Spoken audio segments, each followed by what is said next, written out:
Hello and welcome to Gamers Without Borders. Today marks the beginning of our 4th title at this incredible charity event.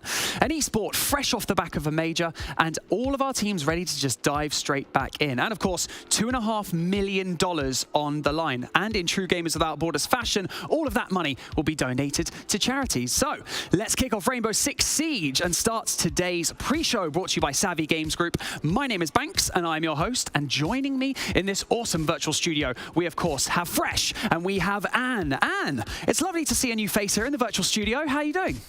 I'm doing very good today. Thank you so much. I'm excited to have all these teams battle it out for a charity, which is obviously a great thing. It is, of course. Fresh, have you recovered from the onslaught that was the Copenhagen Major, my friend? Yeah, we had 2 weeks of intense gameplay, culminating last Sunday in a victory for W7M, and it's been intense. But do you know what, Barney? We're straight back into it with this Gamers Without Borders tournament. You love it, Fresh. I love it. We're going to be diving into all of that throughout this entire show, and I cannot wait for you guys to both spill the tea. But why are we here? Not us just in the virtual studio, but all of our competitors as well. We are here, of course, for charity. So let's check out the charities that are involved in Gamers Without Borders this year. Here they all are on your screen. Do any of them jump out for you, Anne? Well, I mean, obviously UNICEF is a charity that a lot of people would know, but if you look at all these charities together, I feel like they resemble a certain thing, right? All these charities help people that are either struck by poverty, they're struck by areas in conflict, they're helping out for child rights, for example, they're helping with providing emergency care. It's all for a really good cause, but all on different subjects as well. Yeah, absolutely love it. And we've mentioned prize money briefly, but how much, I hear you ask? A staggering $2.5 million is on the line in this competition. Fresh, take us through how it's broken down. Yeah, so we've got 4 regions that are competing for a quarter of that $2.5 million to their respective chosen charities. Just for turning up, you'll get $75,000 to go to the charity of your choice. If you make second place, obviously $175,000. If you win the Gamers Without Borders competition, you get $300,000 to send to the charity of your choice, and of course that coveted Gamers 8 ticket. Ooh, so much money, and all for a good cause as well. So a competition that also spans the next 4 days. Absolutely love it. Right, we are all up to speed, so let's take a look at this week's format. To Gamers Without Borders. Are you ready for some thrilling Rainbow Six action? Let's go over the format and take a look at how teams will face off in this tournament. 4 regions each form a group with 2 invited teams and 2 teams that were able to win the spot through an open qualifier. Teams will play out a single elimination bracket in best of 3 matches. Only the grand finals of each region will be played out in a best of 5. All teams will earn a share of the prize pool to donate to a charity of their choice. Additionally, the top 2 teams from each pool will advance to Gamers 8 2023. Silky smooth voice. I wonder who that was. Well, just in case you missed any of that, we have it broken down for you on your screens as well. 2 teams were invited per region and 2 teams qualified via an open qualifier, and only the winner of each region will qualify to Gamers 8 later in the year. Fresh, you were at Gamers 8 last year. Did you enjoy it? I did enjoy it. It was very much good fun in terms of it being a whole festival and celebration of gaming. Obviously, we saw a European team win it last year and a MENA team coming in second as well. So, you know, maybe we're hoping for a repeat. Ooh, well, we are going to find out a little bit later on who's going to be qualifying. I'm very excited. Now, let's meet our teams who are all going to be competing this week. We're going to show you a graphic of all of the teams involved. But for now, let's hone in on Korea, Japan, first of all. Anne, who should our viewers be looking out for? Well, I mean, if you look at Korea, Japan, or as we previously like to call them, this APAC region, there's 2 teams that really stand out to me. Sandbox, obviously, having attended that most recent major, and we're actually 1 game away from qualifying to stage 2.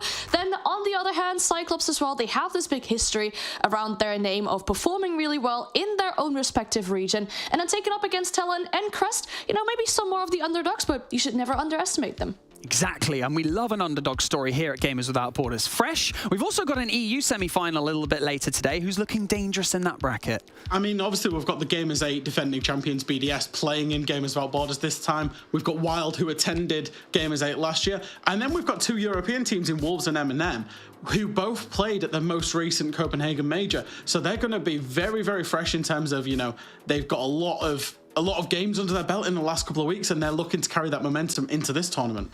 Okay, well, we're going to have a quick look at the bracket as well for you. And we're going to break everything down as much as we can. So let's have a look at the teams who will be facing off in their first rounds. I believe we're going to be kicking things off in Korea, Japan as well. Yes, we are. And which of these matches is looking particularly spicy for you? Well, I mean, I hope that the folks at home have 2 monitors to watch both of the games at the same time, because I feel like both these games will be really, really good ones. Obviously, Sandbox in that first game, and then obviously Cyclops in that second game as well. That, you know, as I mentioned, are really those 2 teams that we are looking to get out of those 2 matches. We've got the schedule on your screens right now. Sandbox taking on Crest at 1 p.m. CEST, and then later on we'll have BDS on the A stream as well, going up against M&M. Remember to convert all of your timings over to your local time, because all those are in CEST. Right, I believe we're all up to speed at this point, so now it's time to focus in on our first series of the day. We are going to be beginning in the region of Korea, Japan. Crest will be taking on Sandbox, and Sandbox have been a dominant team in their region for quite some time. So I feel like it's fair to call them the favorites coming into this, right? Yeah, I mean, you could pretty much call them the favorites coming up into this matchup. As you mentioned, yeah, they were dominant in their own region, and they also attended the most recent major. They had a pretty good game against Fury, and then were 1 game away from qualifying to that stage too. This roster has a lot of experience behind it. We have Envy Taylor, who's been on the roster for a super long time. They've got these these younger players in quite recently, but those are all players from teams where they themselves performed very well.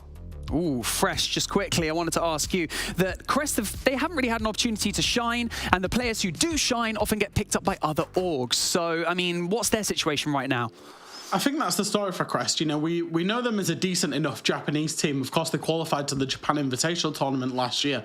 However, when they've got a really good player, they tend to get picked up. We saw Arkuli make his way over to Cyclops, who were playing on the B stream in this tournament. So they lost one of their best players there. They lost Okamash, who went over to Donuts Farrell as well. So they keep losing their better players as they're trying to build. But what I will say is Lua and Choppy, in terms of the replacements, they've brought in a decent amount of experience within the replacements as well. So, you know, we haven't necessarily seen too much of this roster with their current 5, but they are a decent enough Japanese team in terms of competing at this tournament.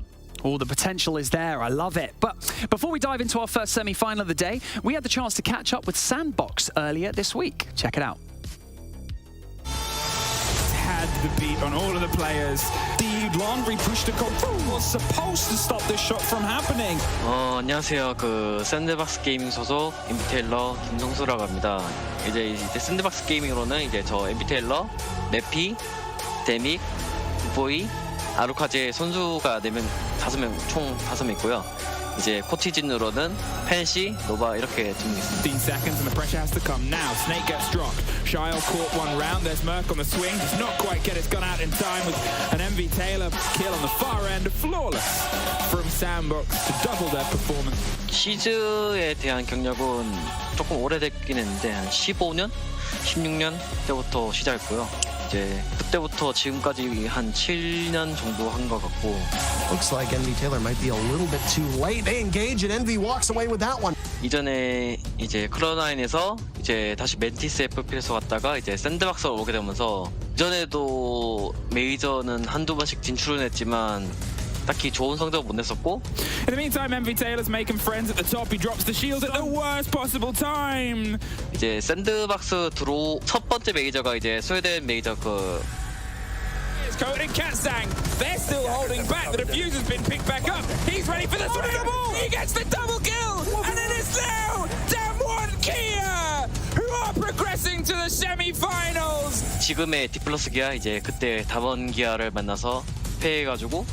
최종 성적이 이제 8등으로 마무리했었고 저번에 디플러스 기아가 갔었지만 이번엔 저희가 무조건 가서 디플러스보다는 조금 더 좋은 성적을 내고 싶다라는 그게 가장 좀 추진력이 되지 않았나 싶습니다. Dropped in the trade and behind the bar, they're going to see if they can get a quick stick. They have no choice. They've left it behind. Yas is going for a bit of a cover. C4 locks off coated and Sandbox open up with the first round. 그렇게 지금까지 주줄이 이제 최대한 이제 뭐 에펙 노스나 이제 지금 있는 블라스트에서 있는 이제 한국에서 하는 이제 대회에서도 꾸준히 활동하고 있습니다. 15 seconds. MV Taylor, 3 people to get through. He's outside the building and the door. He's able to put the fire into the first, doesn't get the lockdown. 이제 이전에 했었던 플레이어 롤은 이제 팀에서 전부 다 그 굿보이 선수만 빼고 다 교체가 되었거든요. 원래는 제가 플렉스였고 이제 바뀐 포지션으로는 이제 굿보이, MV 테일러, 이제 엔트리로 맡게 됐고요. 데믹, 하드브리처로 갔고 아르카제 플렉서로 갔고 이제 나머지 아르카제랑 이제 메피 선수가 플렉서로 가겠습니다. They know. They seem to be repositioning themselves somewhere safe. There's the reveal of the player. There's the spray down. The connection is all Sandbox.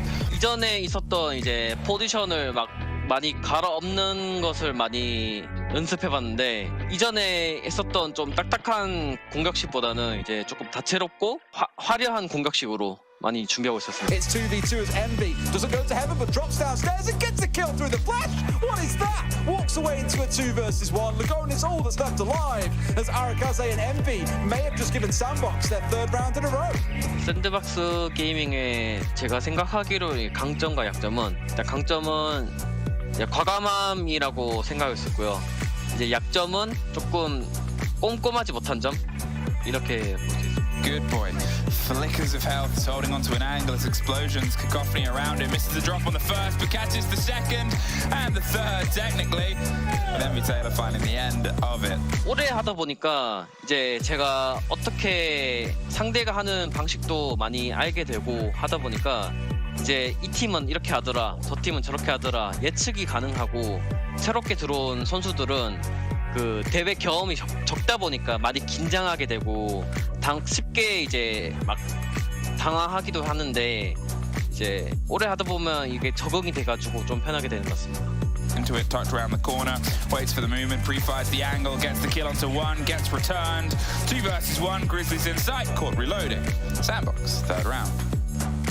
두 팀으로 나뉠 수 있는데 좀 전에 말했던 G2 esports 이제 또 말하면 이제 저희가 예선은 올라가면 만나겠지만 이제 그 저희가 코펜하겐 메이저 때 이제 팀 팔곤스랑 만나서 국경에서 졌었어요. 그래서 이제 게이머스의 8에 예선에 통과하고 올라가서 이제 G2랑 이제 팀 팔곤 팔콘도 만나서 이기고 싶습니다. It's a very difficult site to push into in the late round if there are defenders still entrenched, and that's what you're starting to see here. 1 for 1 will suit Sandbox fine. They get 2 for Nandez. They close out the round, and it's 2-0 on the scoreboard as well. 이제 게이머스 8에 일단 예선 통과하는 게 가장 제 최선의 목표고 이제 가장 바라고자 하는 거는 이제 게이머스 8에서 준수한 성적을 내고 이제 플레이오프까지 진출할 수 있는 그런 기회를. Sandbox putting a target on the back of G2 and Team Falcons. Go big or go home. I love it. Fresh. Let's talk about Sandbox. Being named pretty much as a Korean super team, right? How have they got that reputation, and is it working for them? I think when you look at the Sandbox evolution from when they were Cloud9 into Mantis as to how they currently are, it's fair that we can call them the super team with the way that they've done their transfer business. If you look at how they've done their transfers, they've actually brought in 2/3 players that were star players of their previous rosters. Now, Arakaze was the first player that they brought in from T1. He was pretty much a star player on that roster that was a lower end APAC North team. That roster, T1, then became Spear, and Mephi was the one who stood out and was really carrying them. So Sandbox brought in Mephi. They've also got the prodigy of Good Boy, who was, being compared to Spoit and Bolo in terms of how good he was at the time. And then I think the final piece of the puzzle was bringing in Demic, because when Demic came into Talon in Stage 3 last year, he really made them a whole team, made them start pushing as a team, made them an all-round better team. And I think Sandbox, that's what they're looking for with bringing Demic in, is that they've now got this roster where everybody's been a star player, but then they've got the whole team kind of tied together by Demic's presence. Oh, I mean, let's stick with Sandbox just briefly. I mean, Envy Taylor said in that video that the gravity of the occasion, the gravity of the situation can really get to players who maybe aren't as experienced in especially LAN competitions. Could we see that affecting any of our players in this competition? I know they're competing from the comfort of their own home, but, it still can get inside people's heads. Yeah, exactly. As a younger player, you're way more inexperienced when it comes to playing competitive. You're probably down in the rank trenches, you have more experience with that, and there's a lot less on the line. I mean, obviously ELO's on the line, but it's not as much as, for example, money towards charities. And I feel like they have Taylor on that team, who obviously has so much experience and can be kind of this leader model for these younger players to kind of shape them into how they fit in towards this team. Yeah, Fresh, he's also mentioned how he's trying to spice up his attacks. I love his turn of phrase there. I love using the word spicy. But, you know, he says he's not particularly, like, meticulous or strategic with the way they play it. It's just kind of, is this just like a run and gun type of team?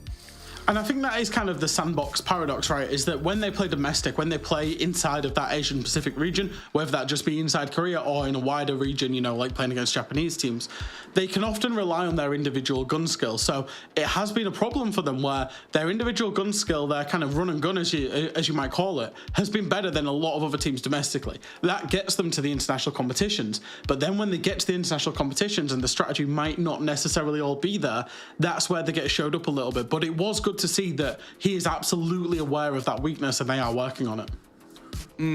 What do you feel like Crest are going to have to do in this situation, Anne? Because, you know, they're up against a kind of a behemoth, a Goliath team that kind of sit in that region. What are they going to have to pull out of the bag, really, to do this? Maybe they have to be a bit more strategic, meticulous about the way they do things and let Sandbox make the mistakes. Exactly. I feel like a really strong factor they have is that they have Choppy on this team, who is a former Fnatic player. This roster in general, or this team in general, have been playing in the Japan region for 3 years, never really made it to the top, but the more recent performances are looking a lot stronger. They were first in their own group in the South Korea League, where they beat Scars, a team that made top 8 at the Blast Copenhagen Major that we just had. And this team can really, in those late rounds, just have those explosive attacks and really go for a side execute within those final 15 seconds, making them very unpredictable. We're going to get this show very, very soon on the road, but let's have a quick look at the vetoes that have come in. Let's have a look at these maps. Fresh, let's kick things off with you. Are these the right decisions made by our teams, and what could possibly go wrong in this setup? Yeah, so I'm looking immediately straight away at that Sandbox pick of Bank, which is a very high favourite map for them. I've seen that Crest have taken away Sky and Border, which are also very high preference. So Sandbox have gone for a map that they're super comfortable at, but also Crest are on a 2-game losing streak on it, haven't been beaten quite handily. Now, Crest have absolutely gone for the jugular for Sandbox's weak map picks. They've gone for Villa, where Sandbox, the last 2 times they've played it, have lost it 7-1 as well. So, but Sandbox going for a strong map for themselves, whereas Crest have targeted a weak map for their opponents. And that decider map. Yeah, sorry, yeah, Anne, go for it. Sorry. I wanted to give like the entire story of this map end phase, so what it looks like for me. I feel like Sandbox might have a bit of a deeper map pool here, as they get to ban away the maps that they feel the opponent isn't as strong on, whereas Crest are kind of forced into a map pick that they don't have that good of results of in recent history. However, on the decider Oregon themselves, Crest does have a 6-game win streak. 5 of those games were in the Gamers Without Borders qualifiers, and it seems like it's a bit of a less preference map for Sandbox, so I think Crest have to hope that it goes to that final map.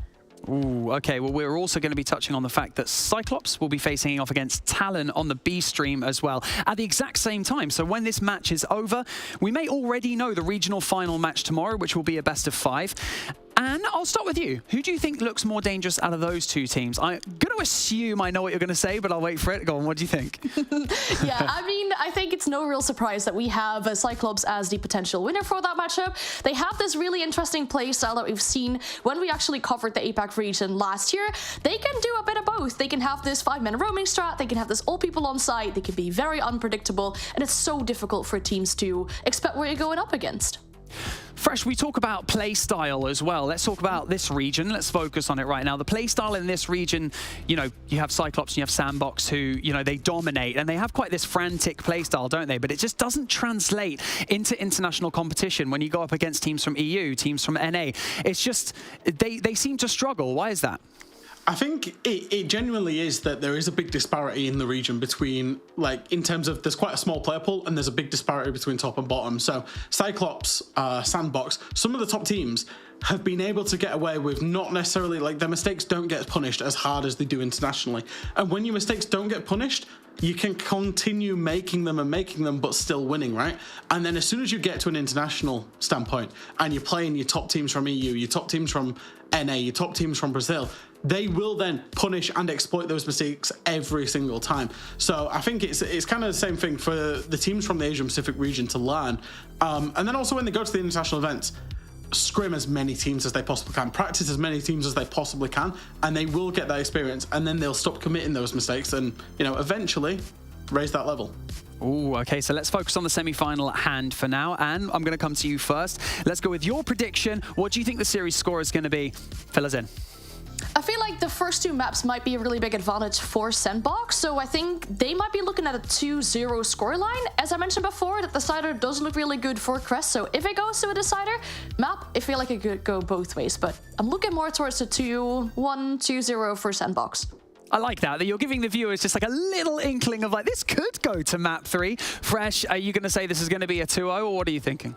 It all depends on the map 2 of Villa, because when Sandbox have last played it twice, they played it up against D+ Clear and M&M Gaming at the Major.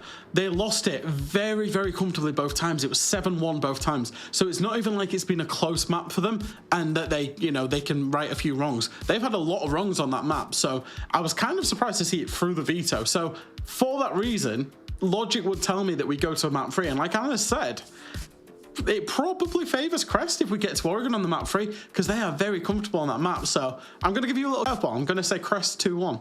Oh, we could have an upset on our hands. I like this. Right, the predictions are in, the maps are set, and our teams are almost ready. So it is time to go over to your casters. Please welcome to Gamers Without Borders. It is Demo and XR Troika. Thank you very much indeed, Barney. Welcome to the Batcave. Demo and myself are going to be taking you through this first best of 3 here. Demo, the desk seems fairly split. Seems like they don't know which side they want to fall on. Maybe they're sitting on the fence a little bit with this one. Don't like fence sitters. Say it how it is. That's the way I do. Question is, who's Batman and who's Robin out of me two? Or am I Alfred? Can I be Alfred? Because he's always there. He's a stalwart butler, you could say. We could go for an Alfred. Yeah. I mean, we still need a Batman and a Robin, though. We're still a couple of characters short here. I think you're more of a Joker, aren't you? Ah, brilliant. Brilliant indeed. Well, let's put some smiles on some faces today, Demo. It's been a while since we've been on the cast here 102 days. 102 days. Did you work it out? Maybe. I actually went for a little bit of a look-see just to see if I could figure it out, but I couldn't find the last one. But I believe you if you say it. Let's get stuck in now to our game here. We've got Sandbox versus Crest. Now, looking at the face of this game, Demo, we're looking at a couple of teams here that obviously we've seen Sandbox in Copenhagen. We've seen them very recently. Crest on the flip side, a team that is without doubt the underdog in this matchup. But that map pool veto, it sort of puzzled me a little bit. And when you listen to the way that Ann and Fresh are breaking it down, they're talking about preference maps and where teams are seeing particular win streaks, I was kind of surprised to see Crest not pick into that Oregon as the second pick. And instead, they've almost gone for that gamble of the theme. Yeah, Fresh didn't seem too convinced. And I think me and you will both agree that we'll believe Fresh because he's fond of the old stats, isn't he? And whenever I say he's fond of it, he literally sits there all day. The guy, honestly, I don't think he's left the house in years, honestly. So I'm taking whatever he's believing because that's all he does. He's good at one thing, so I think we'll back him on it. Well, we've got to back him on it because he is the stat man, and therefore we've got to back him too. And Anne as well coming in there. So going to be moving into our first map here. And on the face of it, you expect Sandbox to come in here and you expect them to put on a little bit of a show. That the team that, you know, go out there and almost poach all of the best players. They try and build this sort of god squad around, you know, the Envy Taylor and some of the more experienced players on that roster. And then Crest on the flip side, you know, it is a team of up-and-comers. It is a team that does tend to lose out sometimes in those roster trades. But looks as though we're going to be heading on into our first map very shortly. It is, of course, going to be Bank. One of my favourites, Demo. Fantastic map for a best of 3. It's, I want to say it's a little bit... hit or miss sometimes, because I think playing a good bank, finding a good bank team, I think is difficult, because it's not one of the the easier maps to play per se, because I think there's a lot that can go wrong. It's a big map. You need to make sure that you're good in the refrags. I think one thing I've seen teams struggle on a lot is just building up these massive man advantages and not really being able to pull a fight back. So that's the only thing I would say about bank. You need to make sure you have that team synergy, have that chemistry locked and loaded. That's why we see some of the best teams in the world. If they take a bank, they're good at it. What a set of bans we've got here. Yeah, it's run of the mill.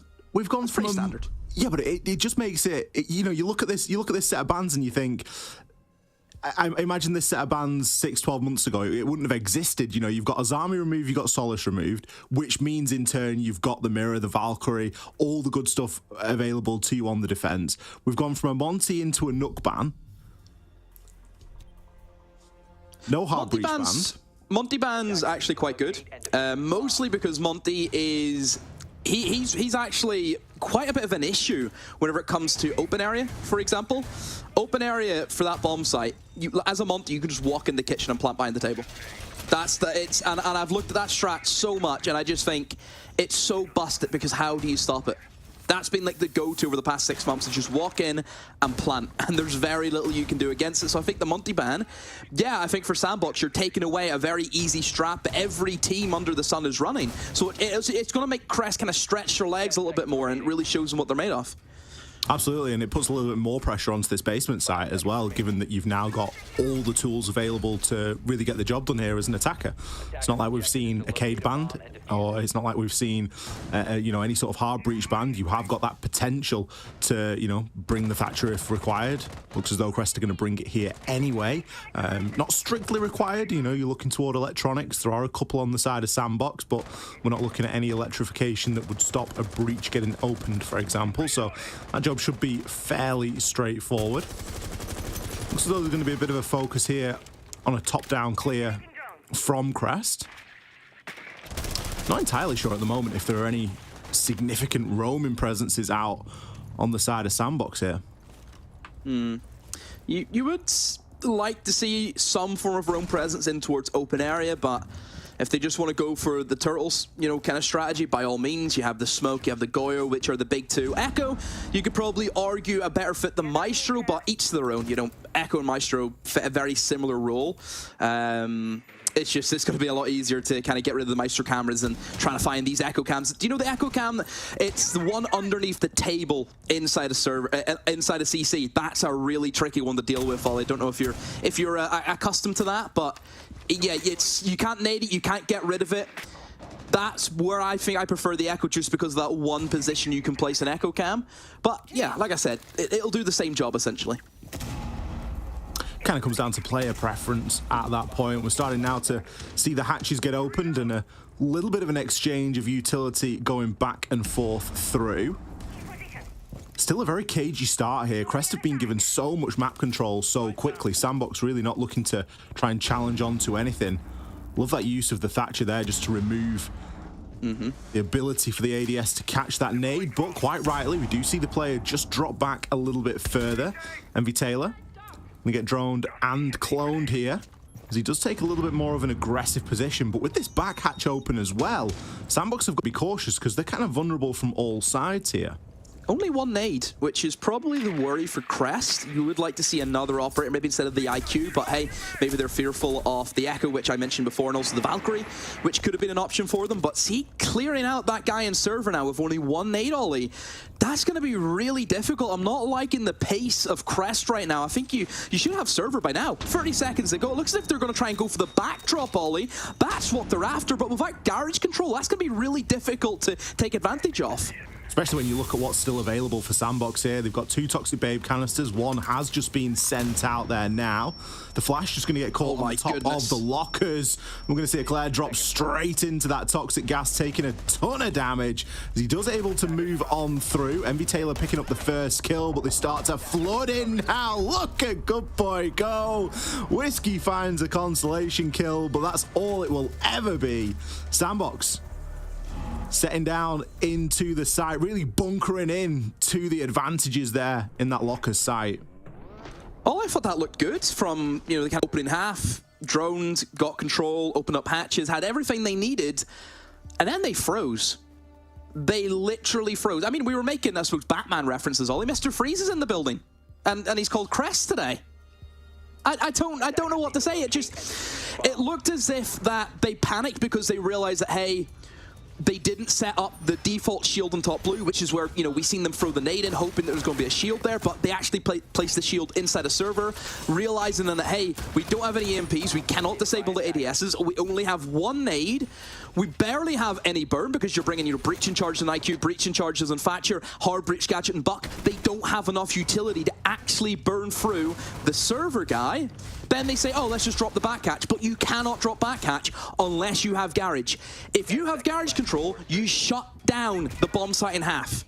You need garage control if you want to drop the back. And as we've seen, they drop the back hatches. It's very easy then for Sandbox to realize that, hey, they're all going the backside. Let's just stack up and refrag. There's nobody in garage. We have the crosses, and the rest is history. Certainly a slow start for Crest. We'll have to see how the game develops and whether it was just a little bit of an anomaly, a little bit of a slower start, or if it is going to be a consistent theme. I'm a bit scared, Ollie. Why are you scared, Demo? Because I'm just sitting here thinking about Batman puns. I blame you for this. I mean, we can roll with it. We'll try. I'll see what I can do. See what you can cook. Sandbox successful on the first site. Obviously going to have to move things up somewhat, and we're seeing a little bit more of a switch up here in the Roman presence. The one time you don't bring the IQ. Look what you're against. Yeah, you got the pulse and you've got the... I mean, this is the problem with the Solace and the Azami ban. Obviously, those two bans in themselves are fantastic. However, it just frees up the field. And as the defenders now, you can just say, if we want to play aggro, if we want to play information, we can do both of those things. And judging by how slow Crest took to actually, you know, clear anything substantial in the first round, you can say, well, you know what, let's give it a go. Let's just put a little bit of pressure out there on the map and waste even more time. The Ying is going to be used to get themselves in towards the top floor, but they actually lose the first engagement. All the way down goes Iana. The set of nades gone. A bit more burns, so those nades could have been used. Well, there isn't actually really any Jaegers or Wamais actually on the side of the defense, so losing that early utility without any kills is a bit of an issue. Good Boy also finds one. Oh, be careful inside of Lone Offices. Those shots go through the wall. Ollie almost takes out the ace, but he's okay now. He's got the angle he wanted. This now locks down the main stairs area, also stops that rotation in towards Tellers. One of the dangers of opening up a soft wall with something like an ace is you're a little bit vulnerable. Good Boy, he's going to pick himself up a kill. Good Boy hasn't moved out of the elevator, by the way, in a long old time. Playing here on the ward and getting peeked from both sides. He finds his third. He's drawn for the SMG. He might be fancying this long challenge here as the diffuser is recovered. Instead, Good Boy quite rightly drops back. 35 seconds left on the clock and 4 kills here to find. Is not going to be the easiest task at all. Pops the flash, goes for the swing, does take out Good Boy. He can be forgiven. He was going for a 4K at that point.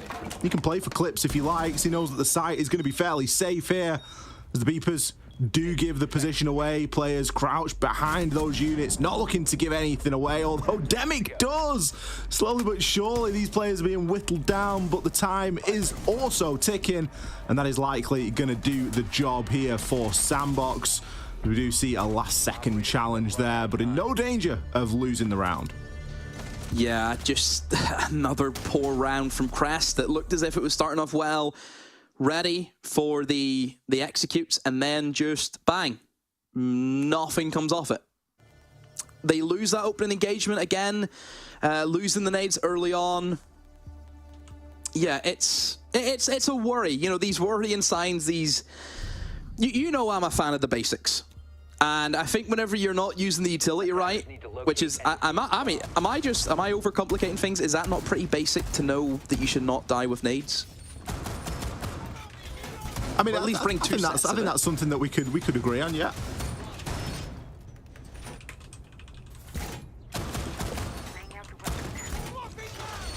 Oh, anywho, top floor is where we head. This is It's an uneasy site for me, mostly because I think with Ossa up, it's very difficult to really play against what the attackers have going for them, and also we Ying up as well, Ollie. There's a lot of issues, but Crest not bringing, I think, the best lineup that they can.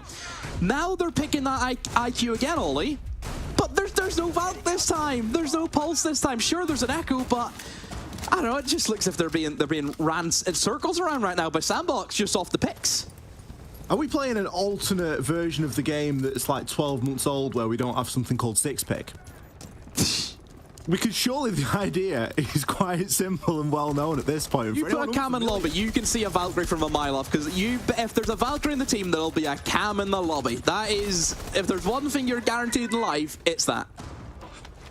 For anyone unfamiliar, you can now 6-pick from attackers during that prep phase. So everyone, by the way, not just one person. Everyone. Yeah, everybody can. So if you get your drone out there and you find out, oh, hey, they're running this, very specific, we want to try and counter it, we're going to try and bring that.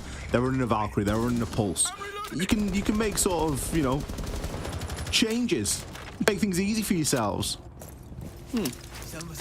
IQ outside lobby, I think, just finds the pick on the Envy Taylor, perhaps challenging from Banana. I believe that's where he's died from. So losing the dock early on, is this maybe where Sandbox are maybe a little bit too confident there, Ollie? Because, you know, a dock just out there in the wilderness, losing that life early on, it just kind of screams that, hey, Sandbox are just kind of running around. That's what it feels like. They probably feel like they can, though, at this point, right? I guess. But you have to be careful that upsets happen. Sandbox are in a position at the moment where they've not lost two, you know, they've won 2 rounds very convincingly. First round, time largely did everything, and it was a very slow push from Crest. They kind of made a bit of the wrong call, in my opinion, of which side of the site to push. Second round, they get demolished on them. So I think you could be forgiven for Sandbox for thinking, yeah, we could probably just try and run around for a couple of these rounds here. Let's try and get a little spawn peek. Let's try and play aggressively. Needs to hit this nade on Guy and Janitor. It's a tricky position. If Janitor is still in control of defense, ain't nobody swinging in the windows. And he only has 1 nade to do, Ollie. This is a go big or go home moment. You can see that everyone from Crest are fixated on the player inside of Janitor. But the time, Ollie, it's slowly ticking down. There hasn't been too much action, really, since that first opening gunfight. Crest, again, just seem to be scattered around. Not a lot of movement. There's the nade. So crucial that he got that kill with that nade. Massive pick from Crest. Now that's going to open up the entire bomb site, Ollie. Do have a couple of players out here on Repel. The diffuser. You can swing in. Is in Eclair's hands. He's going to look for a little bit of a swing in now. Probably just going to try and get a plan down behind that CEO desk. Good boy, the next to fall. This is better from Crest. They may have taken their time, but they are slowly but surely getting the job done here. Under the cover, the diffuser will not go down. Demic is able to take him out. That is a big slip up there. Eventually, one more kill found, but Arakazu, what you got to do is try and keep yourself alive. Not sure if he has a yokai drone left. This plant will go down. Crest managed to salvage it. Whiskey, he's going to close things out here. The cover wasn't good enough the first time, but second time, clearly the charm. Close at the end. A little bit worried there, and if you see the diffuser be stopped with only about 5 seconds to go, Ollie, it's signs for concern. However, Crest, good rounds. Being able to target what they needed to, nades from below, making sure you can kill the guy inside of Janitor. Yeah, that was a massive pick, Aspie said. As soon as you lose that Janitor, there's nothing stopping the players just swinging in. Look what Eclair did. As soon as that guy dies, he's straight into the bomb site. So yeah, better fundamentals from Crest. They knew what they wanted to do. It's a good thing that they hit their nades, because if they didn't, Ollie, then they would have been in quite a pickle. But they make it happen. But now they have to go downstairs, and this was a very bad attack for the most part for Crest. I would like to see them just go server, bring more nades. That's only bringing 1 set of nades on bank is crazy to me. It is a little bit strange. Now, I understand that the Nook's banned, so that's obviously a set gone, but there are other options. Sledge, just bring Sledge exists. Sledge is one of the most stable comfort pick operators who's always going to do a job. Oh dear, what are we seeing? So, they've brought Cade. However, they've also opened the open area hatch. Yeah, because they're going for a roam. They are going for a roam. Typically, you would do that with a castle, though. Or an Azami. And you would make your life a little bit easier. It doesn't look as if they're committing massively. I think whenever you see an Oryx, Oryx is just hit and run. That's the way I describe that character, hit and run. You go into an area, you take shots, you get a kill, or you die, one of the two. That's usually how it goes. And you just run away to the other side of the map. That's what Oryx does in a nutshell. So that's why it's a little bit more loose. Again, the Kide, I think have they reinforced open area hatches and whacked a few Kides on it just to fortify that position? I assume they have, but oh dear, there goes Envy Taylor, the Roman Kide, gone. And yeah, again, this Oryx just hit and run, Ollie, running around. Second round in a row, Envy Taylor's been first blood there from a bit of a aggressive early challenge. This time it will be traded out quite late. Demic going to find himself a second. I'm glad to see that we've got the Dokkaebi being brought this time. Whiskey just not having the patience required there. He's going to open up here into Tellers. Going to look for the double push here onto Demic. That stun is not going to be successful, but the swing will. Good swing. 3 versus 3. Much better from Crest. They're really punishing this lazy playstyle from Sandbox at the moment. They're going for roams. They're trying to run around. It's not working. You've got to give this team a little bit more respect than that. It was just a slow start in the beginning from Crest, and now they've picked things up. Still, they've got 2 for 2, which isn't too bad if you're Sandbox. You want to look for the kills. You want to disrupt this team of Crest, eliminate the utility, and realistically, Ollie, on the surface, what utility do you have left beside Hard Breach? You don't have any Dokkaebi calls. Sure, you've got some Skeleton Key ammo, but that's not going to do anything in this site. And here you go. This is why the Kides on Ollie, just for this reason. And they've completely botched it. They've botched the EMP grenades.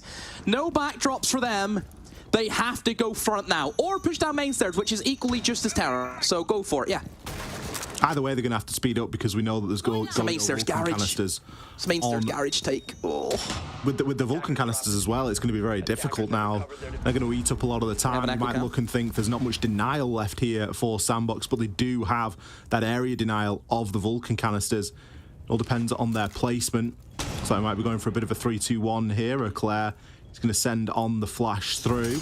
Likely going to fall instantly. Going to see Lure die first as Good Boy finds some success nice and early. Picks up the final 2. Always there in the final moments, Good Boy.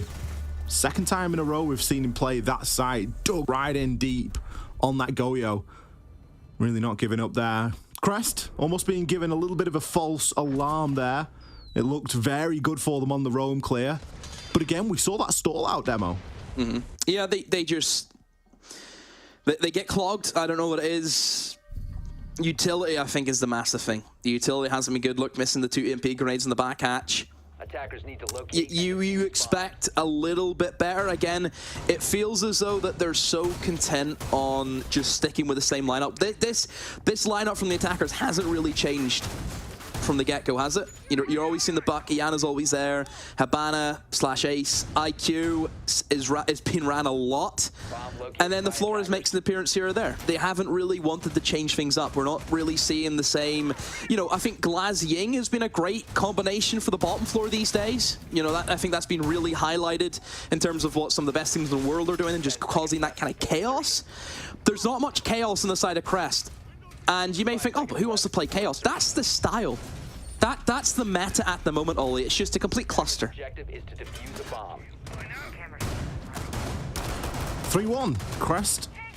They've been good for 1 round so far. Previously, when we saw this site, it was an extended roam on the top floor that really won it for Sandbox. Looks as though yeah, Sandbox did nothing. They just sat. Very similar. It's too easy. So I want to see improvements. And again, this is probably where you're sitting here thinking, damn, they wish they had the Monty now, don't they? Great ban. Just for this site. Great ban. We love a panic Monty pick. It's not even a panic. He's just blatantly busted on this one attack because he just walks in and he can't do anything. And ain't no one, like... I mean, I say ain't no one running the smoke, but they are running the smoke, but it's very rare you'll find a smoke on this site. I'd like to see a little bit more Dokkaebi run by Crest as well. They brought it around in the previous round, sorry. But it would be nice to get that Dokkaebi in the action again. It's a popular pick for a reason. Especially when you're trying to hunt those roam clears and you're trying to go for that coordinated push.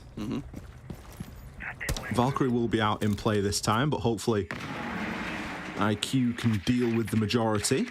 We do have a Flores as well to assist with some of that soft destruction, some of that angle opening. They know where they are. Plenty of pings.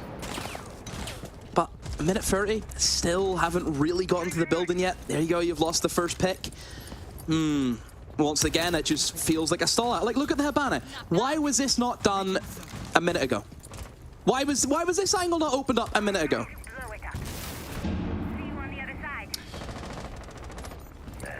Difficult to say, Demo. Maybe we'll have to ask Eclair. See if we can get the tea, the hot interview. It comes down to time, doesn't it? Yeah. Sandbox know that Crest are a team that obviously struggle with that clock when they're on attack. And they're really just exploiting that for all it's worth right now. Mephi going to find himself a kill on that Eclair, so anything that was opened is no longer. But you see Good Boy, he will fall this time. But look at the damage that's been done. Sandbox, 4 versus 2. Mephi, the only player that has suffered any sort of damage whatsoever. And still, we're getting players dry peeking these angles on the top floor because they still don't know if it's entirely clear or not. 35 seconds left on the clock. And what have you got to play with? 1 flash? 3 soft breach? It ain't a lot, really, in the grand scheme of things. This top floor roam is very successful for Sandbox, and it's likely going to credit them with another round here. It's just the utility. That's it for me. I don't think they're bringing the correct operators. I understand why they're bringing the IQ, just because of Alcams, which I get. But I think, again, this is another good idea that you mentioned is, yeah, just look at this, the smoke covers it off, was about the Dokkaebi. If you kill a guy, you hack into the cams, you'll see what the Valk cams are in the first place. Well, there's just so much value, isn't there? Think about what the Dokkaebi's going to bring you. The Dokkaebi could, in theory, remove the IQ. Yeah, you get a Gon 6 with Dokkaebi as well. Another great little piece of just, yeah, pop a shield, whatever you need to do. And again, Sandbox haven't shied away from playing shields. It's been, you know, it's kind of their bread and butter. How many times do we see a Wamai and a shield combo from this team? All the time. Round number 6 then. Final round here for Crest to get one on the attack. And then, of course, they will switch sides onto the defense. Who knows? Maybe a favoured side of theirs. So far, their attacks haven't lit up the world, Demo. And again, more issues that come with the bans that have been brought, the Solace and the Azami. I'll keep coming back to it whenever we see anything that's, you know, potentially a little bit risky, a little bit sometimes removed. Mephi, he's going to be on the mirror this time. Now, he's already placed one that looks on into CEO. It looks as though he's maybe going to place another, potentially in and around Janitor. Now, the Janitor player was dealt with a vertical nade last time. However, there's still only 2 vert nades, or 2 nades, should I say, that can be used as vert nades. Are they specifically only can be used from? That's all you can use them for. Does he get penalized if we see any other form of nade? Basically, whenever you pull the nade out, it sort of locks you from throwing it anything lower. I see. Yeah, it just locks where you're looking at. You have to look that way now. You look up, that's where it's going now. Yeah. See it. God, it's a good thing you're not balancing the game, isn't it? I've got a good theory on vert nades. I think they're terrible. You think they're terrible? Yeah, I really think they're underrated because they're so hit and miss. Mate, CJ's arrived, everyone. Got to be so accurate. CJ's here. I just think they can be used better in other ways. Oh yeah. Navi Nation charm. You'll see those every day. It's a throwback.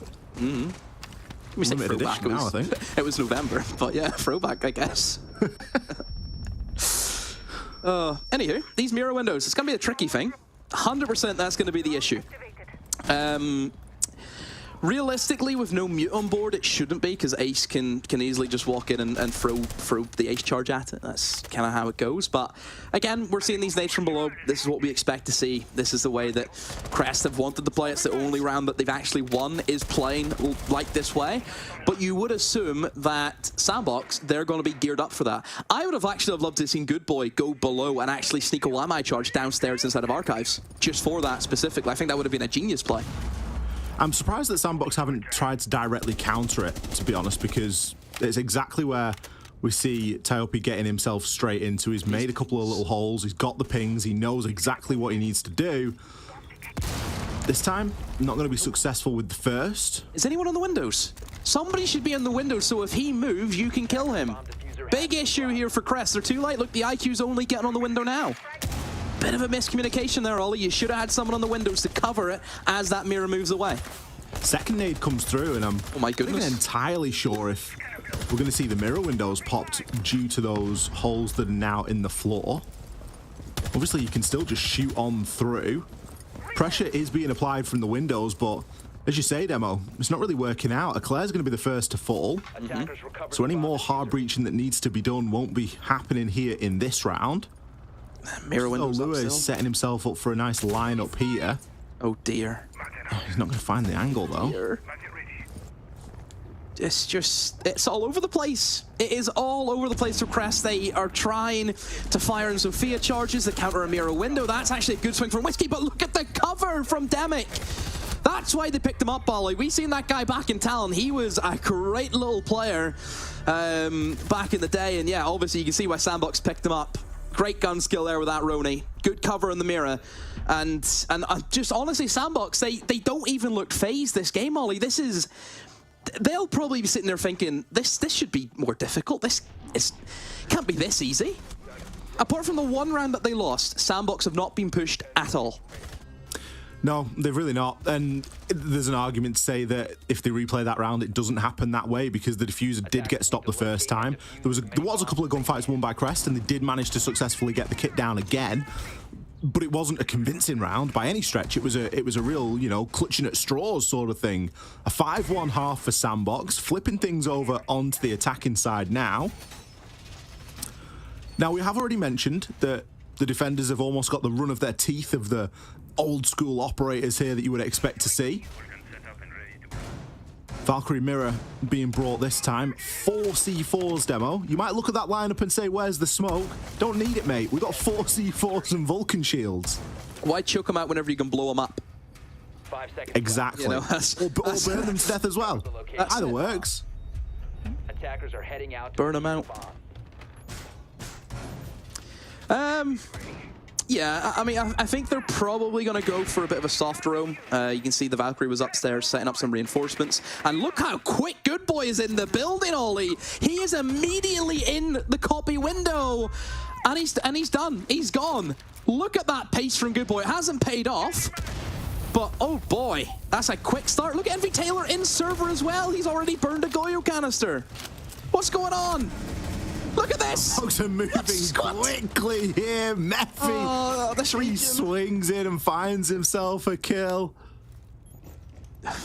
Never thought I'd be back here again. I thought I was on the East Coast. I thought I was loving life, but nope. They've dragged me back here again. Back into my pit. Envy Taylor's going to go for this swing here. He's got the info, knows, but the player does just manage to get behind the mirror window. Whiskey getting away with it there. There's a bit of an issue that I can see right now for Sandbox, and that's the fact that they lost Good Boy. And the reason why losing Good Boy is so instrumental is now they don't have the Ash to open up the soft wall on server. You know, the wall that you would open up to go for the default plan. They can't open that up now. That's going to be a bit of an issue. Obviously, sure, they can use the Habana pellets, but you want to make sure you can have those big, long lines of sight, and you would hope that your Habana would be using it on the hatches, so there maybe wouldn't be as many left to really open up that wall. So yeah, losing the Ash is a bit of an issue. You can see now that they're going to have to try and get in a position where they will use the Habana pellets, but that means they can't really go above. They cannot go above and clear out the players up there. This looks as if Crest should have it locked down just from what I'm seeing at the moment, but then Arakazi does respond with a kill onto the Valk. Don't know where he's pulled that one from, but kills a kill. And all three of them, Ollie, almost stacked up on top of each other inside a server. Obviously, one guy above in Skylight, and they're just going to try and go for the plant. But yep, there we go. Gets burned out. Obviously, C4s are still going to be implemented. Speaking of said C4, Whiskey finds one. Now, Mephi and Arakazi. Oh my goodness, Mephi, how did you get that shot? Now a 2v2. This is tricky, Ollie, but I still feel as though Crest should have enough. Just because of that one C4 that they have, there shouldn't be any issues. Here's the difference, though. Arakazi is going to find himself a kill. Whiskey has to push up now. He's looking for on both. Arakazi finds the final 3, Demo. I tell you, the difference there between what we saw from Crest and what we saw from Sandbox attacking that site was time. Sandbox had an eternity. They had 45 seconds in the 2 versus 2. They still had a load of throwables. Throwables are still good. Get them out there. It's not just for burning utility. You can flash people. You can smoke. You can cause that confusion. Fantastic round there from Sandbox. They've really salvaged that one. It's like the opening entries were good, but Arakaze shouldn't have got half these kills, and it frustrates the life out of me. Because why can people not do that in my games? I would love to be in a 2v5 and people just swing me, but no, they're sat patient. There's about 4 C4s ready and ripped behind the mirror windows. Why? Just... I hate casting. I hate it because it's just frustrating me. You love it really, Demo. It shouldn't happen. It shouldn't happen. Crest should never let that slip. In a 4v3 with all the C4s, the Goyo, the mirror windows being untouched, no hatches, no nothing. Literally, Sandbox were living on a prayer. But Bon Jovi's came in to get them. Bon Jovi came in that round. They quite literally didn't take anything. They just took server. You know, like Crest, they're giving Bank a bad name. It is meant to be one of the more defensible sites in the game. Not when it's played out like that. Sandbox, off the confidence in that previous round, it looks as though they're going to be going for something here. We see a lot of players stacked up, a diffuser being juggled around. A couple of exciting operators in the mix as well. We've got Envy Taylor on the Ying. We've got an Ossa being brought into the fray as well. Really feels as though Sandbox is setting up for something here as we see the Candelas get sent on through. Envy Taylor going to back that up straight away. He's taking a lot of damage from the hatch. He's instead going to try and smoke off out. But the first 3 kills, Flood, 4 kills in favor of Crest.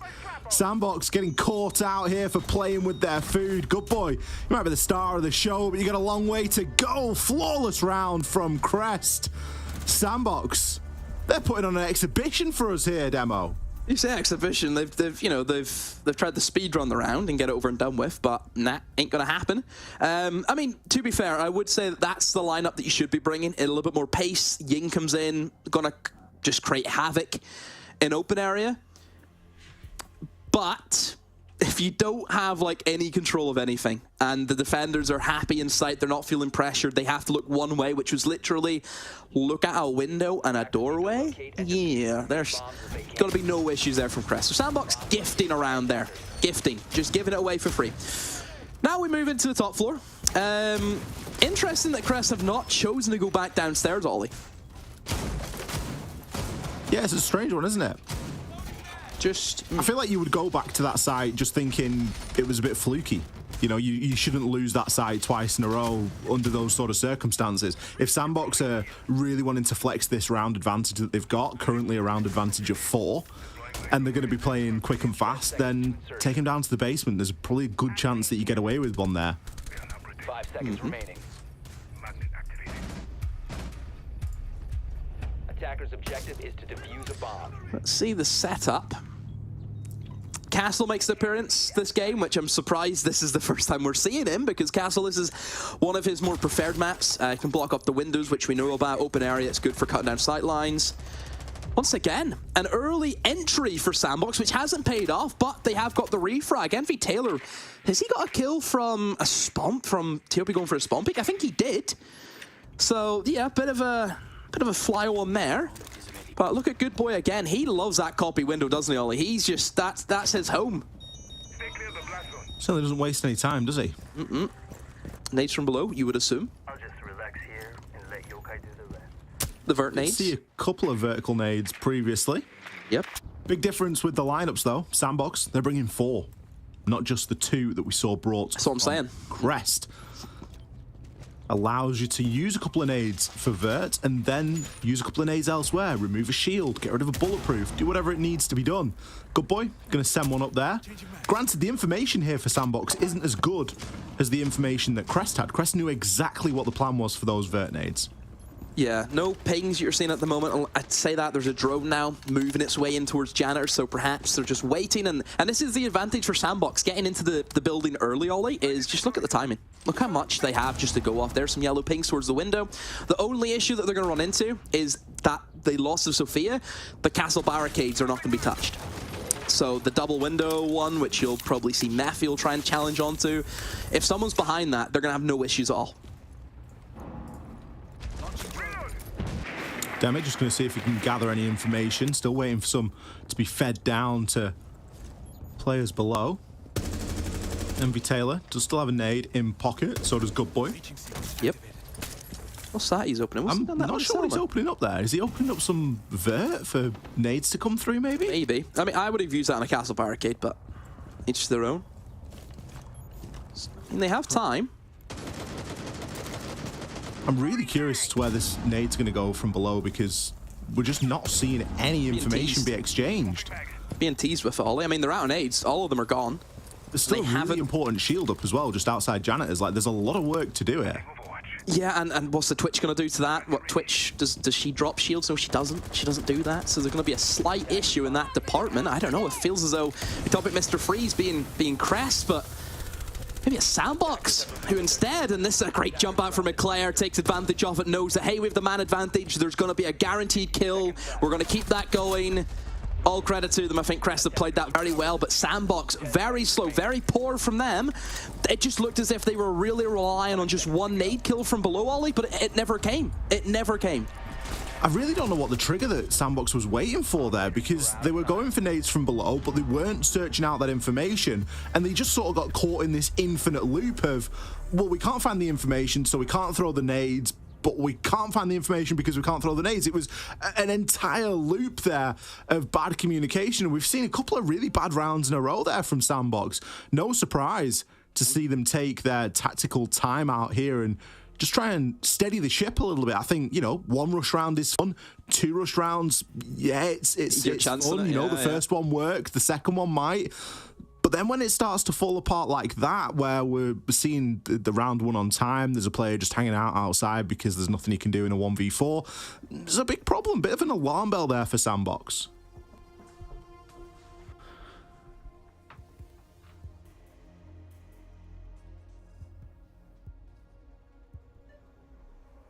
I wonder what they're thinking about. This is where, I don't know why, but I've just naturally just decided to, like, not talk during a timeout, just because that's what we always do now. Oh, because we used to listen in. Unfortunately, no listening demo. Nope. I think that the logistics of that would be rather difficult, given that everyone's in a different place. Also, I think it would be quite difficult for us to even understand what would be said if we had said option, because I don't speak Korean or Japanese, and if I'm not mistaken, I know it's been a while, I don't think you've learned that either in about a month. Not yet, no. I don't think you're good, but you're not that good. No, I wouldn't. No, I'm not that smart though. I know a little bit of French. Oh, I know. If it wasn't for you, I would never be able to get around that city. A little bit of French, that's all you need. Yep, sadly. Again, if anyone ever, if you're out with me, if you see me sometime, and maybe we're out in Spain, and you need a table for 4, let me know. Downstairs we go then. 10 seconds left before insertion. Sandbox likely knew that this was coming. Yep. Seeing as Crest have been successful twice elsewhere, they are either forced into this or fourth choice site that we very, very rarely see. Look at the last time that Crest played this, they brought 4 C4s. This time they're only bringing 3, but they have switched one of those out for a smoke and a Goyo, so they have a ton of area denial, ton of plant denial. This should be fairly straightforward for Crest as long as they're able to keep themselves alive a little bit. I'm curious to see what the fruit of this timeout is for Sandbox. Look at the attacking lineup though, Wally. That's the game changer. This is a much stronger composition, I think, what we've seen previously. A lot more utility, 6 flashbangs, 4 nades, and a Capitao, which, you know, is going to bring you a boatload of utility from being able to, you know, bring their own fire to the party, but equally the smokes. There's been quite a lack of smokes, I feel, this game. Hasn't been too many, you know, cover crosses being cut off by the smoke grenades, but maybe that's because Ying has been a bit of a hit or miss and no glads today either. Even, you know, Twitch being brought with no smokes. It's, yeah, a bit of a wild one. Bit of vert now coming in from Good Boy. Should be able to get a lot of that done for free. Envy Taylor going to pick up the first kill of the round. The Roman Mozzie unsuccessful. Do have Ace Roller still inside of open. Knows that that vert's getting opened above him. He's got a couple of options for getting back down to site. Can either go down the main stairs or drop a hatch. The top floor control now pretty much firmly being in Sandbox's hands. It is going to make things a little bit more easy as the round does progress. Can look to try and work on getting those hatches open. Still a good amount of utility kicking around as well. Still got 4 nades, still got a secondary breach, still got the Hibana. Get the cam sacked. That's what you want to be doing right now. Bomb has been located. Because you also see the echo cams, which is extremely important to know where the denial's going to come from. So this is, remember what I mentioned before with Crest about, hey, maybe a Dokkaebi instead of the IQ. This is what I'm talking about. Look how much better this is. You get more utility, you get a better operator. What can you complain about? What can you complain about? It's genius. Good Boy giving plenty of options there Two for calls left. rotations, but both calls. Realistically, look at that. Do need to get moving. Time is a ticking here. We see the Vulcan shield has been popped.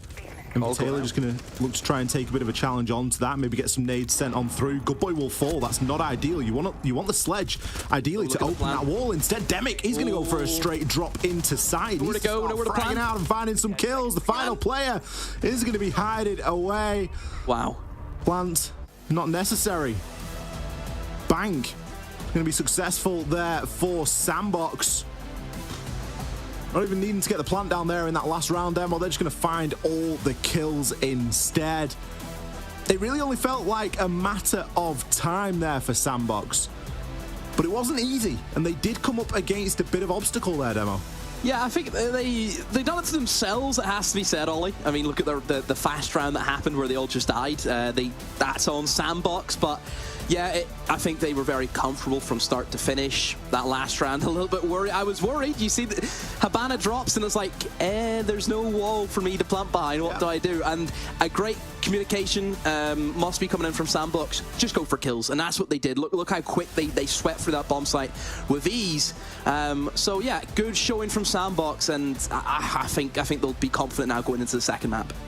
Well, Crest have got a bit of time here to try and bounce back. We're going to throw to a very short break. After that, we'll be back with our desk to break down that first map and set us up for map number 2. UNICEF and I need you by our side for a real-life mission.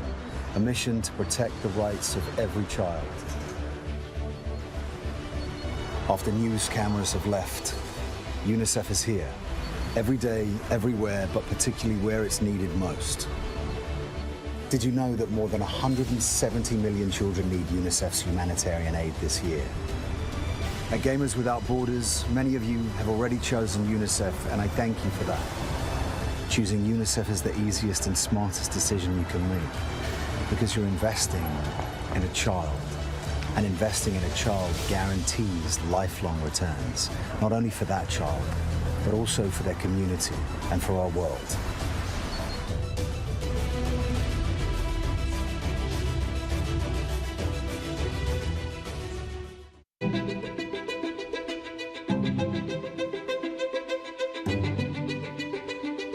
The divisions in the world are stark. Recent years have shown some of the largest natural disasters ever in history. And that really hits hardest the people who had the least to begin with. These people need help. It would be a real tragedy if all of these advances in science and health and technology only benefit people in a position to pay for them.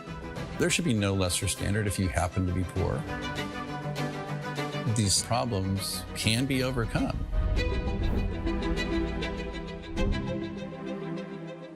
Direct Relief is a humanitarian, nonprofit health organization. The focus has been on the least fortunate, most vulnerable people. On a good day, things are tough for a lot of people in this world and in this country. And what we can do is mobilize private resources for their benefit and make it available free of charge. We're the first nonprofit in the history of the United States to obtain accreditation just like a commercial distributor. And it's been expanded geographically to every country in the world and every state and territory of the United States. What's now Direct Relief officially was started in 1948 as a private effort of a war immigrant businessman named William Zimden. The basic guiding principles of a war immigrant businessman really influence what Direct Relief has done ever since. And they begin with just serving the people who need help. We have this great privilege of engaging with people who come in from very different backgrounds, but with the same purpose of trying to just do something good. It doesn't matter if you're typing or talking on the phone or working on the warehouse floor. They're all part of an effort that means something bigger, and that is the fuel that kind of keeps you going. It gives you some sense that there is a way to make meaningful progress, even for a little organization that started at a kitchen table, but that's what provides motivation in life. The notion that many people, just by virtue of where they're born, the color of their skin, the country they live in, they're going to get sicker, they're going to stay sicker longer, and they're going to die sooner. That's pretty good motivation.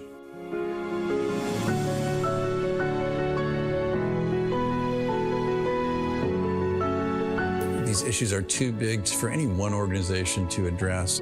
We really work hard to honor these guiding principles, invite people to participate, and we are sure thankful for the thousands of people across the country and world who have become part of Direct Relief by virtue of their participation.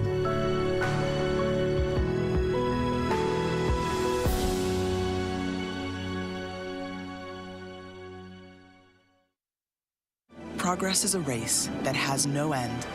After every finish line, another challenge awaits. How can we continue to push innovation in a sport at the forefront of technology? This is how.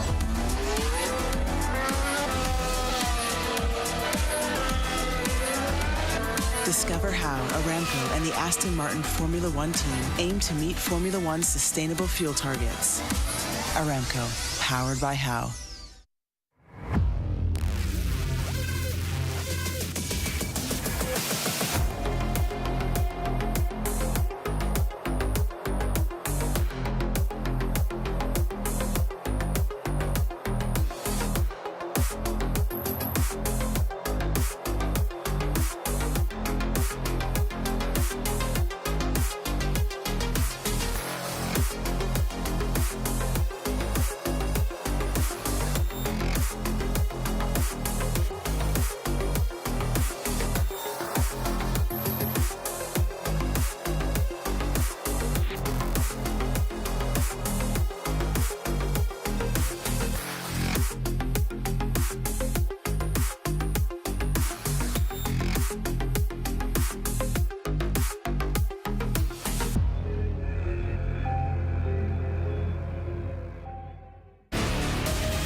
One map down, a hot start for Sandbox Gaming. They seemed like they're pretty strong in the opening rounds, an impenetrable fortress, but it looked like Crest started to find their feet, but Sandbox just squashed any hope of that, Anne. What do you think? I'm incredibly sorry if there's some background noise going on right now. I have some things happening above my house. But yeah, it looked like a slower start from Crest. And slow was a word that comes back into more things happening for Crest, specifically how they played out their rounds. For example, they took 2.5 minutes to get rid of a mirror window that was above them, where they simply had to get a ping on the mirror window, go underneath it, and shoot it. And even after those 2.5 minutes, the mirror window was still up, whereas Crest was unable to properly execute their plan. They also struggled with Cates, where they didn't use the utility right on the hatch, and utility was a big thing as well. It either came down to them not using their utility properly, or them just dying before they even get to use their utility. Yeah, it did seem that team synergy appeared to be a bit of an issue for Crest throughout that, especially on attack. Players not covering, late plays being made as well. It seems a bit frantic, Fresh. Yeah, I think there's no problem realistically whenever you're a team that plays a bit slow.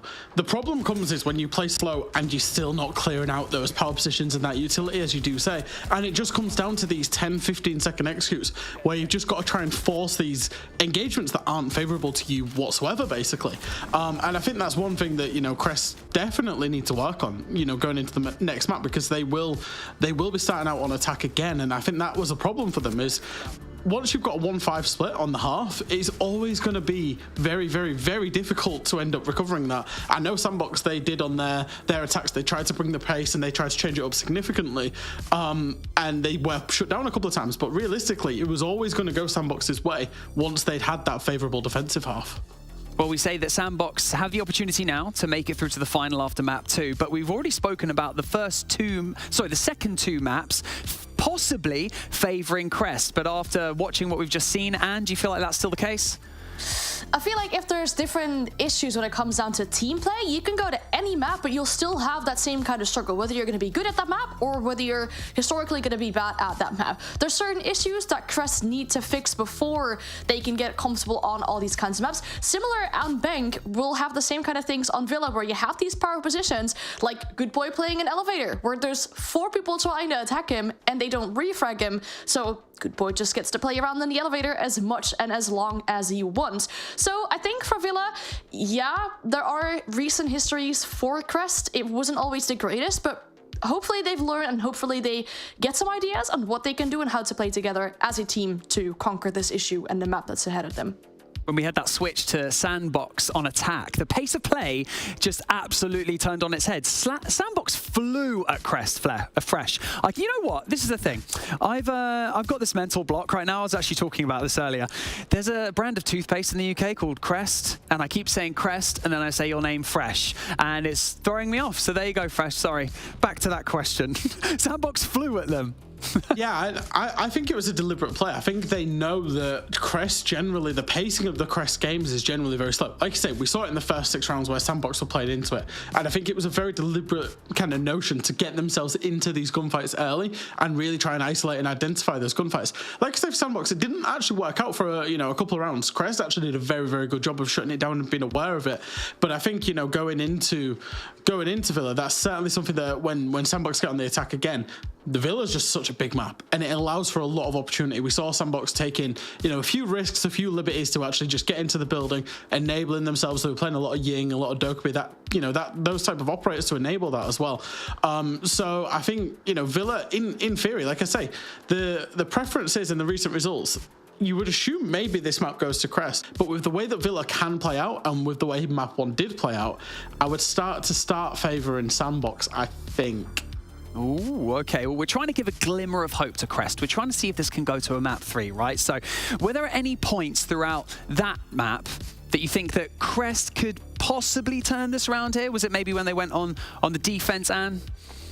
They had some good rounds with their entries, as Fresh already mentioned. It's pretty 50-50 with those entries as well. If they can shut down Envy Taylor before he's actually successful to get the entry, I feel like that would be a very strong point for Crest. But another thing that they could lean into is that, if I'm completely honest, that last map, it felt like Sandbox wasn't playing it on 100%. They were going for their basics. There are rounds where they were toying around with their food. So if that progresses and it gets worse for Sandbox, whereas they don't, I wouldn't say they don't take it that serious, but they do play the basics and they do sometimes overpeak or over-aggress. That's something that Crest can play into. We talked about the occasion being slightly overwhelming for less experienced players coming into this, and it seems that Crest, I would say, they seemed a bit tentative when they were on the attack to actually bring the fight to Sandbox. So, Fresh, do you feel like because they've got that first map out of the way, we could see a different Crest coming into this next map? I think maybe. I think it depends on how these players respond to that pressure, right? If you think about the way that the best free map ban goes, is that they've lost on their opponent's map pick. That's the one that they're supposed to lose on. They're now 1-0 down, but going into their own map pick, and that's the one that they're supposed to win on, and then you're supposed to play a decider. So I think for these players, obviously there's a lot on the line. There's a lot of money to charity. There's a Gamers 8 spot. There's the fact that they're already 1-0 down, and they're going up against an opponent that is very experienced internationally. So I think it's a big test for these Crest players and how they actually respond to this pressure. Are they going to stand up and be counted, or are they going to crumble? Are they going to, just kind of lay down and let Sandbox walk all over them, really? Let's hope not. We've got a head-to-head that we're going to have, a graphic that's going to come on your screen that's going to show the best 2 players from each of our teams. Anne, why don't you kick us off, talk us through this. Is this something you expected? On the side of performing the best on the both sides, probably, yeah. There are some players on the side of Sandbox that I could have put in this spot as well when it comes to playing entry operators, for example, you know, maybe Good Boy. But even Arakazi, he really showed up in that last map. So did TOB. I mean, he was active on those entries now and then, not always being too successful, but also finding an entry kill for himself. One thing that I want to point out, though, if you look at the cost, so the kills, objective, survival, trade, how effective a player is in a game, look at that on the side of Arakazi. It's 90%. So in 90% of the rounds, he actually did something to contribute for his team to win the round, and that's the kind of stable factor that you need on a team. Well, I love it. We've got our next map locked in and ready to go. We've discussed everything that we need to discuss. Everyone at home, get ready. We're going to head back over to Demo and X to take us into our second map of the semi-final. Bonnie, thank you very much indeed. Welcome back. We are going to be running through map number 2 here. Sandbox currently stand at a 1 map advantage. Demo, fresh. He loves sitting on that fence, doesn't he? He thinks it was going to Crestway in the pre-show. Now he thinks it's going Sandbox. Very tricky to call. Obviously, we didn't see the best of Sandbox there at all, in my opinion. A couple of those rounds really lacked that punch. But after the timeout, they were successful. So talk to me about map number 2. What are you expecting coming into this? I think Sandbox will probably just keep it in cruise control. I think they don't have to do as much as what I think we're used to seeing them do. You know, Fresh can sit there and be in the fence all he wants because that's the way he is. You know, you can call him a magpie at this stage, I guess. You know, the way he's been getting on, but I just look at it as Sandbox should always win this game. Sandbox are a veteran team of this region. Look how long Envy Taylor's been about since 2017, playing in the likes of Mantis back at the Paris Major back in 2018. You know, these guys know what to do. They're picking up, you know, Demic from Talon, a great player from that region.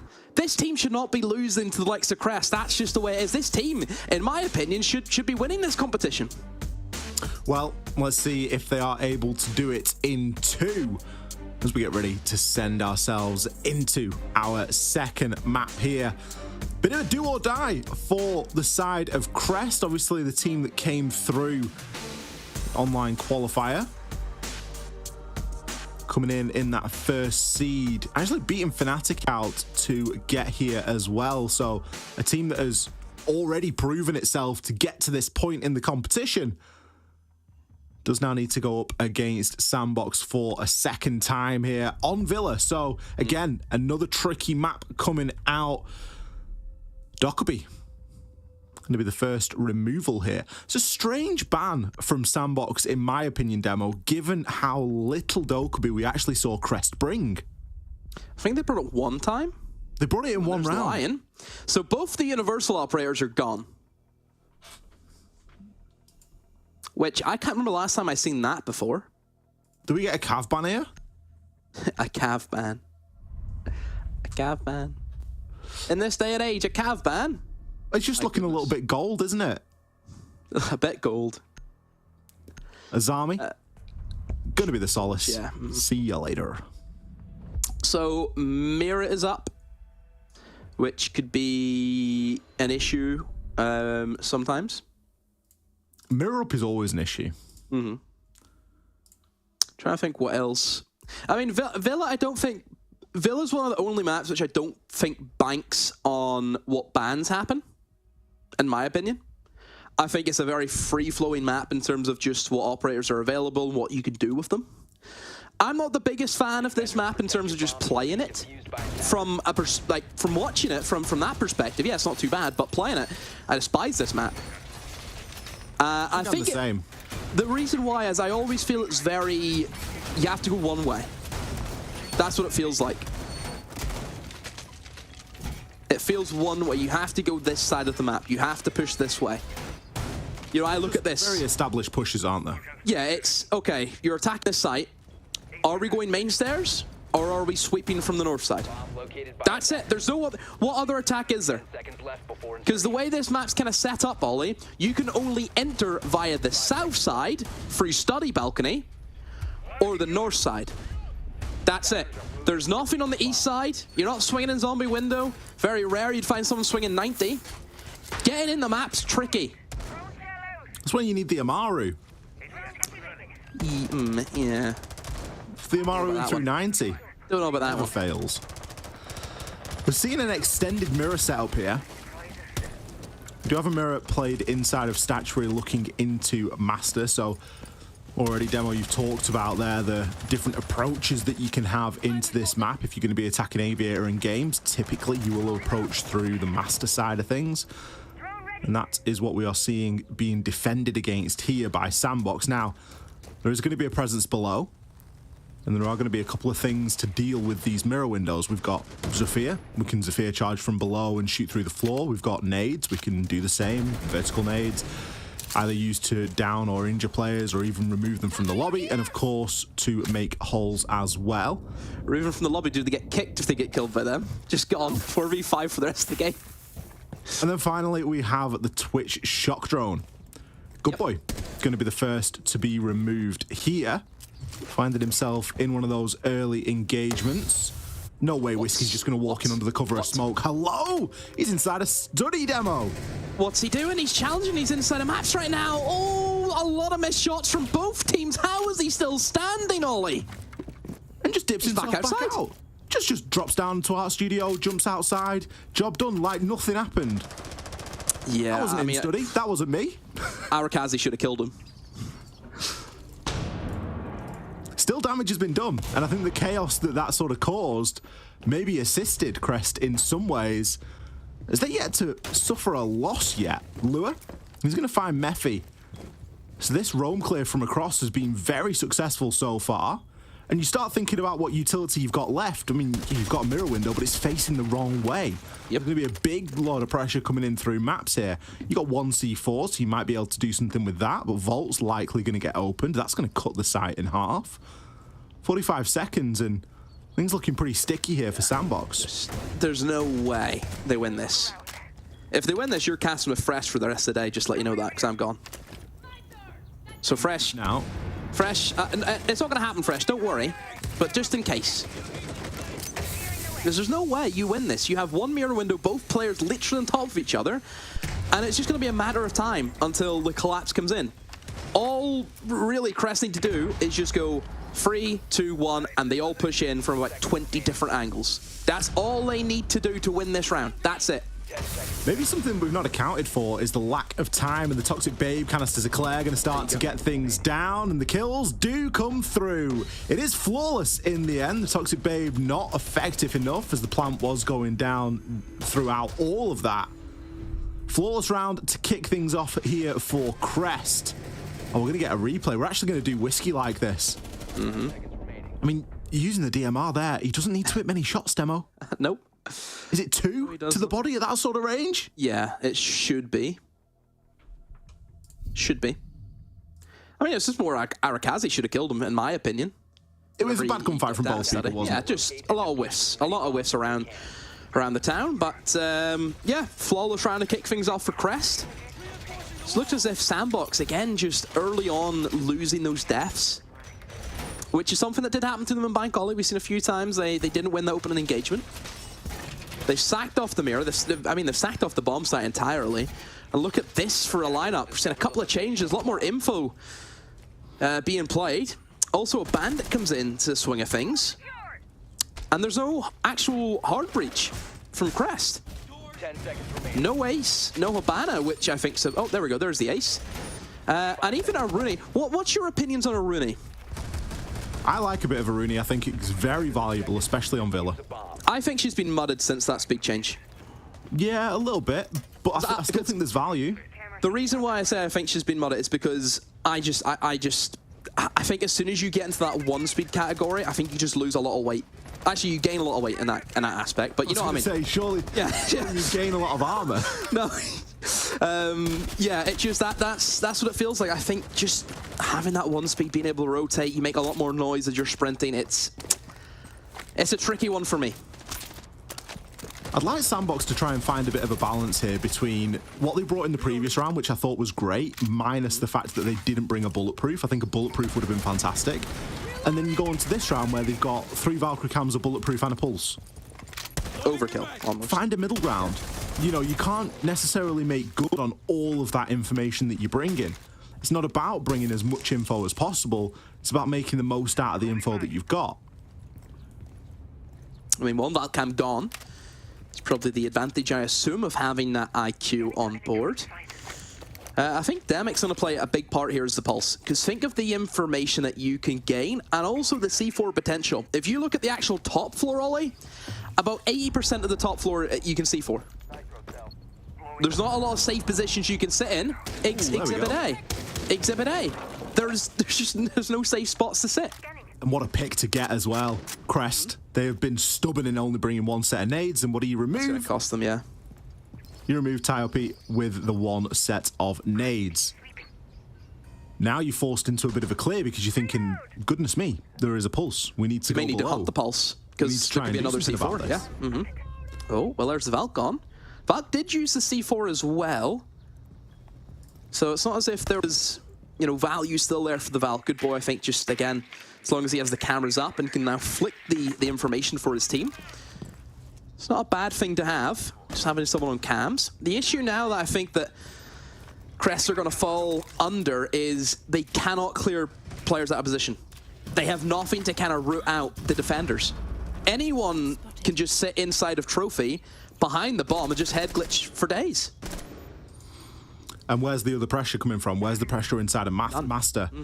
At this point, Narakazu, he's going to fell yet another, taking out Whiskey. The wall's been open, but I believe it is only ever going to be a line of sight. Bulletproof camera there. I mean, in reality, that bulletproof's all you need. I guess that the Valkyrie camera's got a couple of the C4s early on, but this is going to provide all the value that is required now. We do see a player just head glitching there beside the map's table. Envy Taylor gets caught in no man's land, upside down rappel, finding that one for free. The plant's likely going to start to go down now. 5 seconds left on the clock. Eclair is still going to stick it. Mephi picks up 2. Time ticking down to 0. The defuse has previously been stopped.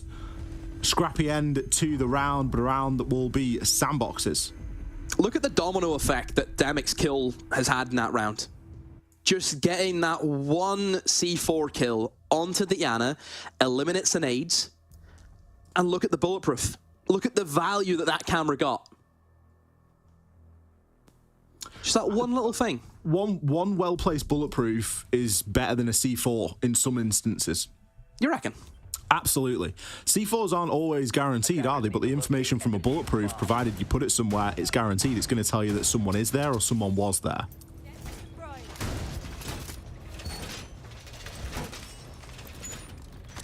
It's a shame Sandbox aren't bringing a bulletproof this round. They've reverted back demo.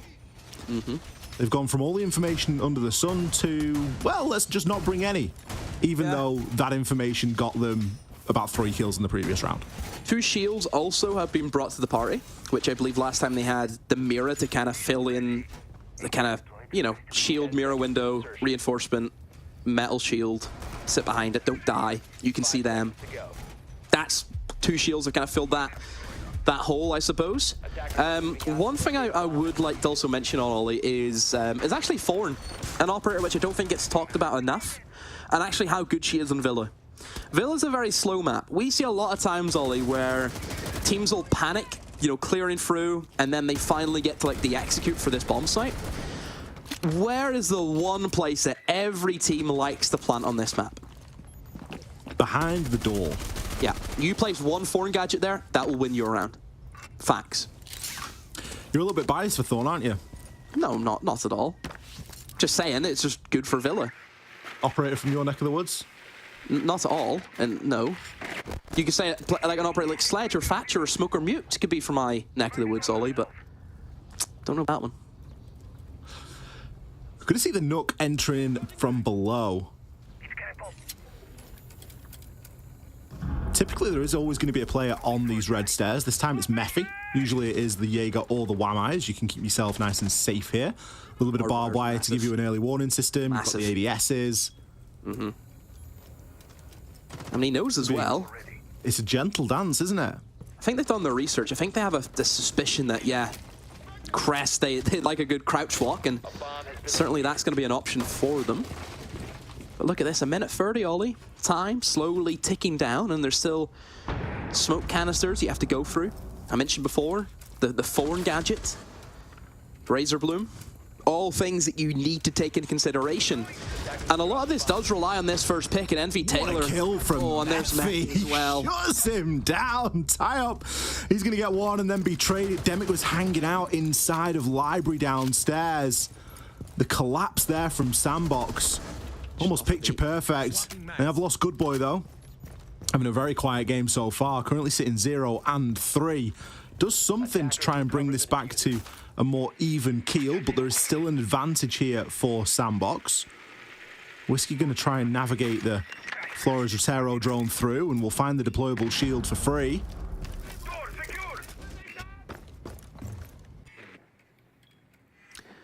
It's a good position now, I think, for Sandbox to be in. Cleared out most of the players. Have the Toxic Babes ready to go. We'll pop the first one, and yeah, this is now basically where Crest just have to go for kills. You have to rely on gun skill. They're both going to stack up against one another, trying to find their way in, but look at the smoke goes out. Kill comes in though. Now a 2v2. They could go for the plant here. Whiskey's going to try and attempt it. Where's the reaction for Sandbox? This is a massive worry now, Ollie.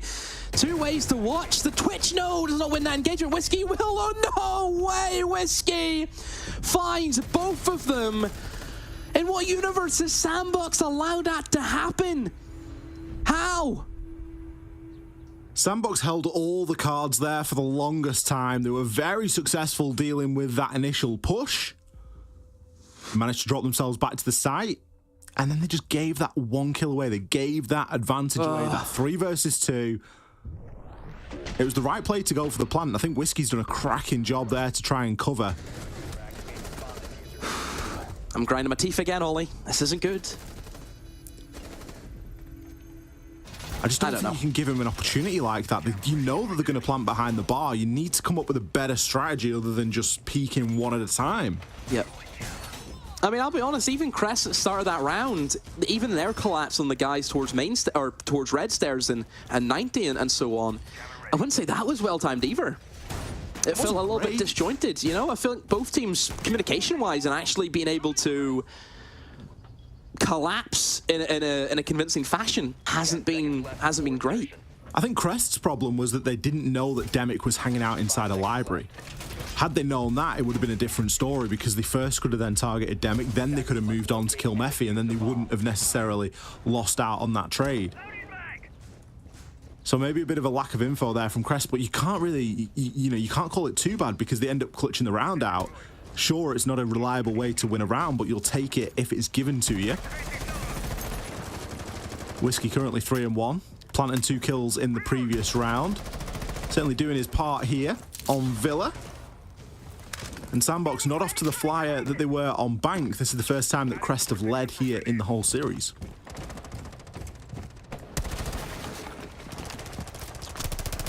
Yeah, Crest leading the way. 2 rounds to 1. Still a long way to go yet, Ollie. We're not just done quite yet. As we go into round number 4. 4th attack for Crest. And this is a different attack for them, Ollie. They are up against the kitchen bomb site. This revolves all around verticality. It's all about getting in above, opening up kitchen, moving defenders out of the bomb site into other crossfires that you've established around the map. That should be the plan. Well, let's see if the plan comes through from Crest. Currently quite a lateral approach. Acerola is going to be inside of Art Studio at the moment. Type is going to be above as well, so there is going to be that pressure. We've got the sledge, we've got the book, we've got tons of soft breach. Maybe just looking for a bit of a rotation kill here from library and through to kitchen. Eclair got himself above and just going to try and search out some of these electronic gadgets before Sledge comes in and does what Sledge does best, starts to rip open a lot of this flat. Castle Barricade is going to provide a pocket of safety for a time, but why not get rid of it with a nade and remove a drone demo? Oh dear, I think this is a dead one. Never mind, how does Meffy win that? And get out, and an Arakaze hits him as well. Okay, but Whiskey has picked up the pieces. Mephi has been eliminated, but Ollie, there's no way that he should ever win an engagement there. No way. He shouldn't, but he did. And an advantage here for Sandbox, but we've seen them with an advantage before, and it hasn't always worked out best for them. Whiskey's in a great spot here. He's looking to try and find a catch, but I think Arakazu knows that someone is going to be peeking down the stairs, but no, gets caught flat-footed. It's a roller, picks up one as well. Advantage flipped. Crest currently in the lead. 3 versus 2. 20 seconds left on the clock. Diffuser in hand. No denial. Sure, we've got a pulse. We're going to know where they're planting, but we're not going to be able to do anything about it because we've no C4, we've no Toxic Babe canisters. Going to be greeted with yet another castle barricade. You do have breaches, so you could get through that, but no, instead chooses an alternate line of attack. So I hope you're going to try and fight his way on through here. His kills trade 1 for 1. Good boy, you've not done much so far, but now is your time. Got to find 2 here. Picks the first. Clock to 0. You've got to stick the diffuser. Good boy with the clutch. 1v3 out of nowhere. Again, both teams struggling all to just keep control of a man advantage. Really struggling. I mean, Arakazi there getting caught out. Needs to be aiming in, ready for that to come, but beats me what's happening in this game right now, Ollie. Beats me. It beats me as well, mate. We've literally witnessed a Sledge, instead of using the hammer, using a nade to get rid of a castle barricade and removing a drone in the process for his teammate to then die to the Wamai that's behind the bench. Surely there's a better way to solve that problem. You've got hard breach, you could open up from trophy, you could push in from bathroom. There's so many different ways to get that job done. Oh, I was going to say what a week, but it's only Thursday. We've still got more of this to come, Ollie. We've got another 4 days, well, we've got another 3 full days in the rest of today. Oh, my goodness, best of 5s chucked in there. Love a little best of 5. Just again, if anyone isn't aware, we're having our Korea/Japan region play out today, along with EU later on. And then obviously tomorrow we will have the best of 5s for Korea and Japan, and then also the best of 5 for Europe also taking part. And then Saturday and Sunday, Ollie, we take a trip to South America, our old home. And obviously North America, my new home. We do. I'm everywhere. My goodness. You really are. I'm everywhere. Let's see if Sandbox can... Or let's see if either team can look like they're going to win the round from about the midpoint. Should we play that game demo?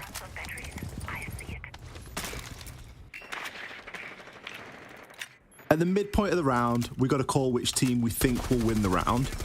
And then we see who actually wins the round. Because it's probably going to be the opposite, right?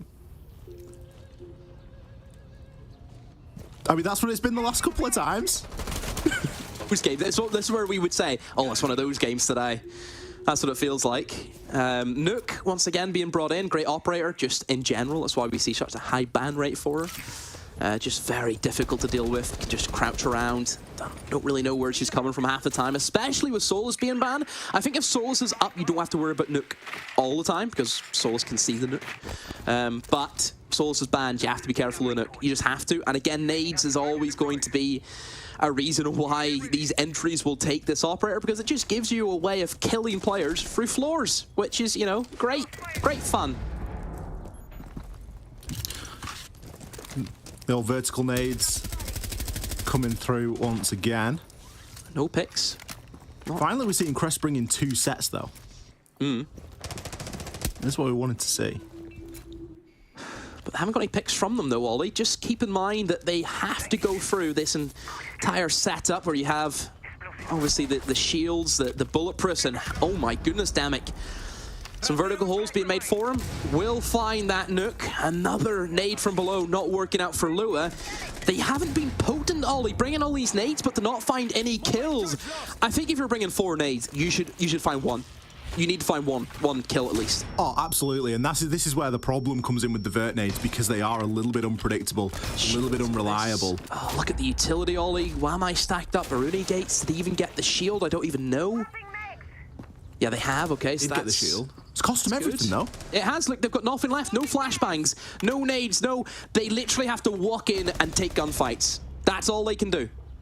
The Claire's going to start. They're going to take down Demic, level things up 1 for 1. Acerola, going to be patient here for the player that's inside of Astro. Leclerc. He's had his moments so far. Just going to burn the laser gate by walking through it. Hello? How is he allowed to get away with that? Good boy, fortunately, there with the trade, but traded back. 9 seconds left on the clock, and the plant is going to start to go down. MV Taylor patiently picks himself up one. Arakazi a second. That's the diffuser cold. Keep yourself alive, fellas. You've secured yet another round, 1 out on time. Yeah, very reminiscent of how Bank went, isn't it, Ollie? For Crest, where they just slow down, they don't have the utility. And then it's so easy for Sandbox just to sit back and just say, yeah, we'll play the time down. We've got the man advantage. You have no idea where we are. Information there really cost them. It's one thing, you know, having, okay, we have no utility, but we have an idea where they are. Let's just move in, go for the gunfights. It's a different thing saying we have to go for the gunfights, but we have no idea where they are. Look at Lua, for example, who was trying to hit the backstab, had no idea that the Frost just sat on red stairs. That's the difference.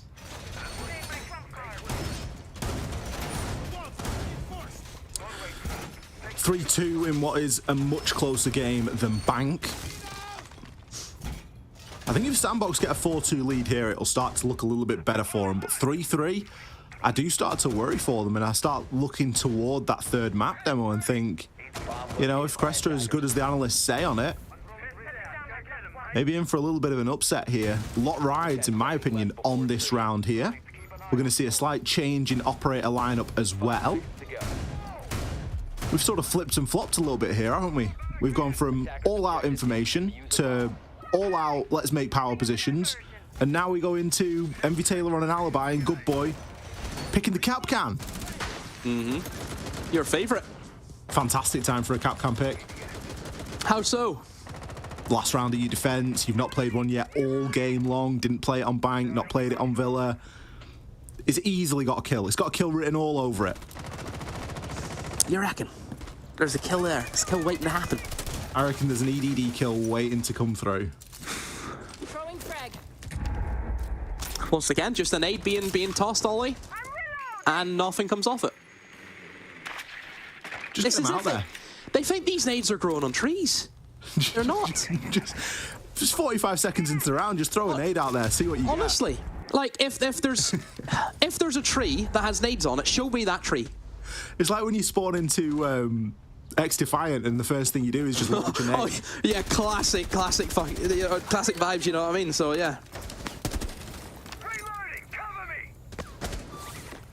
This one might get something. He's going to go around. Meffy is going to take a good portion of damage there and eventually be finished off. Player from the rappel as well. That's the second time we've seen a player from Sandbox just get caught in the middle of astronomy. Just stood there looking the opposite direction. 3v4, and it's, you know, half the round gone. It's not a good image, I would say, from Sandbox to... I think losing players early on is fine for this kind of setup, but you need to take more people with you. I think if you're going 2 for 2, you're fine. Reloading! Yeah, the problem is when you go 2 for 1. Or even 2 for none. And you look at what you've removed here. Yeah, you've removed the Twitch. I mean, Crest have done more damage to themselves just hurling nades left, right, and centre than that. They have spotted out the cap cans as well. We can see a yellow ping there. Is going to alert them of their presence. A couple of low players though, so all it takes is a momentary lapse in concentration. Lua has been very thorough. Does need to be cautious though. There's a bit of a challenge maybe coming in through from maps. Going to send that one through as the Toxic Babe canister comes out as well. Look at the time from Crest demo. It's always this final 20. Nest in position. But I worry. Again, I worry from this position because we've seen this before. It just... I don't know. I can't trust both of these teams to see out a man advantage. That's what it feels like. Oh, that's a good swing though from Whiskey. Just walks in and Ho finds it down. Never mind, don't have to worry. I trust Whiskey enough. And yeah, there we go. Cleans up house, Ollie. A free K. Just literally walks in study, slips in the mats and kills them all. Whiskey's the main character in this map so far. He's had a cracking attacking half there. Played great. It's going to level things up at 3-3. I like this entry as well. I think that tie-up, he didn't do too badly on that. Lua as well on the Astro Repel. Whiskey, usually the player that we're seeing getting the diffuser down, but in this game, obviously feeling himself a little bit, and if you give him the AK-12, why not let him run riot with it? A 3-3 there for Crest. I mean, it might be an even scoreline demo, but it feels like Crest have come out on top there for me. Attackers need to locate and defuse bombs. I think Sandbox have definitely shown us that they were a little bit shaky on the attacks on Bank. You know, they were giving rounds away. They gave 2 rounds away. Yeah, however, I think now that they are under pressure and it hasn't been as easy of a villa as what Bank was, I think they'll... it's weird to say, but I'm going to use the term, take it seriously, if that makes sense. I get you. It does feel like a couple of the rounds on Bank weren't taken as seriously as they could have been. But this is where now... They were in cruise control. I want to see 6th gear. I want to see them finish it out. 6th gear? Do you not use cruise control in 6th gear? I thought that was the whole point of it, right? You're cruising. 6th is the cruising gear. That's what it feels like.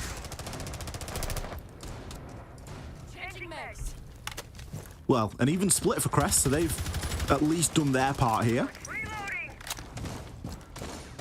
See if they're able to find any rounds themselves on the defense. It's going to start off pretty well.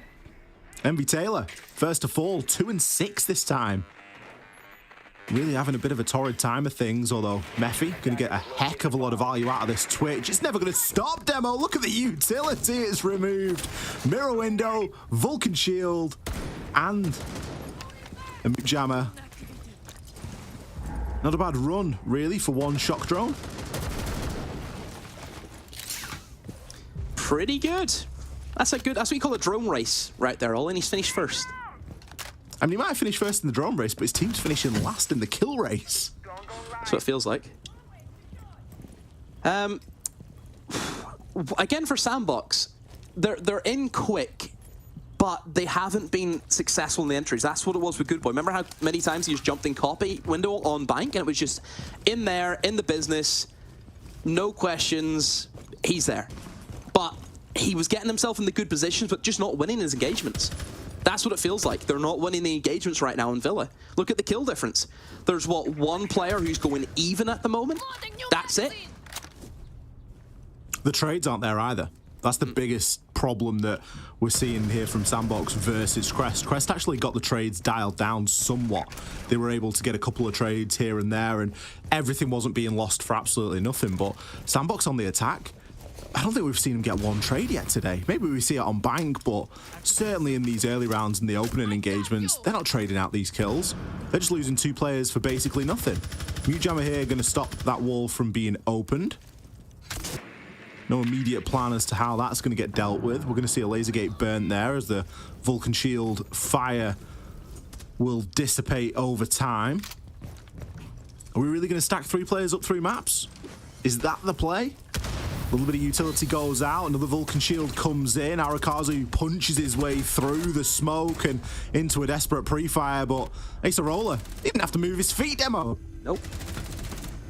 Easy enough. Again, just all that utility accumulates at that vault door. You're moving into just the trenches, essentially, Ollie, aren't you? And just you're getting weighed down by smokes, Goyo canisters, foreign gadgets. Even, you know, Banshees are great as well for that position. There's so... You think about, like, this map, how much utility can be stacked up at that one doorway? Because no matter what, that's always the doorway that's going to be probed by the attackers, no matter what. Attackers need to locate and defuse as many bombs as they can. Dear oh dear, Sandbox. Alarm bells have to start ringing soon. What is the answer to the problem right now? Well, if we look at what they're bringing in the lineup, it's a Thatcher and a Nook. Neither bad choices, really. You're going to bring another set of nades, always a good thing. You did struggle getting rid of the Mute Jammer previously, so makes sense to bring the Thatcher. It's in play, just get it brought, you know? Oh, I like this demo. Oh, if you like it, it must be good. 5 seconds left. A little bit of a Brava pickup from Arakazi. Now, granted, there's not tons that he's going to be able to get value out of here. It's not like we're going up against a very heavily sort of electrified lineup. There's a couple of gadgets knocking around. Yeah, obviously I think people will argue this point to me, but I don't think she's that good to warrant a lot of pick rates. I think she's been played quite a lot for, and actually in NA anyway. I can just go on off what I've seen in NA, but I think this season I was quite surprised just how much Brava there was getting played, and in my opinion, I just don't think she's that good. I think it's okay. I think it's decent for moving in, getting a Kai Claw, whatever it is, but then again, Twitch can do the same. I just think the way teams have been playing her, it feels like a knockoff Twitch, where then why wouldn't you just bring a Twitch Envy Taylor? That's a great double entry. Good boy with a bit of vertical action as well. Night and day difference. Look at what happens when you get the first couple of kills here. Envy Taylor is getting set up for a third. Picks it up. Good boy finds his one as well. Whiskey, you've had some pop-off moments so far, but this time you're gonna have to have a big one. Good boy eventually cleans up that extended roam. Punished. We didn't even see the site then, Demo. Is that much better from Sandbox, or is that just a panic and a bad play from Crest? Oh no, that's Crest have lost the first 2 kills and thought, oh, we have to do something, and then it just ends up nothing happens. That's it. Which again, it's the kind of mentality which I get. If you lose 2 players right from the get-go, the remaining 3 players have to do something. Because they can't just sit back and let a 5v3 onslaught happen. You need to get out there and make a play. That's just the way it is. So you have to, you know, that's the right idea, but it is what it is. Not much you can do. Bomb located by attackers. Well, you got to make the play sometimes, and sometimes the play will not work out. I'm gonna start giving royalties out. I am. I'm gonna start patenting these. That wasn't even the saying. You can't do it. I am. And yous all do it. This is the thing. I don't say it anymore, but yous all do it. Fresh does it. Des does, like, everyone does it. That was a different version. No. Copyright. Attackers are moving to defuse a bomb. I hope you have a good lawyer.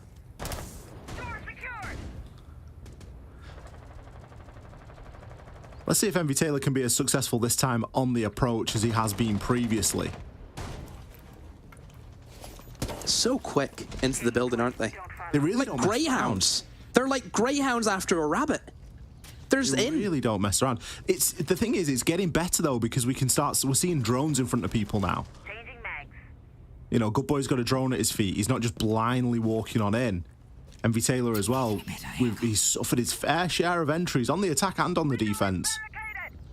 But we know that all of this is clear. We can see the drones working on ahead. Yeah. Also, another point that you might want to touch on is just no sledge, no buck. However, they still can do the job in terms of vertical, because they have double breaching charges from Ace and also Thatcher. However, you know, going for the breaching charges whenever you're up against a Pulse and a Valkyrie, where you're locked into an animation ollie, that's the only where you have Envy Taylor, another opening kill. Onto the player below. Whiskey gone, who has been probably, you know, a good standout performer at the moment. What have I just seen? Envy Taylor? Okay. Are you knackered? The player drops right in front of him, and he literally tracks. He looks at him, and then he shoots one shot at him as he's running away. Did he think it was his teammate or what? Like, I'm so confused about that. It doesn't matter. They've got 2 kills anyway. Get them glasses cleaned. I know he's a glasser wearer. I think he's just lost now, isn't he? He's sort of looking to see if it's going to happen again. Like, surely if I just look in this direction, it'll happen again, right? He's old. He's old, you know. That's what happens. Mate, we're using a super short. We've got 6 breaching charges, and we're using a super shorty to open the floor. Short to open, and he's died. And then Lua... Where was he going? He turned his back in the middle of a corridor to look at piano as if someone would be there. Honestly. Lua's now just finding all the information out for free. That C4, it doesn't look massive, but it's huge because of where Envy Taylor was playing. You think about it, he was trying to cut a line in between a couple of sites. He was trying to stop those players from rotating. We've still got Legion playing inside a library. Good boy. He's going to push his way down somewhat. They know He knows that something isn't right here, though. He can feel it. He's going to get swung as he takes out the default camera. Second kill coming on in here is going to be traded. The wall now opened. It's going to allow players to start transitioning through, but Acerola immediately takes Demic down. Mephi, you've got to try and clutch up here. A round that was looking good for Sandbox is now looking dreadful. 10 seconds left on the clock. Surely you don't go for the plant. He's going to lock himself into the animation. Acerola Eclair, now is the time. I honestly thought they were going to let him get it down, Demo. I was waiting for the players to come and they just weren't coming, but eventually Acerola enters the only default plant spot and takes him on out. Sandbox, that is a round I bet you wish you could forget. Mate, what? Like, I just don't know. I don't know anymore. It all started from MV Taylor. Did it not? That's where I think we lost our minds, and then it's just somehow spread. I think that rattled Envy, and the shockwaves just dispersed throughout the whole team. It's a nightmare. Honestly, you'd think Scarecrow's in the other team. Nice. Thank you. 5-4. Honestly, Crest win this game. I hope that, honestly, the way Sandbox have played that round, I don't think they deserve to win this map. There's only so many times that we can say, oh, Sandbox aren't taking it seriously. They're not just like, that was bad. That's it was bad. I saw 6 breaching charges. A 5v3. In a super shorty. A 5v3 with about how long? What, about a minute 40 to go, and you lose that with having everything in your pocket. Everything. Deary me. No words. Honestly, can't wait to see what Fresh is going to say. Is he going to be on a fence? Is he going to sit on the fence? Or is he going to join me down here in the pits of Lazarus? What's he going to do? There's surely no fence that you can sit on for this, though. He'll find... Hey, Magpies always find a way. That's the way it goes. Arakazi, first to fall here. Crest immediately with that opener. This time it is going to be traded, though. Good boy getting himself into an engagement as well. Where's the support? Honestly, Envy Taylor should be on him immediately. Envy Taylor was downstairs. Where's he going? Acerola should surely be pinched here. Envy Taylor, go. Go! He's going to push up. What's going on? I've got a clue. Oh, he didn't have a clue, and then he had a lot of clues. He punched the hatch to go down. They were playing Ring Around the Rosie, Ollie. Mephi eventually clears it up. 3-3. I mean, it's not dreadful. It's not fantastic. Sandbox clearly felt like they needed more nades. They brought 6. Instead, they're only going to have 2 left now. Still, I'm glad we've got 6 breaching charges. They'll be handy.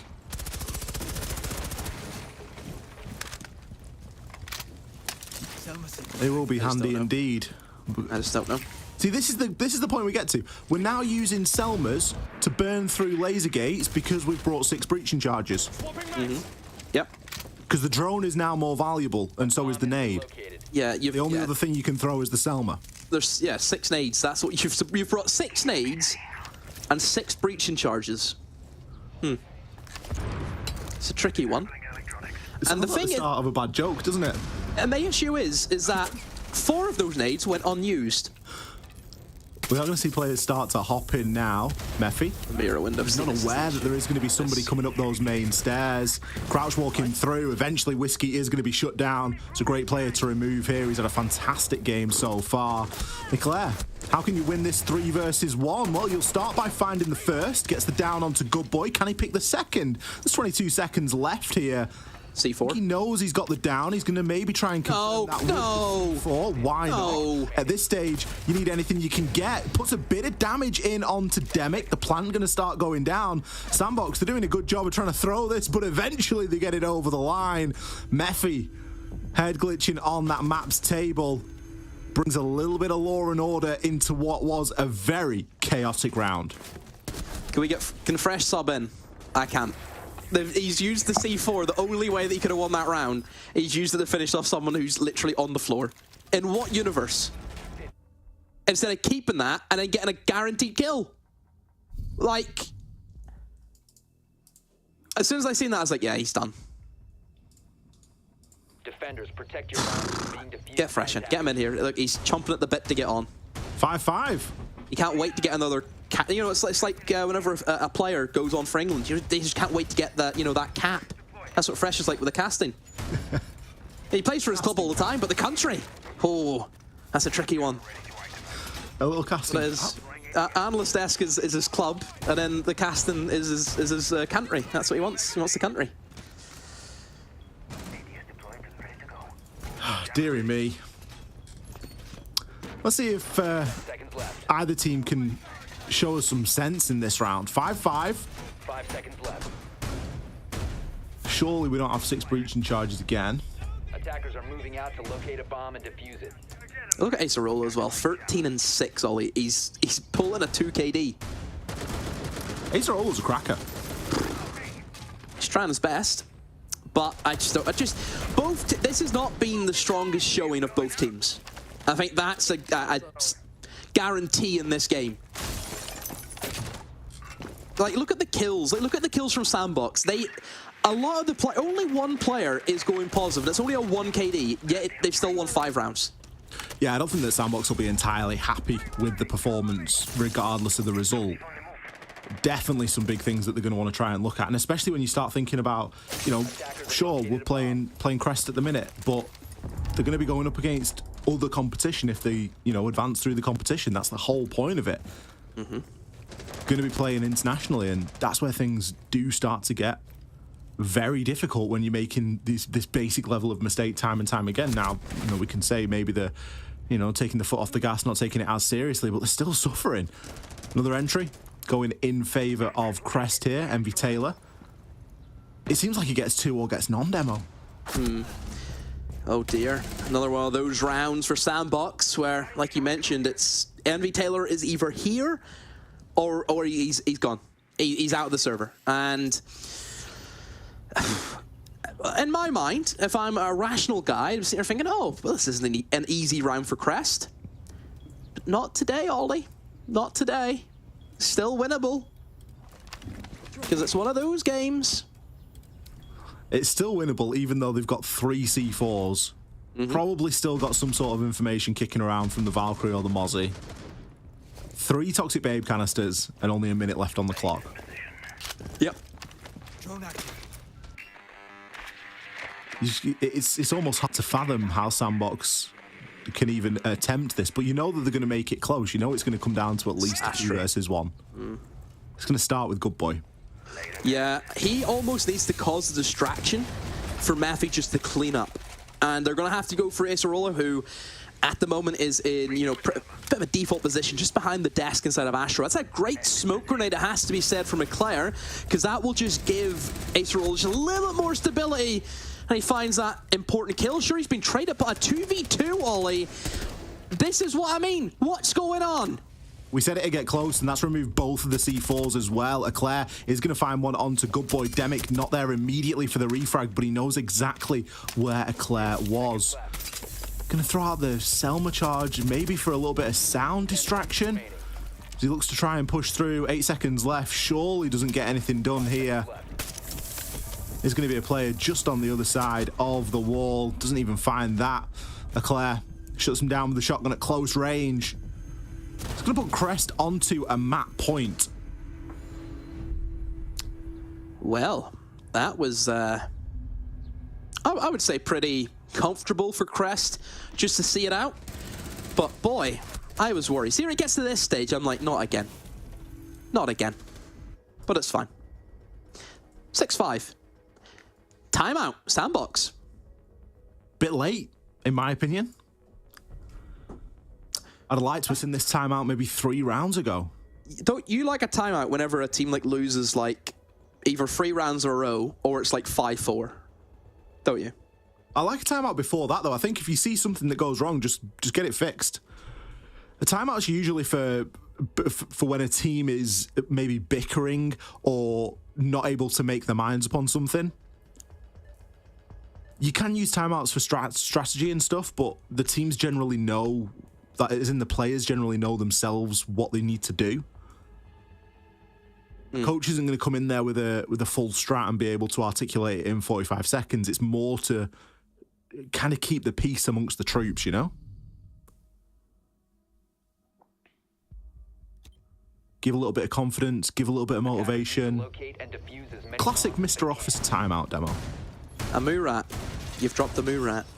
Out of all the people, or Fabian timeout. Yeah, I was going to say, we've looked at Fabian and then you went to Murat as, the inspirational coach. I think that some of Mr. Officer's timeouts are very good at SI, the ones that we got to listen to. Were we watching the same stream? Gasson was doing a fantastic job. That was actually, I did enjoy. I thought that was a very good bit. SI. It was very good. Made me laugh. 10 seconds remaining. 5 seconds to go. 6-5. Is this going to be OT? I just think it stinks of OT. I do. See, I don't even think we get there. I think it smells like Oregon. You think it's really? Yeah. It all depends on MV Taylor. He either gets 2 or he gets none. He's the hero or he's the zero. That entry battle has been fiercely fought and it has been fiercely won so far by Crest. If Sandbox are able to trade off Envy in the early opening round, the problem is Sandbox have got 2 entries. They've got Good Boy and Envy. And Good Boy, we always see him with the drone at his feet. And Envy, I'm just not sure. I'm not sure if he drones himself or if he tries to clone in or whatever it might be. But it just never seems as successful. Oh yeah, skins are allowed in this. I forgot about this. Did you remember that the skins are allowed in this competition? I did think we saw a little Ember Rise earlier. Yeah, and also it was the player that dropped in front of Envy Taylor. Yeah. Oh, there we go. We're not blaming it. We can't blame him then. It's not Envy Taylor's fault. We've all been there. No, I just clocked that. I forgot that skins were allowed. Have we seen any Pickle Ricks yet? I forget. Attackers have located Get me a Pickle Rick. I think we maybe saw a Pickle Rick like card. We want a Pickle Rick. I didn't necessarily see the skin. I can just tell by like, isn't it? I can just tell by their arms what they're wearing. It's so sad. Anywho, there's the Cap Ollie, which just did nothing, which you said you love, but hasn't worked out too well. It didn't get anything for Sandbox, did it? No, and it also hasn't done anything for Crest because they've just shot them all.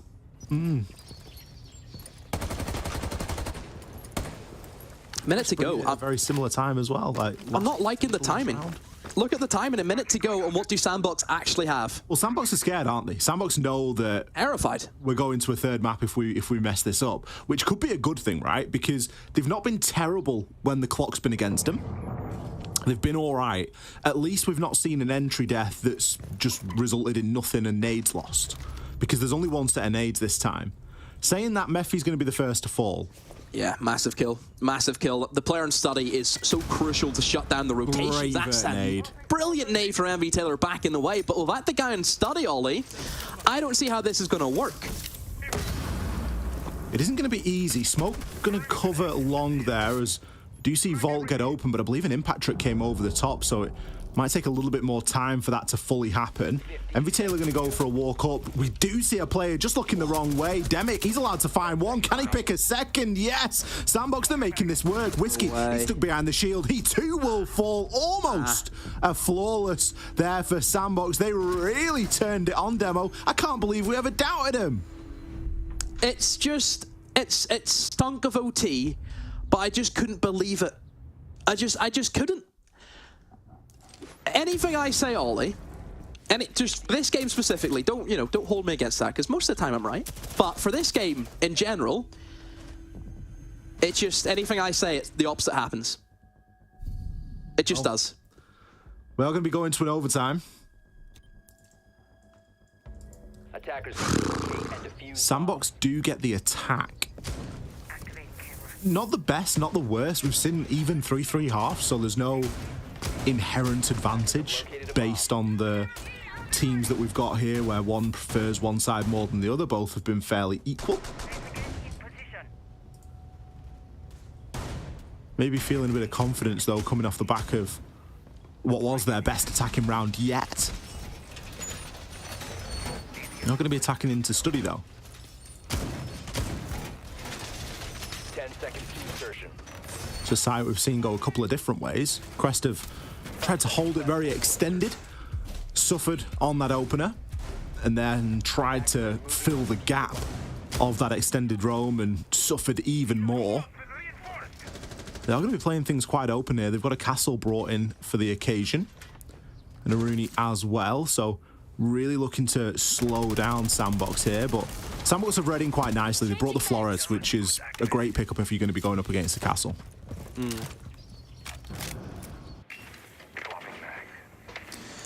It's a nice draw just to see what they're after inside of kitchen and dining, but it just all comes down to, like you mentioned before, Ollie, this man right here. It's all about Envy Taylor. If he can find the entry, if he can get off on the right foot. Good boy. He himself. Scrappy engagement there, almost got a glimpse, and there that goes down Envy Taylor. He's gone, Ollie. We've commented on it so many times so far that entry death for Envy Taylor it's almost been disastrous. And it's not that he's dying, it's just that he's not being traded. He's just out there on his own. Good boy going to be the top of red stairs right now. Does seem to be working quite far ahead of the rest of the team. Arakazu going for a little bit of a drone inside of sight. It is a little bit unclear at this point as to what Sandbox are rotating for. We've got Envy Taylor, who feels in quite a vulnerable spot at the top of red stairs, and we've still got players hanging out on the roof. Mephi, he's going to make his way down now and maybe provide a little bit of assistance. Good boy is actually just going to walk straight on in. Demo picks up one onto Whiskey. Can he find the second? Doesn't quite land the shots, but does toss the nade out. Isn't going to do the finishing blow. Another nade going there on Stop Master upstairs. You saw two people, surely. He's going to pre-fire his way into bathroom. 3 versus 1. Sandbox, they're just making this work. Taopi has to now push on up as the diffuser is planted. He telegraphs his location, just draws a nice little circle around Demic's head before eventually downing him. Needs to find 2 more. Players both stacked up here inside a trophy. Bit of a pre-fire gives the game away. Mephi, he's going to pick up that final kill. Sandbox, match and series point. This game, man. We haven't, me and you haven't done a game like this in years. It's just incredible. The one for the ages, Demo. Honestly, I'll never forget this game. This will be one of those games that we'll reference. You know that. It will be. Because it's just absurd. Every time a team looks as if they're going to win a round, they give it away. It's a game of throws. It is. It's a game of throws. And I'm just waiting for Peter Dinklage to show up somehow in this. I don't know where he's going to come from, but he'll be there. Let's see if Sandbox can get it done here and now. They have shown us that when push comes to shove and that match point is in sight, they have what it takes to take the map. They did it on Bank, and they've taken us to an overtime here and been successful in the subsequent round. Can they chain 3 rounds together? They've chosen to go to Trophy and Statuary. Yep.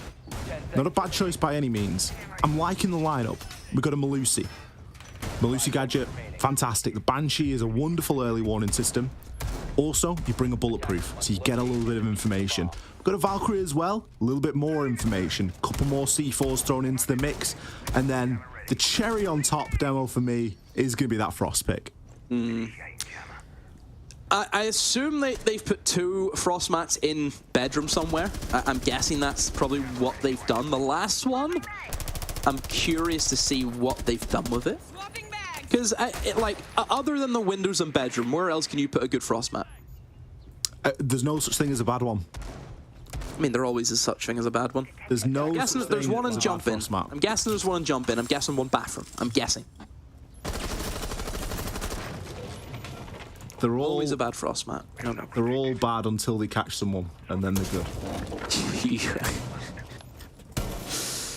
I don't know. I love a little off Frostmat. Top of the stairs, halfway, you know, just somewhere that someone's going to be an ADS. It's good information from the IQ.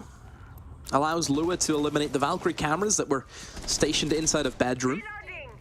And here comes the nades from below once again. Only just the 2 nades. No nuke being brought in this time. So he needs to make sure he can get these nades on point.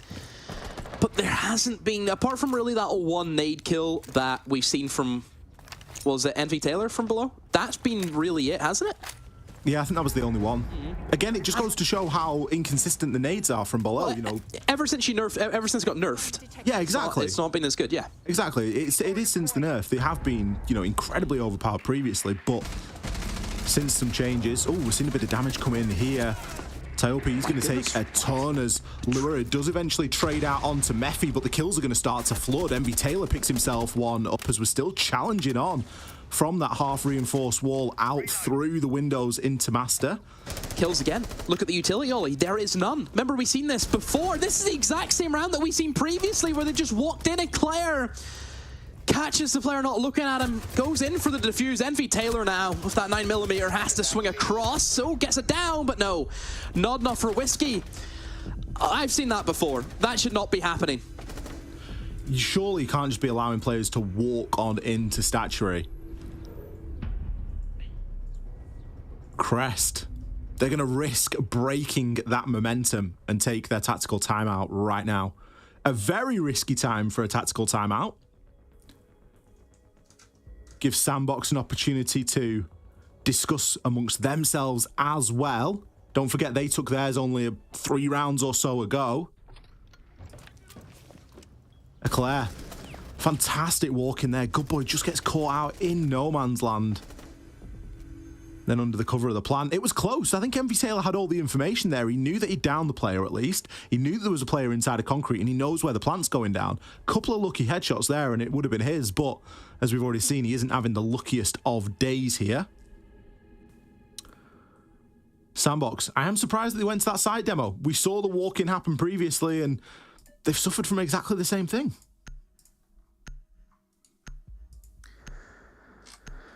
Oh, I don't even know where to go now. I don't even know. 7-7. You're going for the top floor. Attackers need to locate. Both teams have just.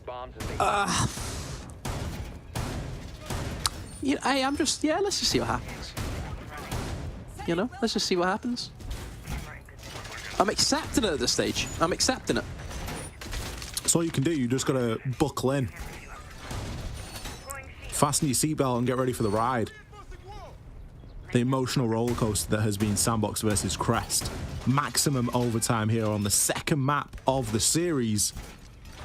Oregon is waiting for us if we need it. If Crest are successful here, we lock it in. Crest, a team that have got a great win streak on Oregon currently. One of my favorites, Demo. You win the second map in the best of 3. Usually you take the whole thing.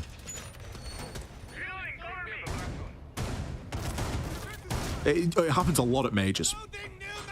It does happen a lot at majors.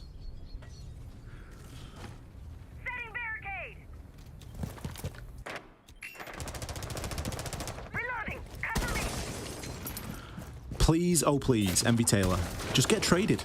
Good boy, get traded. Good boy's already in. Attackers have located a bomb. Yeah, he's not leaving anything else chance, is he? Good boy on the flip side is already inside a piano downstairs. Got a read on the Valkyrie on red stairs. Got the 0. Is that what we were missing, Demo? I think he hit the lip of the wall. I'm reloading.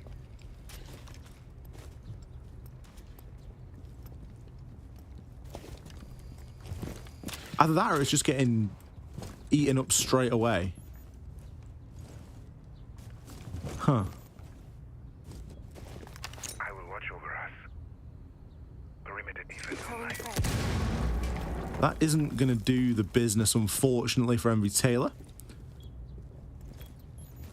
ideally, you do want to make one of those nades sing. You've still got 5 in pocket. You would hope that with 5 nades, you were able to net at least 1 kill. Tell them out!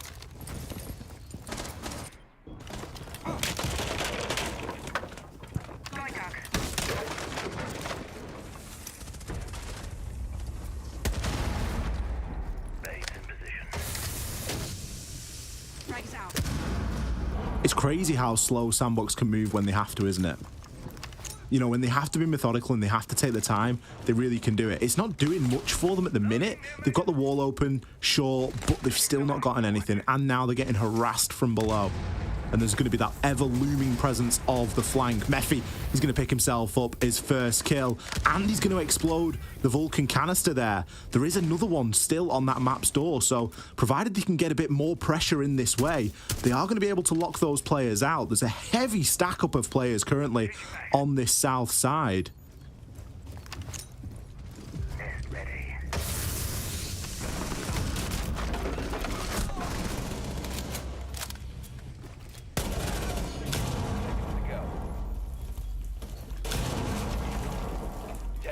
Remaining. Attackers are activating.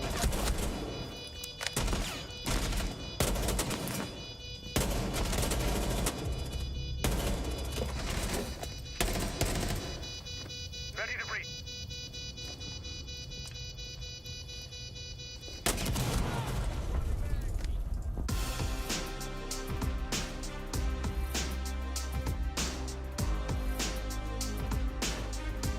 Sandbox there getting it done when it mattered the most. It didn't look pretty, but all that will be remembered is the 2-0 victory over Crest there. Doesn't matter how you come by it, Demo. It doesn't matter how you get that victory over the line. It just matters that you get the win.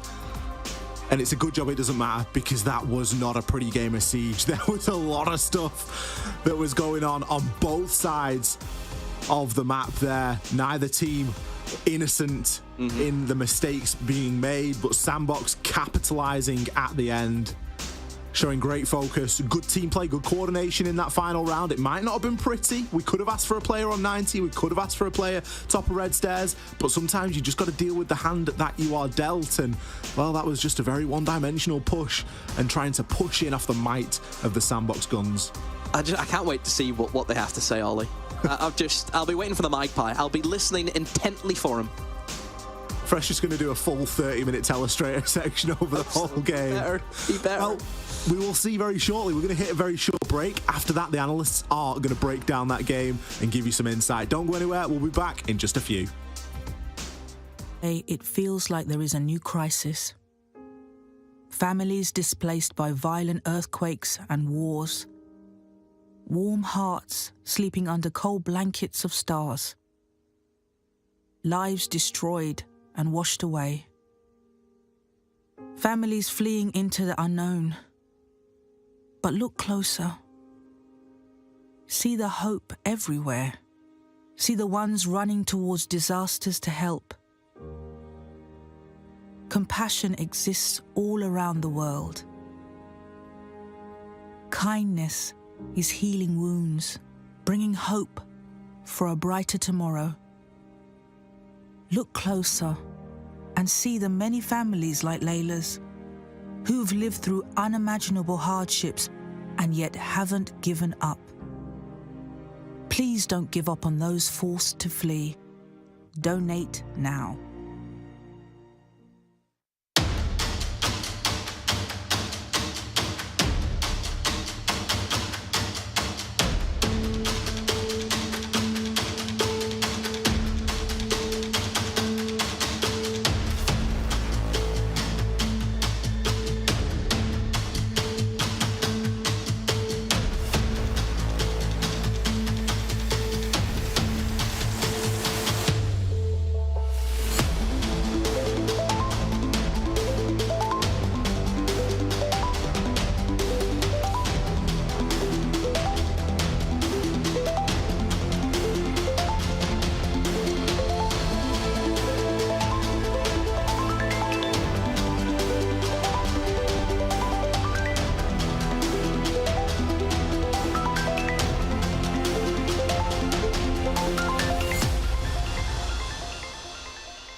Did you know that 80% of a human's brain is developed by age 3?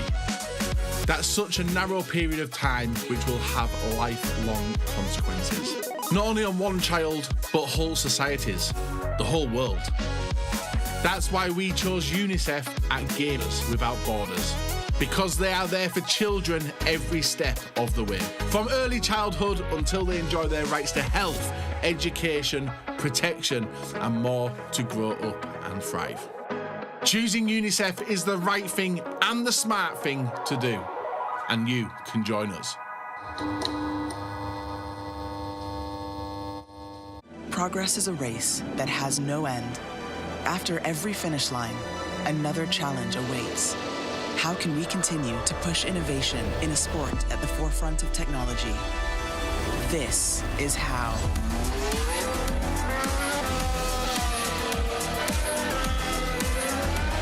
Discover how Aramco and the Aston Martin Formula One team aim to meet Formula One's sustainable fuel targets.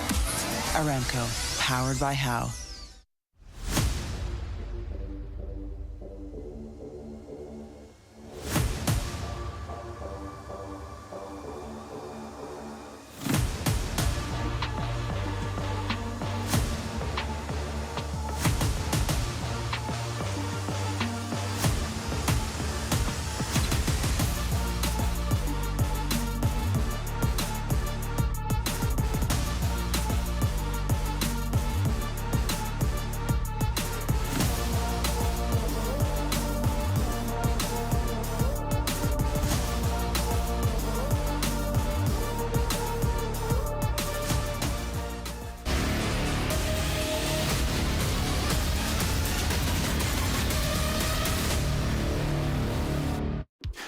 Demo with the, I don't know, the quote of the day so far, a game of throws. I like it. Welcome back to Gamers Without Borders. We have our first finalist in our Korea Japan region. We've got Sandbox, who will be continuing to tomorrow's best of 5 finals. And if they are successful there, they'll take home $300,000 worth of charitable donations and claim that first ticket to Gamers 8 later in the year. So, fresh on the fence, as you're being aptly named at the moment. That developed into quite a close series, didn't it, towards the end? Pretty questionable as well. Yeah, I just know when to change allegiances. That's all it is, Barney. I was pretty confident of Crest on that map before we went into it, and then after seeing map 1, I was all about the Sandbox. But it was not all plain sailing on Villa. I thought that strategically that was a really rough game of Villa from both points of view, in terms of, you know, the 1-2-3 processes that happen all the time that we're used to seeing on Villa. Neither team really had those processes in hand. I think, you know, particularly on the defense, as you're going to see Sandbox on the defense, they lost 3 Aviator Games defenses, and they were completely unaware of how Crest were going to try and take Aviator Games, and they lost it. Should have been 5-1 realistically on their defensive half. Should have got it done a lot sooner.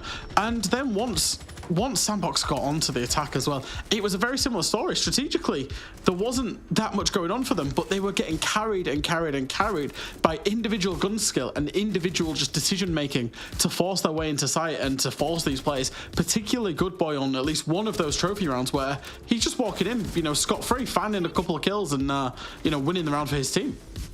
I mean, speaking to the fact of, you know, Sandbox being great fraggers, Crest on multiple occasions, they burned through their utility very quickly. And then they're left in those gunfight situations. And if they know their opponents, they know that Sandbox are really good fraggers, you're already putting yourself on the back foot, right, Anne?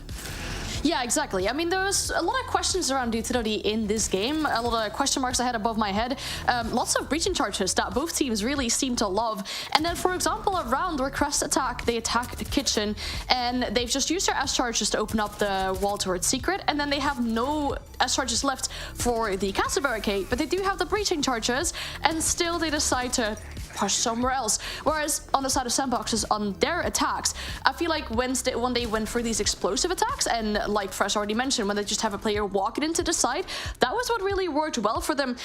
Also, on the side of Crest, sometimes when they got in these clutching positions, we just saw a round previously where they had that 1v3, it just seemed like a little bit of panic. Maybe something we talked about in the pre-show about inexperience or stress coming in with these players, but even when they were in clutches and they got it down, they seemed so focused on getting the confirm on that down instead of fighting the other two players that were alive. Yeah, so decision-making seeming to be quite a difficult thing for Crest to overcome. Also, you know, we're kind of hitting on Crest a little bit here. We're saying, you know, they had a difficult map 1 as well. Coming into map 2, played a bit better, but it was just frantic play left and right. Crest actually came into map 2 looking a bit stronger, definitely having a few more confidence plays as well, and their pace was a bit better, wasn't it, Fresh? Yeah, it was a little bit better. They certainly seemed to, you know, I think from the side of Crest, strategically, they probably were the better team on Villa. I think, it's, you know, especially on their attacks, they were finding their ways to win. I mentioned it. They got that 3-3 attack half split where, you know, they were covering a couple of rounds, especially the Aviator Games round, and they were trying to bring a bit better pace, you know, especially the first time that they attacked that. So, you know, I think they can hold their heads up high, but I think it's just, you know, it's a case of a little bit of inexperience and a little bit of just nous to understand their opponent and what their opponent's win conditions are. And I think, you know, if we see them again, you know, in future tournaments or whatever it is, hopefully they've developed that, because their strategy on both maps hasn't necessarily been too bad. It's just been the pacing and just getting a little bit overwhelmed in those late round scenarios. Yeah, Demo also mentioned during map 2 that, you know, if you lose the first 2 engagements, you're forced to then make a play because you're in that, you know, that player deficit. Something that Crest fell short to quite a few times, I think, but give credit where credit's due. I feel like at least in the first half of map 2, Whiskey played absolutely out of his socks. I think he was, you know, 8-2 going into that turn. You know, Anne, I've got to give credit where credit's due, right? Exactly, yeah, you gotta give credit where credit is due. Some players on the side of Crest had a way better performance than that last game. Whiskey still seemed a bit shaky sometimes, but had a better performance. Also, Acerola had a way better showing in that previous game, and something that I mentioned before going into this map was that I wanted Crest to shut down Envy Taylor. They were doing that, not necessarily specifically on that first entry engagement, but he didn't have the brightest of stats into their game somewhere halfway. Another thing that I noticed is that TOP was getting the entry in almost every single round that Crest got the entry. It was only 2 times that someone else got it, but TOP also being super influential on those entries, setting the stage for themselves. But indeed, as you mentioned, when you lose those first 2 entry engagements, it's so difficult to come back from that. We're kind of setting up a conversation for a little bit of an MVP talk, so I'm going to go to you, Fresh. Fresh, who was your MVP for that series? Ooh, for that series? Oh, that's going to be a difficult one. I think Envy Taylor obviously had a very good bank, and then also brought it back around on Villa. Oh, I don't know. It's got to be a Sandbox player, hasn't it? Yeah, it does. I kind of threw you in the deep end with that question. I apologise. But, you know, we have to discuss these things when we're on the analyst test, don't we? Okay, before we throw over to a very short break, I'll have to ask you, we got the EU bracket coming up soon. You guys aren't going to be here for that, so I want to get your take on it before we go. I think we've got BDS going up against M&M. Any hot takes for this one, or are we thinking this is a BDS win? Anne, I'll come to you first. Ooh, I feel like this is such a difficult game to predict because M&M recently got top 8 at the Major in Copenhagen 2 weeks ago. BDS have won Gamers 8 before, but they've shown that they had a bit of a slump during Stage 1 of Europe League. Can they come back? They've had some time to come back from it, or is M&M just going to continue with a dominant performance? I don't know. It's going to be a really close game for sure. What about you, Fresh? What's your take on this? I think it's BDS's game to lose. Genuinely, I think on paper BDS should be the favourites and probably are the better team on paper. However, the game's not played on paper; it's played in the server. And M&M, their most recent performance, where they did end up losing in the major, they should have beaten W7M. They should have beaten the eventual champions. So I think their mood and spirit and momentum is pretty good. So I'm going to give you, I'll get off the fence. I'm going to say M&M win this one. Nice. I like that. We'll see if Jesse and Jacob's point of view differs, but we can talk about that in a bit. We also have an updated bracket. For everyone at home or the viewers who maybe missed some of that, we can kind of come back to this and collect our thoughts. Korea-Japan bracket will be on your screens very shortly, where we can see where we stand. Here we go. Okay, so we don't have the results of Talon versus Cyclops as of yet, but here you can see Sandbox Gaming will be playing in our grand final tomorrow. It is a best of 5, so we're in it for the long haul. Crest Gaming unfortunately sent home, but not without anything. They have $75,000 that they can donate to a charity of their choice. So, you know, in a way, everyone's a winner. And with that, we have our first finalist, Sandbox Gaming, and we'll be switching up the regions and heading over to EU for our next series, where we will once again find another finalist for that bracket. So, we'll have BDS going up against M&M after this quick break, so don't go anywhere. Gamers, UNICEF and I need you by our side for a real-life mission. A mission to protect the rights of every child. After news cameras have left, UNICEF is here.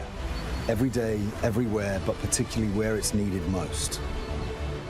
Did you know that more than 170 million children need UNICEF's humanitarian aid this year?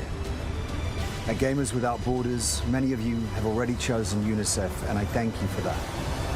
Choosing UNICEF is the easiest and smartest decision you can make, because you're investing in a child. And investing in a child guarantees lifelong returns, not only for that child, but also for their community and for our world.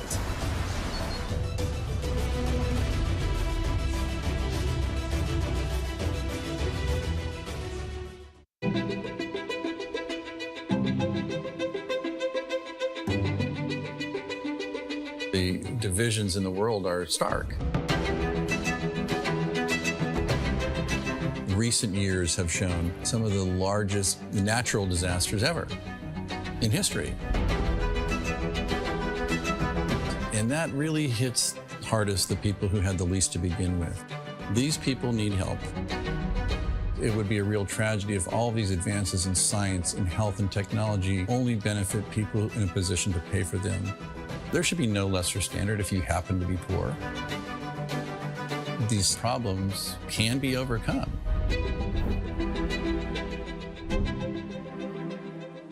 Direct Relief is a humanitarian, nonprofit health organization. The focus has been on the least fortunate, most vulnerable people.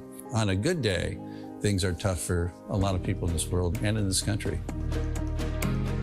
And what we can do is mobilize private resources for their benefit and make it available free of charge. We're the first nonprofit in the history of the United States to obtain accreditation just like a commercial distributor.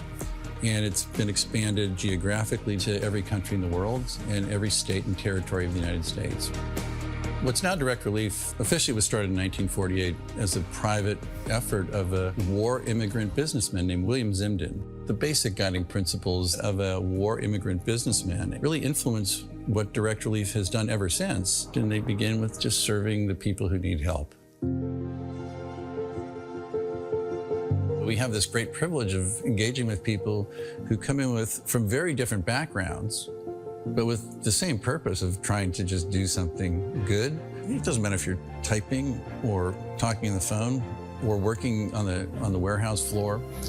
They're all part of an effort that means something bigger, and that is the fuel that kind of keeps you going. It gives you some sense that there is a way to make meaningful progress, even for a little organization that started at a kitchen table, but that's what provides motivation in life.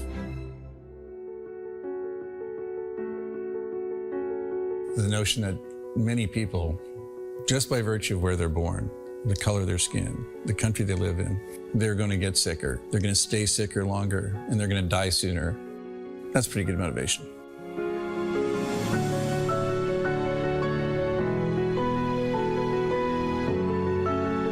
These issues are too big for any one organization to address.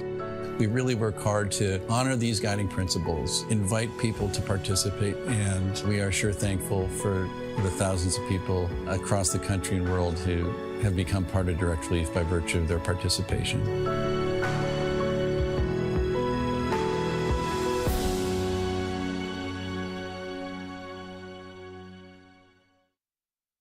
Progress is a race that has no end. After every finish line, another challenge awaits. How can we continue to push innovation in a sport at the forefront of technology? This is how.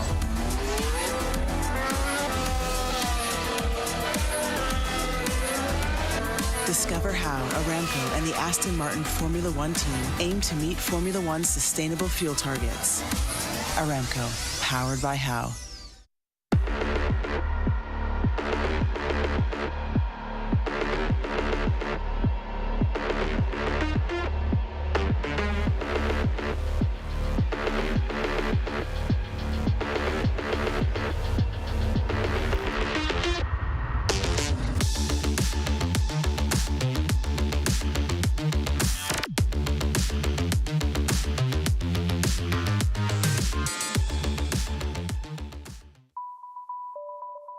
Hello and welcome to Gamers Without Borders. I have a very special guest with me today. Please welcome the chairman of the Saudi Esports Federation, His Royal Highness Prince Faisal bin Bandar bin Sultan Al Saud. It's been just under a year since we last saw each other, so how have you been? I've been doing very well, keeping busy. Yes, it is great to see you every year, and it's nice that we get to have this catch-up as well. And as we talk here, we are halfway through our Gamers Without Borders competition. It's going very well so far, so let's start from the beginning. Why is Gamers Without Borders so important? There's a lot of talk about the industry. There's a lot of talk about what the industry has done and the growth and the path moving forward. There's a lot of talk about the companies, the production, the gaming, the revenues and all of these things. But sometimes people forget that behind all of this are people. And to give these people, young men and women, an opportunity to really showcase who they are and the good that they can do, I think is a huge honor for me. And especially through an event like this that is charity-based, where they're going every step of the way to do what's best for others. And I think this is so much a part of the ethos of gaming. That is overlooked for people outside of gaming, that it's just, I'm very proud to be a part of this. Well, the core meaning behind Gamers Without Borders is gaming for good. So what specifically do you mean by this? We started Gamers Without Borders, right in the height of the COVID, not just outbreak, but lockdowns. And to be able to bring people together to give back to the communities of the world that were highly affected. So year one was focused on COVID relief. $10 million raised for COVID relief. A lot of that was spent on PPEs and things like that. Year two was the focus was on vaccine distribution and how do we get the vaccines to as many people as we can. And just, being a small drop in that ocean was a huge thing I was proud of. The last 2 years, last year and this year, we've kind of changed the focus a little bit and said, let's move to something that's a little bit more values-based. We have these amazing charities that I feel we're limiting with a cause. And we're saying, we want you to focus on simply COVID. Now, COVID was a major thing, so it was justified to begin with. But what we've decided to do last year and this year is to say, you at UNICEF, you understand who needs the help more than we do. So we don't want to limit you to one cause. We want to say we're supporting UNICEF for what UNICEF does, because UNICEF knows their work better than we do. There's a saying in Arabic, Khalil khubz al-khabbazu, leave the bread to the baker. So that's what we wanted to do here, is really say, we want to support these organizations because they do some amazing work. And rather than limiting them to something specific, is saying, look, we want to support you in the work that you do globally and make sure that we can give the most good. When we say gaming for good, we want to do the most good that we can. Now, you've already mentioned the previous editions of Gamers Without Borders and all of the good that you have done up to this point, but something very exciting that we're including in this year's edition is that you have an all-women's Counter-Strike Global Offensive tournament that's taking place here at Gamers Without Borders. Tell us about your decision to include this. So, the passion for gaming in our region is very strong. And that includes our young ladies, our women's population. By our last studies, about 48% of our gaming community are women. And so it's important for us, and a lot of the initiatives that we're doing here are aimed at how do we convert that community into an equal percentage of professional gamers. Now, we've made a lot of strides, and one of the biggest boons for that has been some of our young ladies that have broken out as professionals and really blazed the trail to showcase that this is a viable career path, which is very exciting. And we look to doing more in that sense and not less, because, you know, as we talk about our global community of gamers, our young women are a part of that global community, and they need to be a part of what we're doing more. And when we talk about gaming for good, we really are talking about all gamers and everyone should have a chance to participate, bar none. So we anticipate doing more in that sense and not less as we continue to move forward. Well, speaking about the teams that compete and win here at Gamers Without Borders, they qualify for Gamers 8 later in the year, the Land of Heroes. Now, why did you decide to link the two competitively? It was a way to also reward some of the gamers. You know, they're doing this great event that is all for charity. And then to give them a chance through that to participate in one of the largest offline events in the world, multi-platform, multi-game, which, again, they're two of the largest multi-platform or multi-game tournaments in the world. And having one be completely for charity, and then to help reward the teams and our young men and women who participate there by participating in the largest offline, I think it just made sense. The storyline there made sense. The excitement around it, and it's, you know, for us, the opportunity to invite people here to see for themselves what is happening, what is the growth, what is the excitement that we have over here, I think is very very much a part of the storyline that I think we're excited about. Well, like we've already spoken about, Gamers 8, the Land of Heroes, is happening this summer. It's extremely exciting. You know, it's happening later in the year, but what should the fans look out for? With everything that happens in gaming, there is an evolution. There's no event, no game, no tournament is perfect. So we've spent a lot of time looking through what we did last year. What could we learn? What could we improve? What can we grow? And there's a lot of things, a lot of exciting developments that we're going to be announcing very soon to really take this up a notch and start to see if we can, you know, what we can add to what's happening globally. We have an opportunity here to really, you know, take some of the relationships that we've built with publishers, with players, with the community around the world, and really see how we can work together and take some of those ideas and have a little bit of fun with it. You know, we've done a lot of tournaments here. We've done a lot of built a lot of relationships with Japan. We just came back from a tournament in Thailand. We've been to Korea, the US. We're doing things in Europe. And how do we take some of those ideas and some of the excitement that is around gaming and really bring that back to the offline events and some of that growth that's coming out of the COVID and the lockdown years. And again, bring some of that fun and excitement back to some of these offline events. So we've mentioned Gamers Without Borders. We've spoken about Gamers 8. Let's talk beyond Gamers 8. What are the wider ambitions of the Saudi Esports Federation? Well, I mean, I've been very open about this from the very beginning. We have a population that is roughly 68% of which consider themselves to be gamers. So it's important for us to really cater to our community. And if this is what they love, this is what they're interested in as a career path, as an educational path, it's my honor and pleasure to start to really build that here and showcase that we have the talent and we have the ability to do all of these things.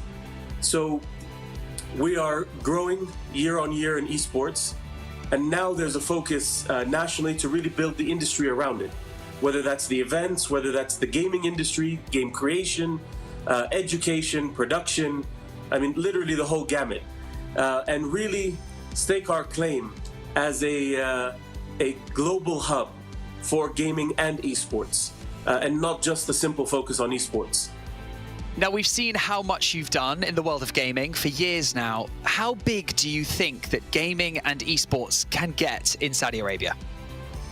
This is our passion. I mean, as I said earlier, we are a population that 68% of which consider themselves to be gamers. 48% female, 52% male. And we've launched a lot of initiatives to build our esports activities and really step out onto the global stage on esports and stake our claim. And the initiatives that we're building now with the launch of the national strategy and a lot of the other Savvy group and a lot of the other initiatives that have launched here is to really, and this is something I've been very open about from the very beginning, is our intention is to be a global hub for gaming and esports, to really give our community the opportunities that they deserve in this as an industry. We are looking forward to not just being a part of the global stage and the global community in esports, but a part of the global gaming community. And again, we've talked about game creation, we've talked about production, and there's the myriad of opportunities that are available in the gaming industry. And one of the things that we always tell people, especially in our country when we're building out the opportunities, is there's no reason that your passion or what you want to do in life has to be disconnected from gaming. Whatever you enjoy, if you enjoy gaming, there is a career path within gaming for you in that field. You know, are you a lawyer? Are you an agent? A caster? Are you production? Behind the cameras? Are you, an event planner? Literally anything that you have a passion for doing, there is a career path within gaming for. And that's what we're trying to build here. And as part of the KPIs that we've set out with the national strategy, when you talk about how big can it be, I mean, we've set out some quite ambitious aims, like being 1% of the GDP of Saudi Arabia by 2030, 39,000 jobs created, 200 plus gaming companies in Saudi, both local and international coming in, and many more. And this takes a lot of work, a lot of partnerships, a lot of work internally, but also what it means is being a part of the global community and being an additive part of that community, because that's the only way that this works. And you talk about, this event that we're at, Gamers Without Borders. There is no more borderless anything than gaming. I mean, you log onto a server, and whoever can log onto that server is a part of it and a part of that community. And that's what makes gaming so beautiful. And we just want to be a part of that. And when you talk about gaming, there are certain places you just think about. If you close your eyes, think about North America, whether it's California, Canada, or others. You think about Japan, you think about Korea, you think about some countries in Europe.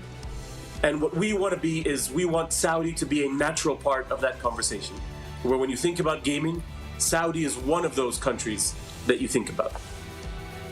Well, Your Highness, thank you so much for joining me in this interview. We can't wait to see what Gamers 8 has in store for everyone this summer. No, I'm looking forward to having everyone here. And again, when I tell you we're going to have some fun with it, you'll know exactly what I mean when you see it.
Welcome back to Gamers Without Borders, and we are now diving into the European bracket. On the one hand, we have two teams who are, no strangers to the spotlight here. On one hand, we have BDS, the behemoth, who are Gamers 8 2022 champions. But then on the other hand, we have a team who have definitely surprised us and played extremely well at the previous Copenhagen Major, M&M. Also one of the longest standing rosters that we have in Siege who are competing right now. We also have had a little switcheroo in the virtual studio because I am now joined by Jesse and Jacob. Jesse, we're going to kick things off with you. Before I come to you, actually, we have an update from the Korea-Japan bracket where we can actually show you on your screens how our teams are faring and who's going to be playing in the grand final later. But Jesse, a pretty hectic start to the broadcast, wasn't it, between Sandbox and Crest? It was, Banks, but it felt like a very fun game. We saw Sandbox and Crest go at it, as you mentioned. We heard Demo and Ollie casting that game. We were having a great time with it. Got to see Sandbox go through this end of the bracket, Cyclops going through as well. So the big names really coming out on top here. Massive step-ups from those two squads, and they will be playing in the grand finals tomorrow, which should be a very fun game between Korea and Japan. Yes, a best-of-5 battle tomorrow. We cannot wait. Jacob, good morning. Is it bright and early for you? How are you feeling? Yeah, the sun of California is currently not shining outside of my window.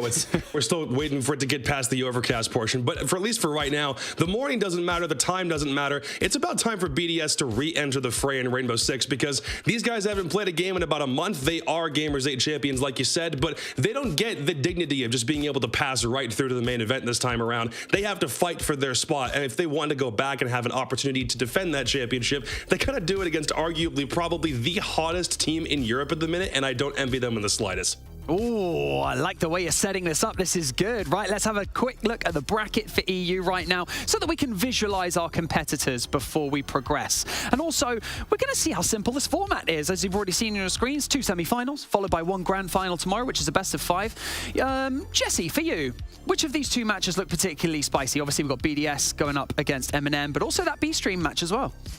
Yeah, the B-Stream match would be all right, but this one I think is the one that people have been waiting for. Even including the games that we just saw from Korea, Japan, I think this is game of the day, BDS and M&M, because BDS are that Titan that we know so well who kind of fell off throughout stage 1, and then M&M playing the best Siege of their entire lives right now. This is a team that's been around forever, and they are finally achieving the heights that I know a lot of people have been wanting to see them hit. So yeah, I mean, this is the scary one. Wolves Wild will be good as well. I'm excited to see what Wilds can do. They're kind of a new team. team. But yeah, I mean, BDS, M&M, when you got the Titans going at it, that's what you want to watch. Yeah, this is the one with the upset potential. I think if in any other circumstance, this was going to be a game where BDS were going to win every single time. But because M&M have been doing so well, and in the context of Copenhagen, their highest result that they've ever hit in the org's history, they're already riding a streak of momentum. And if they're able to do that against BDS, who again haven't played a game in about 4 weeks, then I think we know which team's about to go all the way to Saudi Arabia. Ooh, well, I guess the real question is, can M&M rise to the occasion? Historically, a bit of a challenge for this roster, right, Jesse? Certainly. I mean, this is a team that's been to 5 kind of S-tier tournaments, majors, and 6 invitationals. They just finally, on their 5th, made it to top 8 for the first time, as Jacob was alluding to. And if they can qualify to this tournament, if they can win the bracket here today and tomorrow, that means that they will be going on to G8, which means that they will be in top 8 at another S-tier tournament. So they could make it back-to-back if they win this. Of course, it is a tough opponent to start things off, though. BDS, once upon a time, the best team in Europe, the best team in the world. Kind of going to be looking to see if they can bounce back, re-achieve that #1 status, but certainly at the moment, this is anybody's game. Ooh, well, speaking of BDS and whether or not they're on form, whether or not they can rise to the occasion, Jacob's already said that, you know, we haven't seen them compete for 4 weeks. It's going to be a very interesting matchup. We had the opportunity to catch up with them earlier this week, and here is what they had to say. BDS can be this big, scary team that are feared internationally. Shotgun, he's ready for this close-range engagement. And lost to Psycho, and oh no, Jalen, he took the case with him up there. We're falling. The downfall of it all, Parker. Brede, he's gonna get the plant. It's a 3 versus 4. Oh my, BDS! Your champions of Gamers 8 2022, it's BDS! Hello, I'm Likefak. I'm 19 years old and I'm a player from Team BDS. Before Team BDS, I was with 3-1 Skate in the French League, and for like 8 months, I'm playing for BDS in the European League. Sheiko is the entry, Bride is the support, and Renchi, LM, and me are the flex. Respawning with 2 more to find. There is the 4th for Sheiko. Only 1 left, and a Sheiko ace on the end of the floor. So coming in the team after BDS won the last Gamer 8, I feel confident because after I come, we won the major. We do a bad performance in 6 invitational and mistake on the last major, but we wait for this competition and we are ready to play the Gamer 8. Last flashbang is Blur himself. KZ has a read. Blur needs to reposition. W7F take their first map.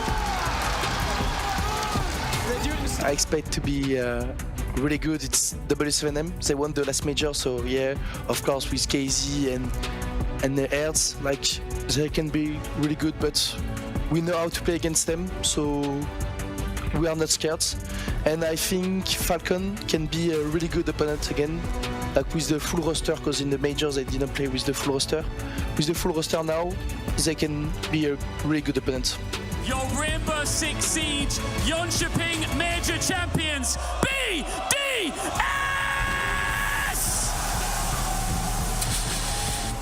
I think the momentum from the major, Jönköping major, can be there again.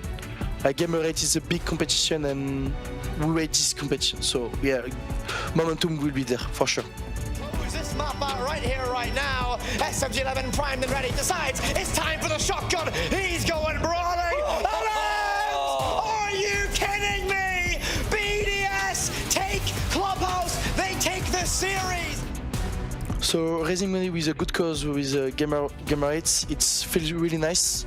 Like to play with a good cause, you want to improve more and more. So it's really nice. For my fans, thank you for the message. Like we want to improve more day, every day for you. And for the hater, the same. Keep going, guys. We like your message. Leaky fact of BDS. Now, there is a story for you. An absolute wonder kid coming into this roster, coming out of Gamers 8 when they had just won in 2022. What an absolutely incredible kid and furthering their success, Jacob.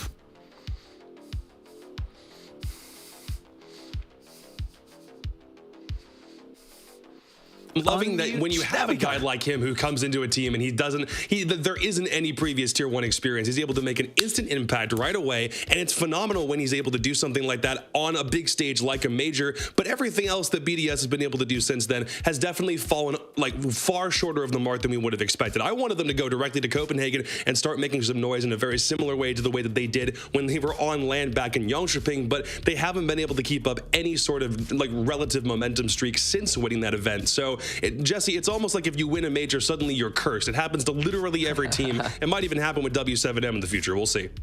Yeah, I mean, it's kind of tough bringing in LickyFact. You know, he has been a great piece for this team, and I really think he's added to the depth for a long time. This was really the Shaiko show. You know, we saw Shaiko being the main point of entry, the main fragger for BDS, and now it feels like they finally do have a second guy in there to help out. So, you know, when things aren't going so hot for Shaiko, they've got LickyFact to try to back him up. And when we look back at the stage 1 that BDS had, Shaiko was actually the only player who was negative on BDS through the entirety of EWEL stage 1. He went 29-31. -1 overall. And now I've got his last 5 games that I wanted to highlight for you guys, right? These are the 5 maps that he played most recently, and these are actually every map that he played for the European LCQ. And you can see he started off really hot. Generally, Shaiko is consistent. 16-10, 14-10, great. Then they played Wild in their next best of 3, 14-2 to start off that game. That was a 7-0 on Oregon, 13-11. But when things fall, they fall hard. We saw Shaiko going down 5-11 KD on that final map on Cafe against Wild, and that was the most important map of the season for BDS because that was the one they needed to win to keep their lives alive in the last chance qualifier to go to the major. BDS, they didn't lose a lot of games, but the games that they did lose were crucial in making sure that they couldn't make it to the first major of the year. And so if we are going to see BDS in more of those really important maps, I need to see Shaiko improving. I need to see Shaiko playing well because it feels like when he is not there putting up the numbers, the team has struggled. Got to put the numbers in when it matters most, for sure. Now, we've had a look at BDS. Now let's consider M&M for a moment, okay? A team that's been forever improving, like we've been talking about. But Solotov, the frag master, Jacob. You've got to go and talk about this guy because he's been putting up some serious numbers, right? I do, but I also kind of have to call him a hard carry. Like, credit where credit is due. The numbers are phenomenal, but he is the lone reason why M&M has really been able to catapult themselves to a higher status as of late. Obviously, these are the numbers specifically just from the major in Copenhagen. He was the only player to crack above 200 kills for that event. M&M were also one of the teams that played the most maps out of almost any other squad, given how many times they had to play in BO3 scenarios just to get out of the playoff stage to even make it to the bracket. So these stats, along with Yuzz's, absolutely makes sense, but he's right up there with guys like Nesk, Volps, and Herds. It's the Turk, 1 Brit, and then a couple of Brazilians. If that doesn't show you the exact kind of high company that Solotov's been in, Jesse, I feel like even if we take away the fact that he is right now the hard carry for this team, those numbers are just ridiculous. Yeah, I really hope that we get to see Solotov pop it off. We're going to have fast style of pace from M&M because that's kind of what BDS have struggled with, right? I felt like when we did see them lose earlier in the stage 1 to both Wild and to Heroic really early on, felt like they were playing kind of rigid, like they weren't really adapting to the meta. M&M have thrived in this meta. Solotov's a huge reason why, and so I'm very excited to see what they can do against this French team. Well, if you're at home watching this stream, just make sure that you tune in and make sure you keep your eyes glued on Solotov because we could see some absolutely outrageous plays throughout this next series. But we got the map vetoes that are going to come up onto your screens right now. Jacob, this is where the mental game starts, okay? This is psychological warfare. The veto, this is where it all begins. Are these good decisions? Break this down for us if you can, my friend. Well, Skyscraper, no, sorry, to Border to Skyscraper to start things off with. I'm always down for maps that play completely opposite from one another for the most part, because these are, I think if we're talking about maps that are definitely more of a fast attacking pace one, Border is obviously going to be a phenomenal place to start things out with because that's typically how you can play into it a lot more. And the fact that we do see like M&M wanting to go for that first, I think definitely speaks to the kind of playstyle we'll see from them to start off. For Skyscraper, I think it's a bit different because Jesse, I'm specifically remembering their play from Skyscraper back during the Invitational. It was one or the other from what I remember. It was like maybe they'll be good on it, maybe they won't. Yeah, Eminem lost Skyscraper to BDS actually at SI. They're on a 4-game losing streak on Sky, so it's going to be shaky for them. They're going to be wanting to win their main map pick, of course. They've chosen Border. They've actually had a negative win record on Border. However, their losses that they had in Copenhagen were close, and then when they did win it in Copenhagen over W7M in the quarterfinals was a big map for them. They love their dock on that map. They love to go swinging on Border, so definitely look out for that. Well, I spoke to Fresh and Anne earlier today to get their predictions for this match. I won't touch on them too soon right now, but Jacob, I'll come to you first. What's your prediction going into this EU semi-final? Look, I'd love to just pick BDS off the rip, and they've got the longevity. Obviously, they're the current champions of the whole event that we're trying to get them qualified for. But I do think Eminem's hot streak is something you can't necessarily discount. It's all dependent on the way that the fraggers play, though. If Solotov and users are playing up to their typical standards, Eminem should take this thing handily. But if they don't, BDS is a very, very bad team to underestimate, so we'll see. Ooh, Jesse, are you in the same field? Are you leaning the same way? I mean, it's difficult because we didn't get to see BDS play that many games, and they've had so much time to improve. I think if BDS are playing the way that we saw them towards the end of EUL, where they're rigid, they're slow, they're not adapting to the meta, this is Eminem's game to lose. They should run away with this thing.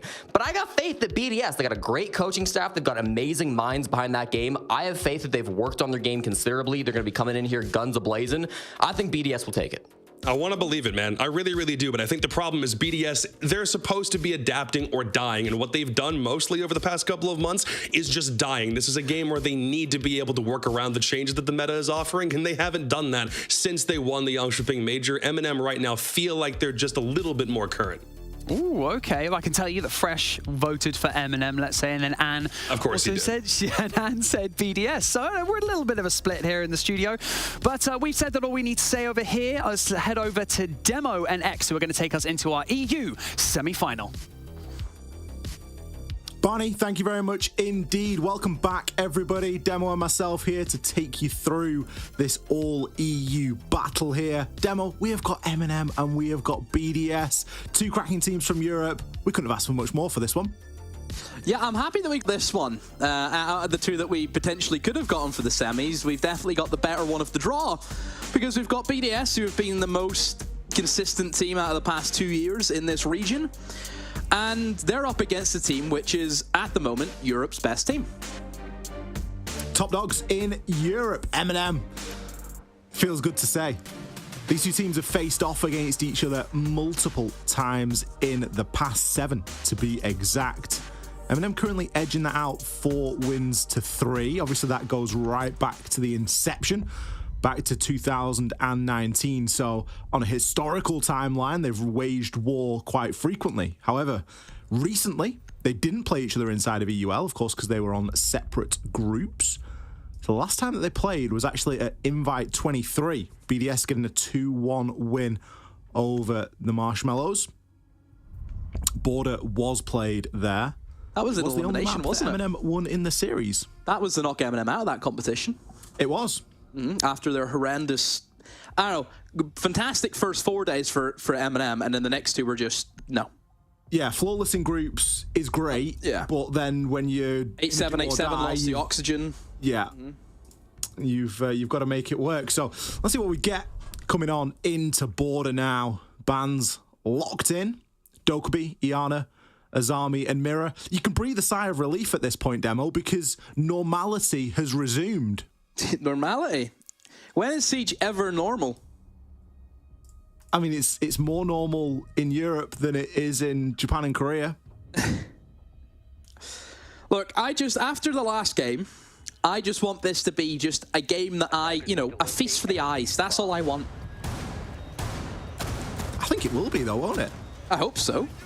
I'd expect so. Obviously, BDS has been out of shape for a while. Obviously didn't go to the major. I've got a big theory about BDS, and it ties in with them not going to the major. No, listen to me. Here we go. So I was in Copenhagen, and I was speaking to T-Chub's coach for NIP. And we were chatting, and I was just saying, how are you getting on? Are you managing to find scrims? The scrim quality in Europe's usually pretty good. What's been going on? I said, been scrimming BDS quite a bit.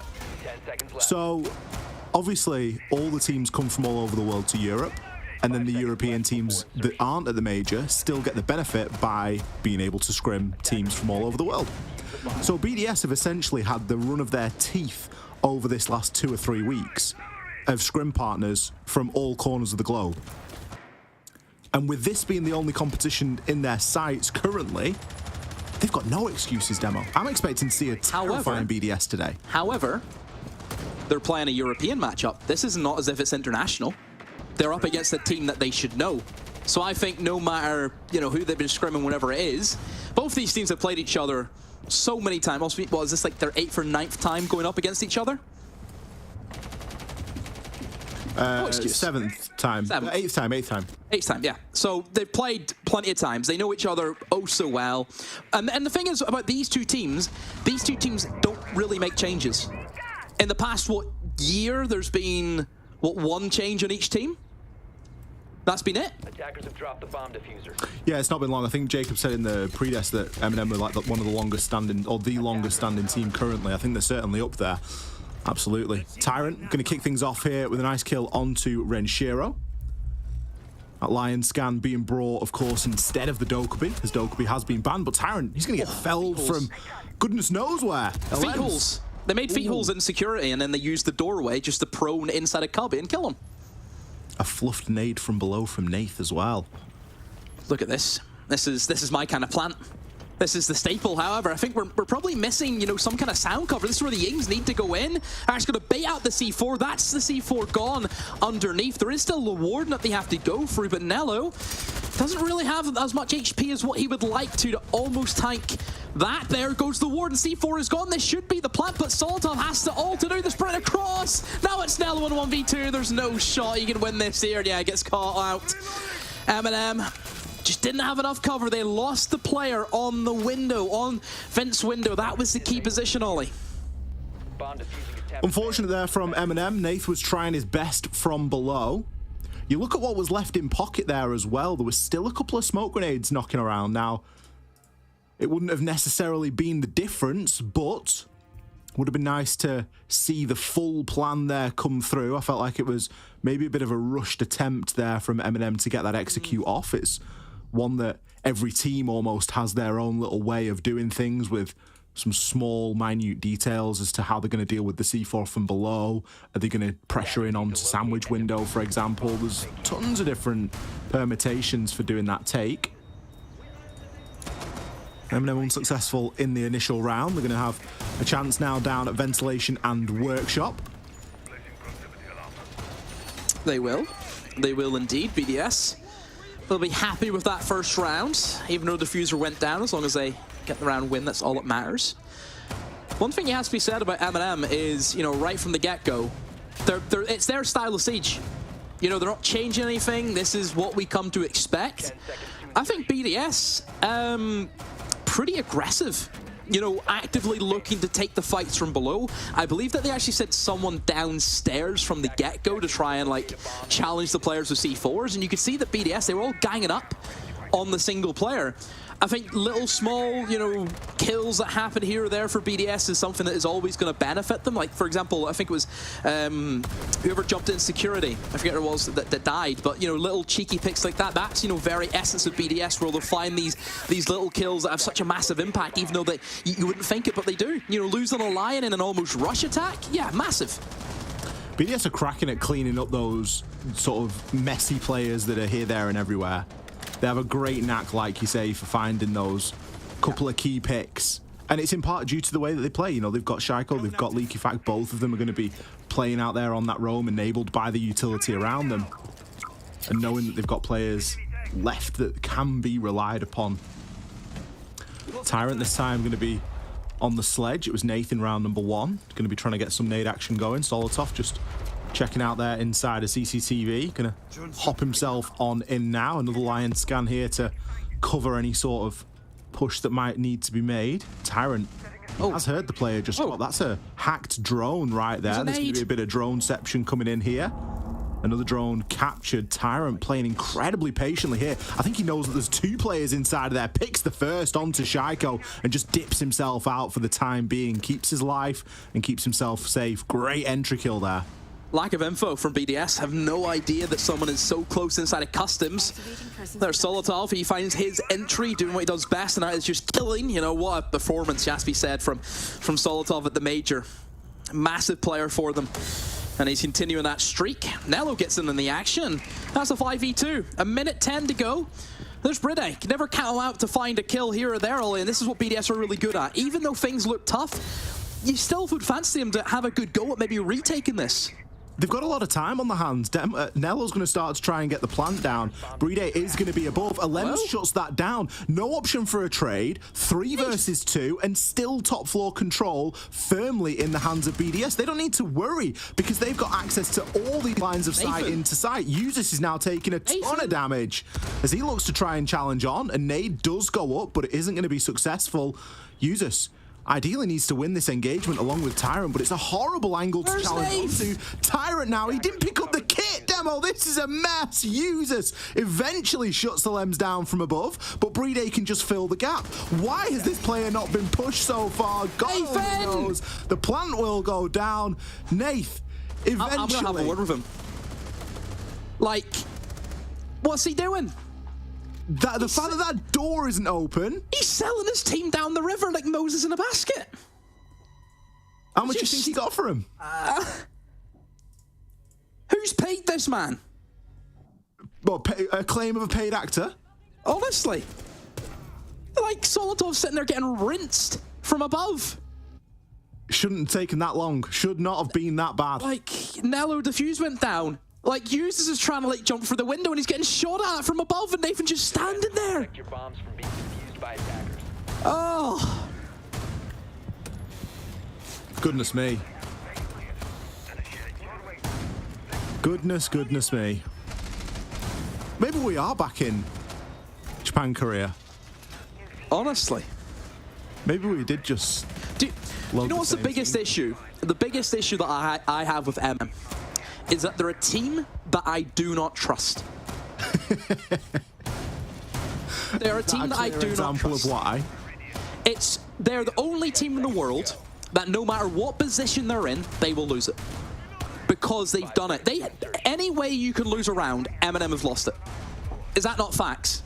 I think a lot of teams have done that though. No, but it's these guys specifically where they consistently do it every game.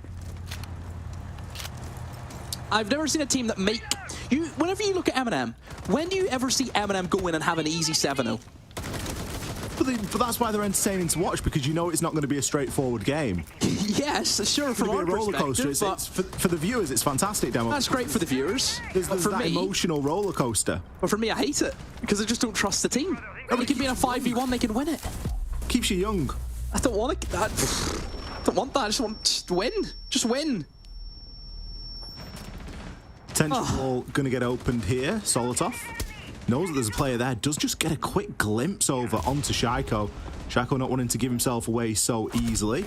He is feeling the pinch though. I mean, if you turn your back to the wall, you're going to get shot. Solotov pushes on in, successfully picks up the entry. It's another entry kill here for M&M. They've been very successful in that stat line so far. Great shot from Leaky Fag. Fades away through the hatch like nothing happened. Alems with an aggressive swing as well. Shuts Nath down. Usus is there for the trade. Stems the bleeding for now. 3 versus 3. You've lost a lot though. You've lost your IQ. Potential for Valkyrie cameras to still be kicking around. And you've also lost your surprise factor, your disruption. You've lost that Ying.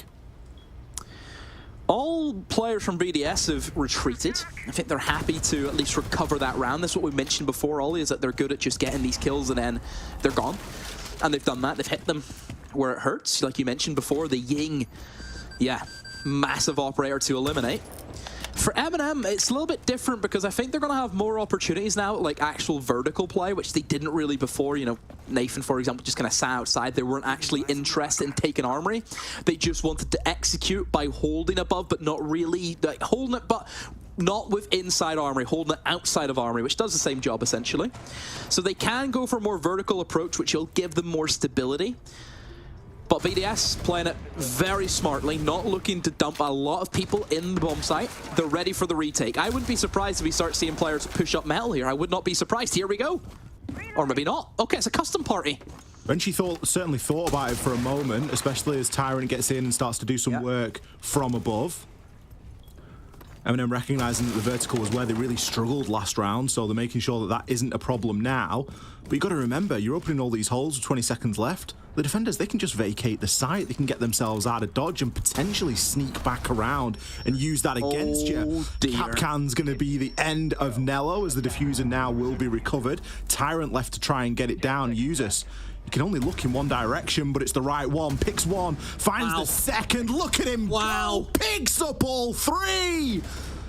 Tyrant getting the plant down. Usus cleaning shop. Does get down, but who cares?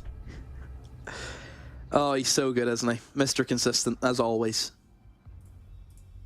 Honestly, I think for the past year, I think honestly since he's joined the league, he's always had a good game, has he not? It's so... I think I've seen him have a bad game maybe once or twice.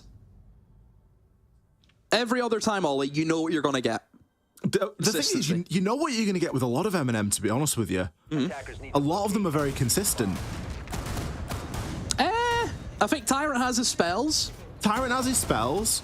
I think Nafe can be... I mean, Nafe is a go big or go home. And I think the perfect example was the game against W7M. I mean, Nafe's already missed today from you anyway because of what he did to... What he did on... honestly, I think Solotov and Usus are top 5 players in Europe right now. I don't think it's even a question. I really don't. Definitely up there. Usus currently sitting at 5 and 1. Has to be. Has to be. Excited then. We had Namaru, but it's since been 6 picks off. Looks like Nath is going to opt for the 0 instead. Oh, do you know what? Like, one thing I've noticed about you, you want just the Chaos Ops to come out. Like, if you see a Capcom or a Namaru, you're like, oh, yes! And I'm like, oh, here we go. That just shows where our heads are at. But it just makes for... I mean, I look at this lineup and I go, there's no hard breach. So it is what it is. You don't necessarily... Sometimes I feel you do it for badness, just to me. I feel as though you do it just because it's... No, but I saw the Amaru and I was like, oh, we're going to see someone like Amaru win through Sandwich and, you know, maybe do something that way. Oh, the classic wild strat and then a frost match is there. Yeah, let's go for it. Yeah. Someone just do a little Hungry cosplay. Why not? Speaking of Wild, Wild and Wolves are currently playing on the other stream, everyone. Get them both up. Dual monitor, people. Let me hear you. Get them both up. Or just stay here. Or watch both. M&M currently 2-1 up here. Now, they did struggle with this top floor site. Solotov getting a good bit of damage there in onto Leaky Fact from below. They have a dock? They do, but they also have a nade. Oh. Doesn't manage to find it. Tyrant. Still is getting naded here. Just doesn't hold on for as long as necessary, but I mean 4 nades for 1 kill. 4 nades! I mean, that's not too bad. That's compared to what we've seen earlier. Yeah, I'm happy with that. Very much so. And it's an important player. That's the dot gun. Think of the value you can get. So BDS have to be more careful in terms of what gunfights they go for. They can't have the same aggression as what they would like to, knowing that they could just quickly run back, get stimmed up, and are ready for another battle. Solotov, he's done this a few times. All he just jumps in towards security and finds the pick. Down goes EFAC, and Solotov still fighting. Again, those are the same angles that were used against his teammates in the first round. M&M cleaning up house, Ollie. It's fantastic to see how focused they are in this roam clear. They know exactly where BDS are going to be playing, and they're just not committing further than they need to. We've got a minute left on the clock, and it's a 5 versus 2. A couple of players are a little bit low on the side of M&M, but it isn't too much to worry about. We do have Breed with a C4, so you've got to argue that given the opportunity, that's good for 1. But Shaiko is looking a little bit vulnerable here. Currently inside a small, just going to give himself another line of sight to work with. Maybe deter users from pushing on through, waiting for the Flores drones to move ahead and do their job. Got to keep your eyes on Nello in this situation, because as the clock continues to tick, we might be in a situation where that diffuser does need to go down. Shaiko now going to start to feel the heat gets droned, and Usus is going to be there to collect. Bride caught out inside a fountain. He had multiple angles to check, and unfortunately for him was checking the wrong one. A flawless round here from M&M. Yeah, clinical. Has to be said, and Solotov, he started it and he finished it, didn't he? He jumped in, security got control of that side, and then was able to rotate, hit them in the backstab. Yeah, they're looking dangerous today. Apart from, really, honestly, even the first round, it was close from M&M. PDS, that's a few times now, Ollie, where they've they choked 1 round where they had a massive man advantage, and then that's 2 rounds where they just couldn't keep up with the numbers game. Attackers need to locate and weren't getting the refrags in. It can be a big problem as well. You know, if you let a couple of kills slip on border, it can be very difficult. There's so many angles that you need to be mindful of. And if you've not got your teammates around you to cover those crossfires, a team like M&M are going to pick you apart quite quickly. And I think, you know, you could look at a number of different players there just for the patience that they exhibited. We've got Tyrant and Solotov below making work with the nades. They were willing to send everything after that to get that one kill because they recognized just how important it was. Solotov rotates out, gets himself into CC, picks himself one, and then just keeps himself alive until the end of the round and walks in and finds the last kill. The patience is unmatched. Attacker's objective is to defuse a bomb. New site. Down into bathroom tellers we go, Ollie. And this is one of those bomb sites which you can hit it really fast. Like, how many times have we seen blitzes and yings and all come out for this attack? Goyo has made a massive rise just because of that. If you're going here, you have to bring the Goyo these days just because the rushes are so potent. Reason being is there's a specific drone hole in bathroom you can roll your yings into, which just covers the entire bomb site. It's absurd. You can do it from outside. You don't even put yourself at risk. So you need some form of denial just to keep the attackers away from doing those rushes.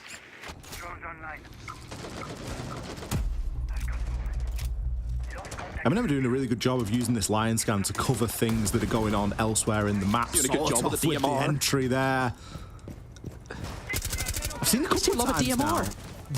M&M love a DMR. Love a DMR. Solotov will play it, users will play it. It just shows how hard hitting that weapon can be. Do you know what the thing is, though, right? Playing rank with Solotov, and he goes, Josh, I don't know how you can use this stinky DMR, and then he's just getting kills with it. He's a I don't know. Solotov he's either here or there, just with his comments. I don't know. Is that just a casual flex to say that you play ranks with these guys?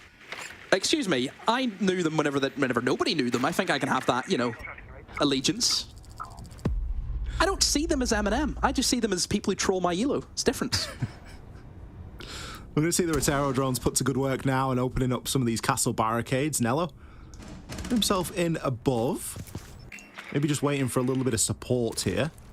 We do know that there's still somebody on the top of those east stairs. Nath may be going to go to challenge onto this. It'd be nice if he waits for someone else to come with as well, but instead Shaiko is just going to give himself away. Just gets caught out. Tyrant, he's going to double down. Finds one onto Bride. Renshiro now going to push in through. Tyrant picks one, can't find the second. Renshi, he's going to juice himself up. Lion scan, so he's rooted in place, but look at the task. He might be Doc, he might have a few stim pistols of health, but when they're blowing down and you're up against 4, it's never going to be straightforward. With this plant allowed, it almost cements the round here for M&M. All that happens is one player's got to hop themselves outside. Solotov gets banged through the smoke, but that is going to happen at this point. Upside down rappel is going to be now impossible to deal with at this point. Every pre-fire Renshi does telegraphs his position just a little bit more. Looks as though there's no information available on the site for him. Player proned. Maybe thinks the stud just on the other side, but he's really clutching at straws here. Patience is key, and patience is shown. Usus finds the final kill, comes out of the bathroom. A little bit of DMR action. Never in any doubt that M&M were going to take that round. Dangerous. They're here to play today, Ollie, has to be said. I mean, Shaiko isn't here today, and I think that's a massive issue for this team. We know Shaiko is it always has been. He's the oxygen for this team. Yeah. He is. And if you cut off that supply, what happens?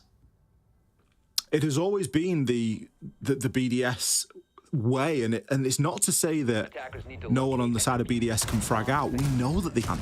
Leaky Fag, he can do it. Renshi has his days. Alems, he can definitely do it. Even Bride. If Bride's getting the kills, there's a bit of a problem usually. But when Shaiko's sitting 1 and 5, and it's one of those games where a lot of the engagements that we've seen him have, he hasn't even really had a fair gunfight. He's not had a fight, has he? No. A few times where, you know, one where he's in break room and he turned his back at the wrong moment. Back, yeah. Trying to rotate out of east, gets shot by the guy in passport. You know, you have to be fair, you look at it from that side, is he hasn't really had a chance yet. Yeah. But as it stands, they've dropped 4 rounds because of it. If I was BDS, I would be steering very clear of break room because that is where the opening kill comes from 9 times out of 10. And M&M have been devastating in and around that area. Let's see what the plan is this time. Again, this Lion is just a staple pick for M&M on Border, isn't it, Ollie? Not a lot of changes in that department. But, I mean, as much as we can sit here and speculate, M&M had a great Border on Friday against W7M. Not even a week ago, they had a fantastic performance in this map. They'll feel great going into this game against BDS. I would say flip the script about 6 months ago, you would have favored BDS all day of the week. We always have to go on who's on form. Right now, M&M are the team on form. It's not just that. M&M are on tournament form as well. They've just played in the major.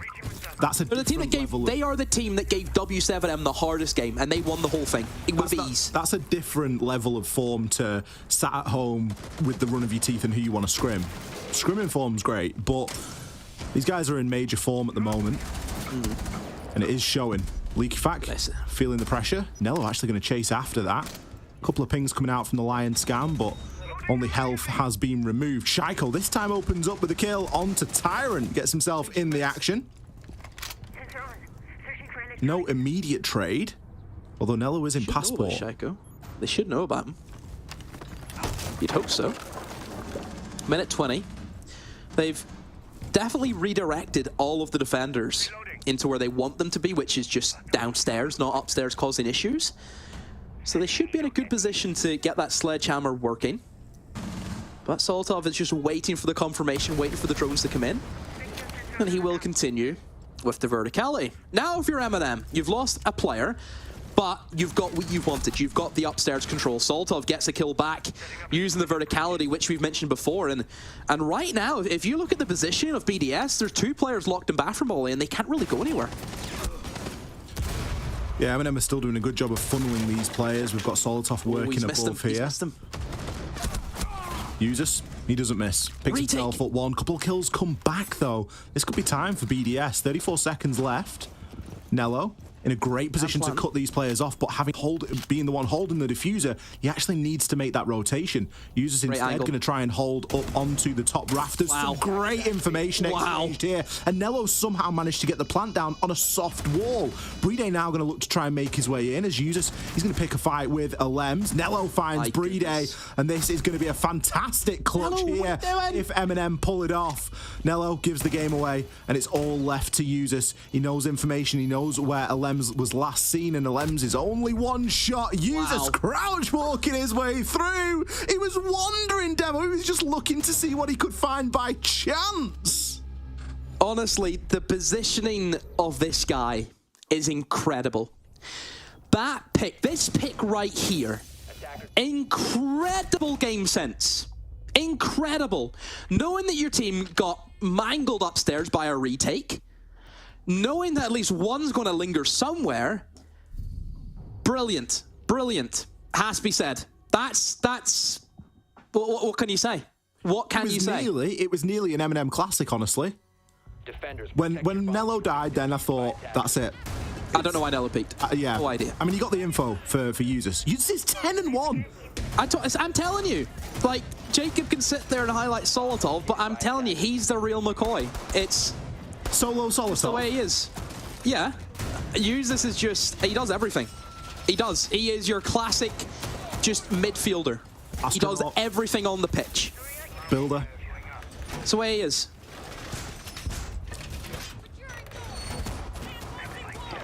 Incredible. BDS, I'm worried. Oh, BDS I'm massively worried. Because they're not winning in gunfights. A 5-1 split. We've got Usus getting 2 kills per round. This is worrying times ahead for BDS, who, by the way, are last year's champions at Gamers 8. Yeah. Fighting for a spot to go back there and to do the same again. Like, this is the thing with M&M. This is them at their best, where you have the front three going at it, Tyrant, Solotov, and Usus. And then if you're Nathan Nello, this is the best case scenario, because realistically, Nathan Nello just put their feet up.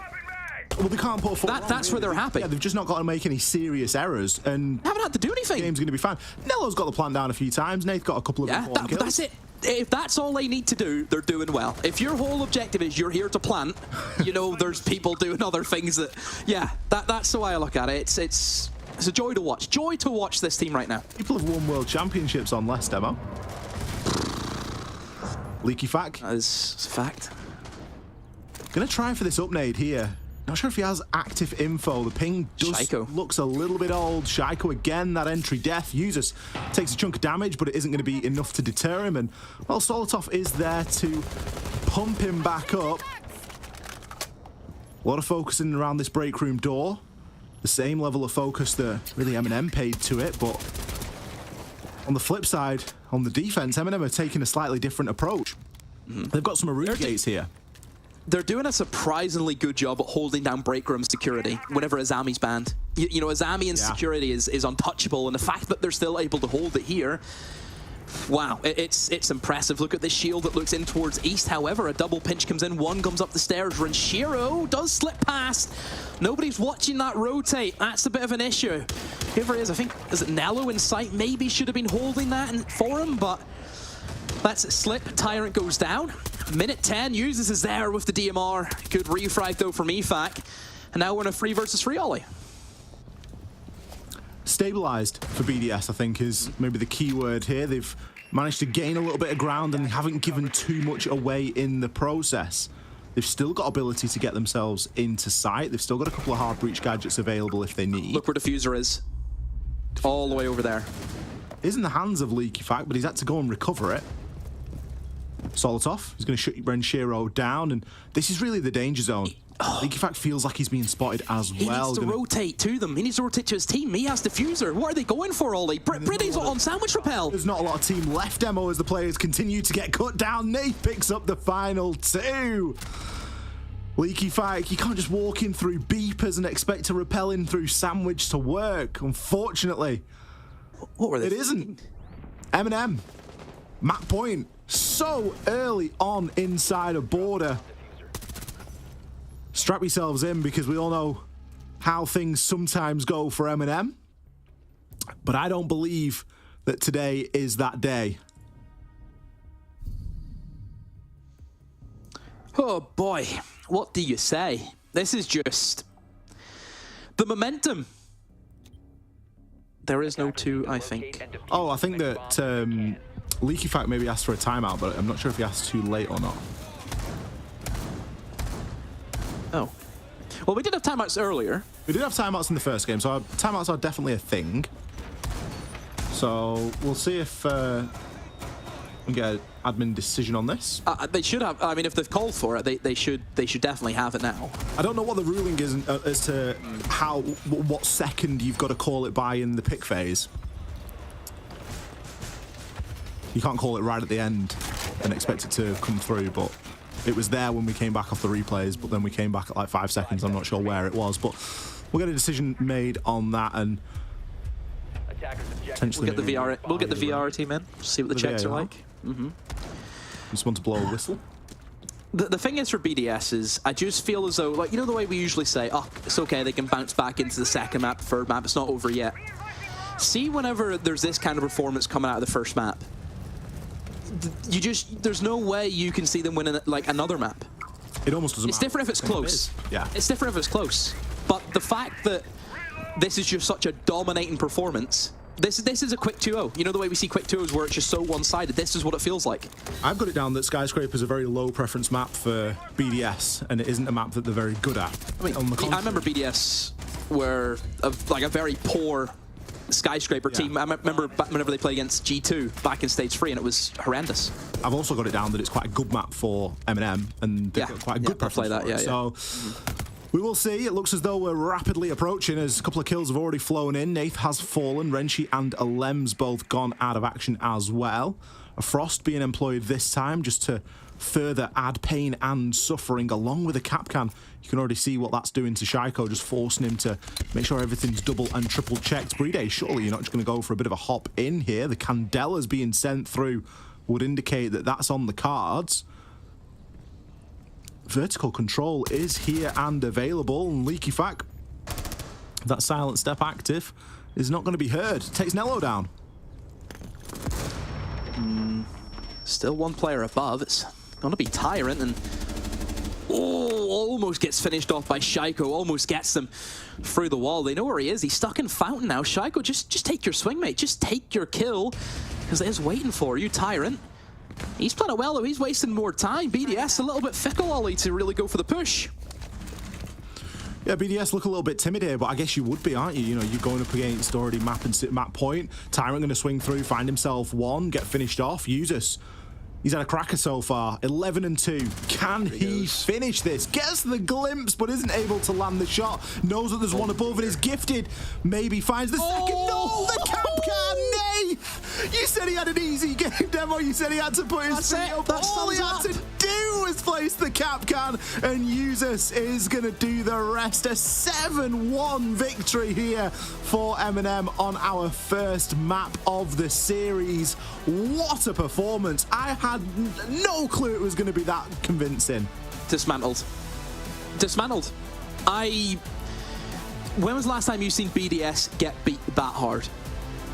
I can't remember. That doesn't happen. That doesn't happen. In my head, I cannot remember a time I've seen BDS get 7-1 in that sort of a fashion. Unbelievable performance from them. These guys haven't slowed down at all since Copenhagen. If anything, they have sped up just a little bit. The confidence that they were coming in with, the teamwork that we saw exhibited, everyone was pulling in the same direction. And then cherry on the top is the performance from Usus. I cannot wait to hear what our desk is going to say about that one. Before that, we're going to cut to a very short break, and then we'll be back before we break down map 1 and set up for map 2. Don't go anywhere. We'll be back in a few. Every day, it feels like there is a new crisis. Families displaced by violent earthquakes and wars. Warm hearts sleeping under cold blankets of stars. Lives destroyed and washed away. Families fleeing into the unknown. But look closer. See the hope everywhere. See the ones running towards disasters to help. Compassion exists all around the world. Kindness is healing wounds, bringing hope for a brighter tomorrow. Look closer and see the many families like Layla's who've lived through unimaginable hardships and yet haven't given up.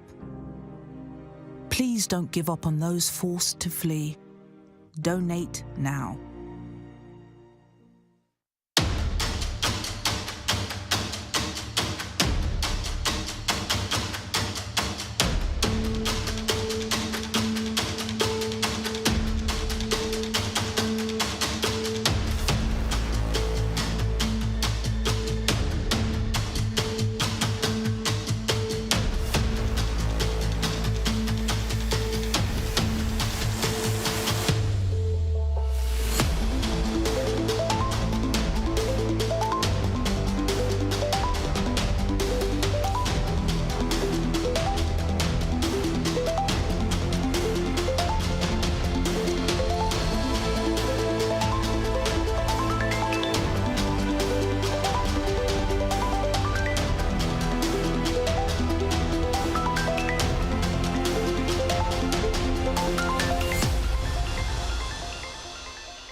Did you know that 80% of a human's brain is developed by age 3? That's such a narrow period of time which will have lifelong consequences. Not only on one child, but whole societies, the whole world. That's why we chose UNICEF at Gamers Without Borders, because they are there for children every step of the way. From early childhood until they enjoy their rights to health, education, protection, and more to grow up and thrive. Choosing UNICEF is the right thing and the smart thing to do, and you can join us. Progress is a race that has no end.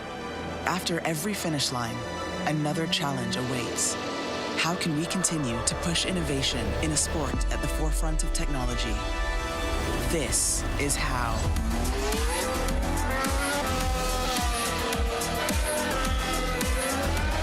Discover how Aramco and the Aston Martin Formula One team aim to meet Formula One's sustainable fuel targets. Aramco, powered by How.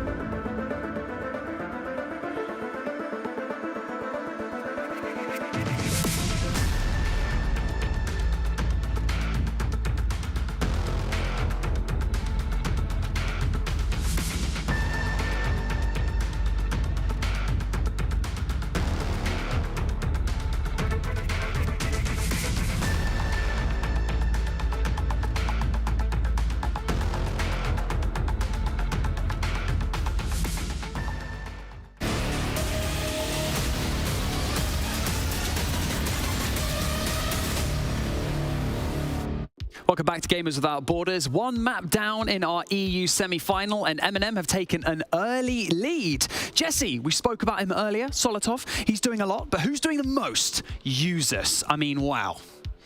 Yeah, what an incredible performance coming in from Usus. We saw the kill-death ratio there, 12-2. Man could not lose a gunfight today. Really was taking it well against BDS. Slamming him so far in this matchup. Had 100% cost as well. Solotov right there with him. You know, there wasn't a single round where these two were not contributing. That's percentage of rounds where they're having an impact. 100% is a rare sight to see. So that's fantastic coming in from Solotov, coming in from Usus. Both of them having a massive impact. Unfortunately, the other side of things, there's not such great numbers. Every single player negative. The star player that we even highlighted in the pre-show, Shaiko, not showing up at all. Yeah, I mean, I was going to ask you, Jacob, you know, who needs to step it up again from BDS, but I feel like the scoreboard shows it all, and your face says it all. Look, man, this is one of the first times I've ever actively rooted for a team to lose a map in, like, as fast as humanly possible, to just be able to move on to whatever the next thing is, because this thing was bloodbath from start to finish. I think right around round 4 is when I said, you know what, if they just lose this one quickly and move on to Skyscraper, that's probably the best case scenario for them, because there were 3, count them, 3 different opportunities where BDS had a man advantage in an execute scenario and then lost the thing outright. They were up or they were tied in man count. They had the opportunity to win several more rounds than this, and they threw time after time after time, and it doesn't help that guys like Shaiko were entry death more often than not being able to make an impact for the rest of a round. M&M were droning, they were hunting, and when they made things work, it was over in a split second, dude. It's just, this is not the kind of performance you ever want to see. There were 2 separate rounds where M&M are planting 2v3, so it's an effective effective 1v3, right? One guy's got to cover, the other guy is like forced to put the kid on the ground. And instead of like working together, trying to get a trade onto this last guy, find that pick, make it like an isolated 1v2 or 1v3 towards the end of it, everybody on BDS just lost their brains and sprinted at the guy planting, which meant the one guy covering had an easy triple kill to be able to pick up, winning those post plants. It felt like it was really, really discoordinated. BDS were not doing well in those late rounds. So there's a lot to work on, and we're going to see a better show from BDS on map 2 if they don't want to go home early in this tournament. Yeah, a difficult map to watch for the Shaiko fans out there. But, you know, BDS's map pick next coming up. We've got Skyscraper. I mean, Jacob, a bit out of character for them, or, you know, something that maybe they've just been scrimming a lot? A map that I definitely think M&M should be afraid of, considering they have not won this map in a pretty decent amount of time, and the last time they played it in recent memory, the time that matters, that everyone's gonna like actually recall is when they lost it to Fury at the Copenhagen Major. Again, a team with zero expectations that is not up to the same amount of skill factor, and they still lost to them on it. And I like the fact that BDS are opting for a map that, in spite of losing Borders super heavily, we could also probably see a 7-1, 7-2 swing in BDS's favor and then go to a map 3 just because of the way that this particular map plays out for both squads. So I'm honestly fine with it. Oh, so Skyscraper technically not a bad map for BDS, but a bad map for M&M. So they're kind of, that's what they've got. That's the angle that they're going for. We've also got another recap for you, and this is for you, Jesse. I want you to take us through this because we've got a little replay loaded up. And this is from a performance from Shaiko, I believe, from this last map that we just saw. Exactly, and this is something that I saw multiple times I wanted to highlight for you guys. This is twice in a row where we see Shaiko playing on the Mozzie and still struggling against these drones. Look at this, he's got a drone. He's hacked one of these two drones. The drones meet, one of them gets shot out, but still he doesn't have the information to know where Tyrant is at. He just sprints on out. The awareness not there from Shaiko, playing that Mozzie, losing on the information game, really struggling in that round. And then round number 5, the exact same thing happens. Nafe gets a drone in, he spots out Shaiko. Shaiko finds the drone, he seems to be aware, but still wide swings out, not aware of the passport door. Nafe's able to take him out. That's twice in a row where I saw Shaiko really struggling on the intel, despite the fact that he's playing that Mozzie, playing that intel. I want to see him having a better time with that intel game, because when he's constantly getting caught off guard like that, when he doesn't have anybody to trade him, he's down early and it's an instant man disadvantage favoring M&M. I mean, obviously, anytime Shaiko performs well statistically, BDS is going to follow in his wake and be able to do decent in a map. But I still think the primary problem is when he's dying first. There was one round where it looked like BDS might be able to claw back a 4-2 half, and he's not the first death. He finds the first kill and actually gets to leave with his life intact for most of the rest of the round. But what happens after? BDS still throws. So even if Shaiko is alive, closer to the execute time where M&M are actually in the middle of crunch trying to get a diffuser down, it may not matter. The longer Shaiko is alive, the higher chance BDS actually have of winning a round. That's what I'm going to be paying attention to the most in map 2.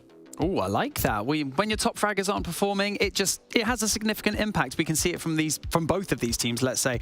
But we're going to see these players who have been stepping it up a gear, because we've got our head-to-head graphic that we're going to show for you right now. And that is for the best players from that map. Of course, we have users on one side. You know, Jacob, take us through this. Alems on the other.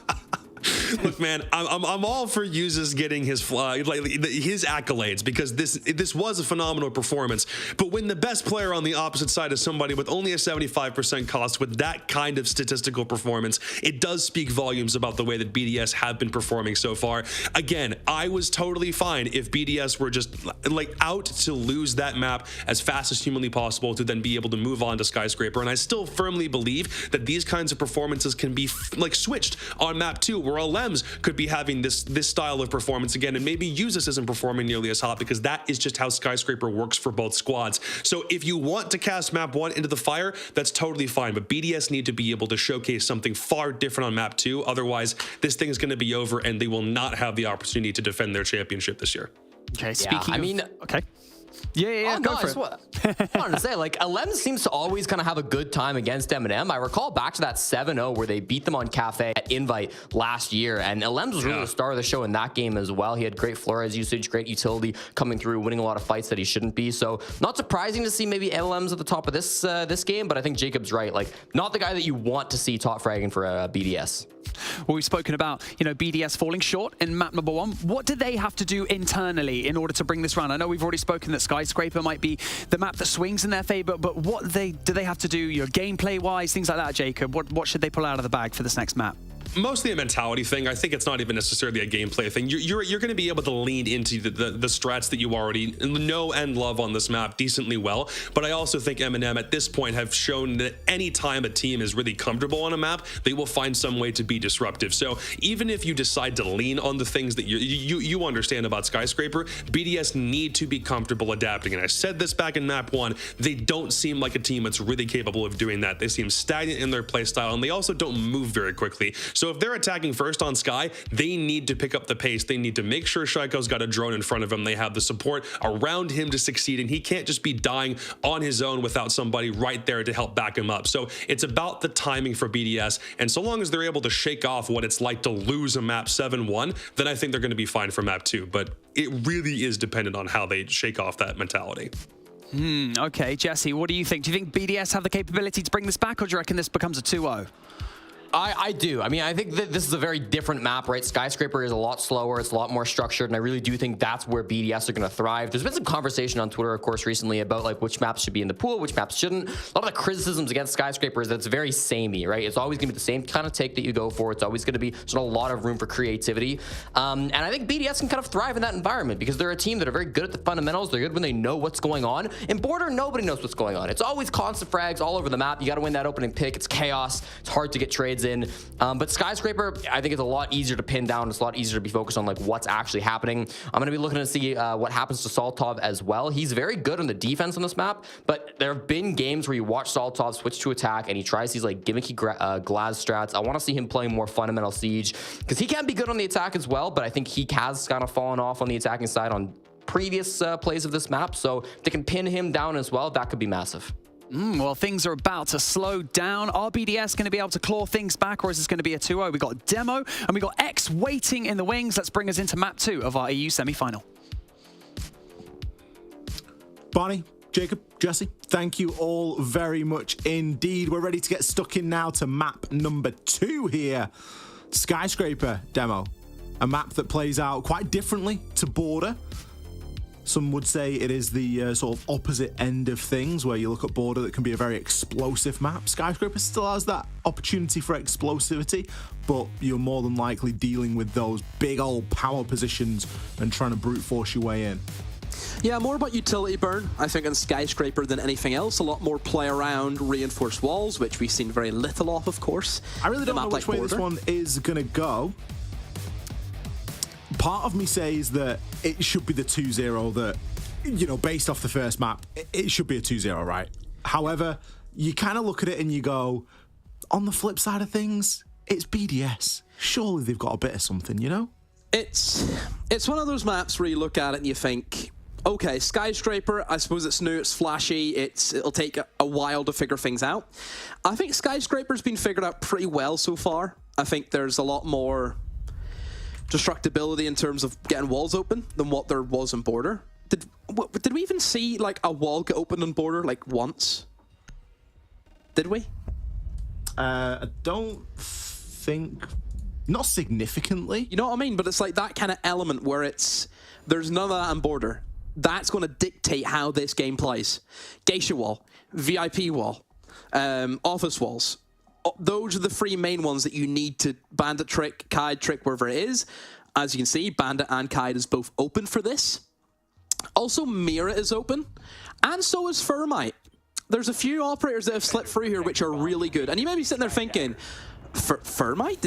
Did he say Thermite? Like, why is that such a good ban on Skyscraper? Well, I mean, everyone sat there thinking you didn't say it correctly. It's Thermite, right? Yeah. Sorry, go on, please. I just had to. Honestly, you're two-faced. You're two-faced. That's what you are. I do agree, though, and the Thermite ban as well, coupling in, you know, we've spoken about Bandit bans coming back in fashion on this map. Yeah, literally Thermite's good just to try and play around Kaid tricking. That's it. That's why he's really good in this map, because we know Kaid always makes an appearance. Sometimes fitting a factor in the lineup is difficult. So yeah, look at that straight away. Look at BDS. Only hard breacher. Thermite. Has to be. I'm still... The fact that you said that, because Parker lived rent-free in my head because of that. You and Parker both do it to me. Honestly. So cruel to me. I do nothing but nice things. Dokeby being allowed in as well. Yeah, and the Lion. I love the Iana ban because that just furthers the difficult day that Shaiko's going to have. Yeah, I mean, he can go on to Ashe, which... But he can go on to Ashe, but he exclusively plays Iana. Like, if you just look at Shaiko's operator pool of like who he plays, it's Iana. Oh, this is dangerous from EFAC. Bathroom by himself. Oh. Oh dear. LMs. Should have got that. Hey, he's back. There we go. Finally gets the entry kill. Shaiko on the board nice and early here on Skyscraper. Hitting that mental reset button from what has been going on previously. Solotov is able to take Elems down. Tyrant doubles down onto the Pain. Takes a good deal of damage in turn. Lion Scan comes out. Solotov is actually going to aggress up onto this. Finds himself one. Potentially picks a second. Can he grab it? No! Doesn't manage to. Brede hits him on the flip. Shaiko, he's outside. He might be full health, but look at the situation at hand here. Brede's one shot and he's almost in the Viper's nest. 3 versus 2 here. Quite a lot of time left to play with. Oh, has he got that shotgun on? He has, hasn't he? He loves this shotgun form. He loves it. This is a staple he loves running all the time. Is this foreign shotgun plus a CZ. He loves it. Oh, Shaiko. You can see the guy above him, but with that goo mine, that's going to be a tricky one for him to deal with. It doesn't look as if BDS have any idea what they want to do. They're a bit lost, aren't they? Yeah. There was a good sort of focus in the early part of the round to get into Geisha, gain a little bit of control there. But as soon as a couple of kills start to come in... It was Solotov's moment there. That was huge. He shouldn't be allowed to get away with that. Brede, one shot. He's going to crouch walk his way in immediately. Staring down the barrel of 2 M&M guns, and not something we get to see every day. No, you do him. He loves that. Big fan of the old pump action on. He does. He does. Loves the pump action. Has he still got his little CAG skin on? Oh no, he's changed it W7M. He always used to have the CAG background. Now he's changed it up. Mark of respect, maybe. Maybe. Not sure what the SSG background's doing on for. They just run all sorts, don't they? Also haven't. They will be running M&M background. Well, I mean that does exist. No, but the new ones. The new ones, the tier 1 ones. Is that what you're looking after? I don't know. I think they need to win a championship yet. Ooh. And they deserve it. Would you rather be gifted it, or would you rather, earn it? What would you rather? Let's put it forward to the Chungs. What would you prefer? Would you prefer to just get gifted it, or work for it, huh? Let's see what the mindset is with those two. Because they're businessmen at heart, aren't they? I mean, knowing how good the pilot skin is for the org and the teams and the players, then get it gifted, mate. Get it gifted. Get it gifted. Team Secret sitting there like, yeah, look at us. No championship in sight. We're happy. We'll take it. So we see a switch up here onto a little bit of mirror action. Very popular choice when dealing with Exhibition. Does give you a little bit of a headache and something to deal with, especially when you leave half of that wall soft. Kind of leaves a lot of options open for a little spray through the wall, maybe a little bit of a cheeky run out here or there, potentially a bit of an impact trick if you're in the right position. Lots of options here. And it does just add on to the danger levels of even approaching and starting to challenge onto any of those doorways. Lion Scan to give a little bit of cover for this initial push from Renshiro. M&M have chosen a great lineup. This is what I'm expecting whenever you look towards that office with Bandit up and Mira up. It's a deadly combination.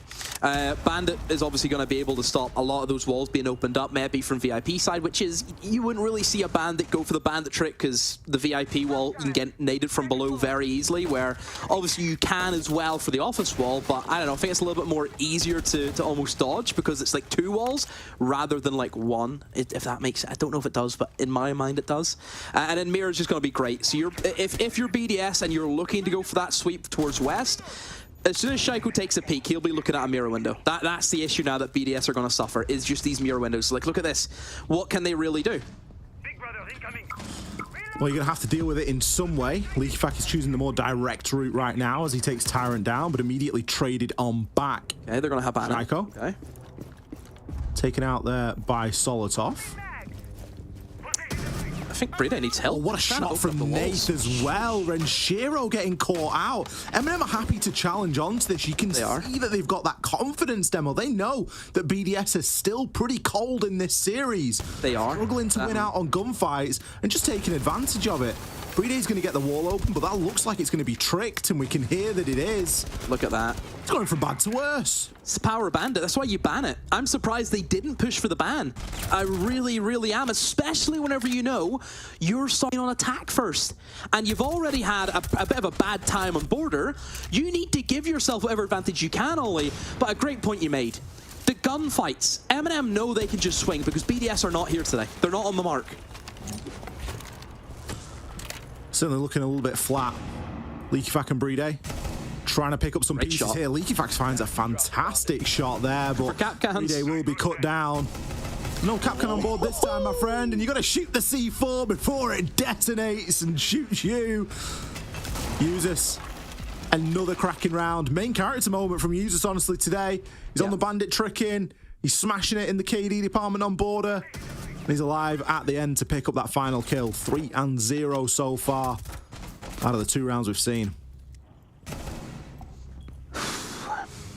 Incredible. I mean, BDS, just, it feels very flat.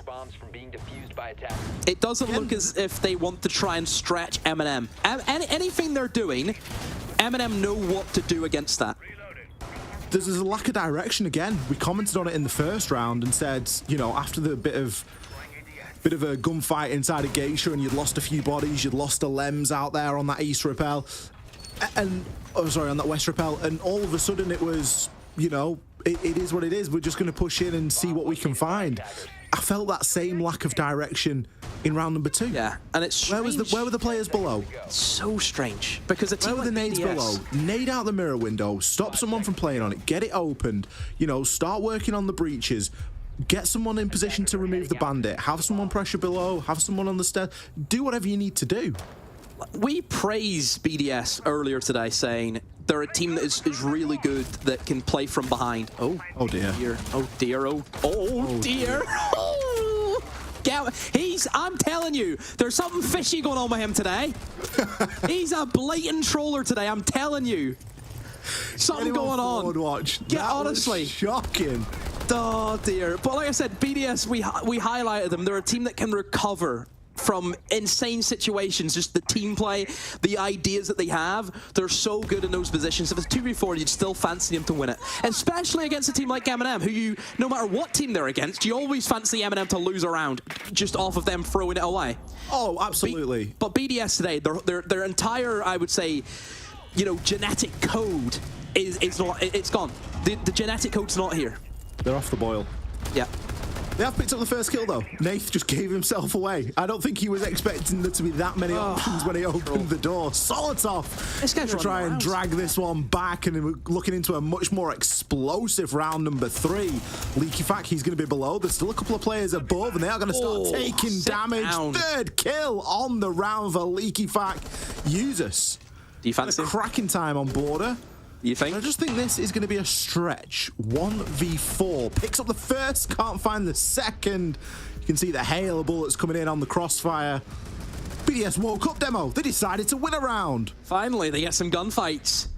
But Nathan, honestly, just a blatant troll, isn't he? If he was on it, I mean, he's on the mute, right? So if he's placed all his jammers, he's got a C4, maybe shouldn't be doing it. It is what it is. But it was just the desperate SMG-11 spray that you see. Oh, we're just going to go for a throwback on round 2. Rolling back in case we wanted to see LeakyFac lose that. That's a best one again. That's a best of the decade highlight right there. Part 1. Part 1, best of the decades. Oh, dear. It's a good game. Downstairs we go to Kitchen. BDS on the board a lot quicker here than they were on border. At least EFAC's here today. Well, they looked better as well in that round, didn't they? Leaky Fac had just decided he'd gone, you know what, I'm sick of this. Get me on the book. But how often can he do that? Well, he's going to have to do it a few more times, especially if Shaiko keeps getting first blooded. I mean, I just think Shaiko's just dead in the water right now. Just think every gunfight he's going into, Ollie, he's cooked every time. Maverick appearance. Wowzer, what do you think of that one? I mean, that's not something we see every day, is it? It's, I mean, the thing about Maverick is there a need for him? Because it just feels like it makes the whole process of opening up this wall just such a mess. And we know how wrong Mavericks can go. You're just begging to get run out on or C4'd or something, you know? Like, the thing is as well, if you're going for, like, you know, the way you'd prone and, you know, do the feet holes, like, what's to stop somebody just swinging you while you're doing that? Because you can't really get a good, like, someone can't cover you too well whenever you're doing this from the upside down rappel. It's a tricky one.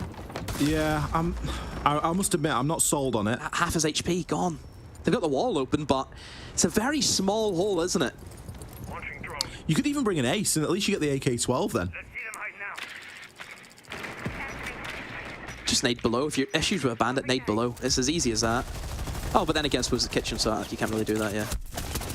Leaky Fac finds himself one. Can he find the second here? He's drawn for the pistol. Can't quite get the angle. Solotov picks up two in the meantime. The king of Geisha locking it down. Tyrant finishes things off with the shotty. What a mess. We might have thought that the Maverick was a bad choice, but every choice has been pretty bad here for BDS. Shaiko, he didn't know which way to turn. Tyrant, he's going to oblige and finish things off nice and quickly. We got nowhere near the site at all. What happened? BDS, they're absolutely headlocked into that Geisha take, and they just can't pull it off. I mean, Solotov got 2 kills. I don't know where, because we missed it. Solotov just run it. Solotov, did he run out?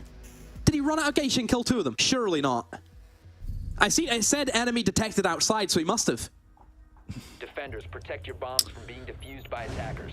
He's a joke this game, isn't he? He's just running around. That's all Solotov is doing. And he's in, like, see whenever someone's on that form, how do you play against that? Like, realistically, how do you play against that? It's very difficult. He's like he's donned the Teflon suit and everything's just slipping off him. Every gunfight that guy goes into, he wins it. What do you do? And then the thing is, for BDS, they have someone who can't even buy a kill. I mean, he's bought one. Or are we talking about Renchi? Both.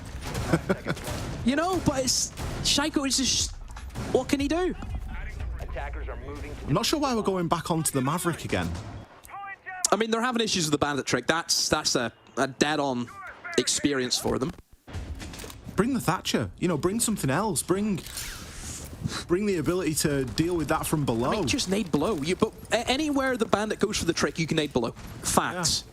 So I don't know why they're not doing that. Even Sophia.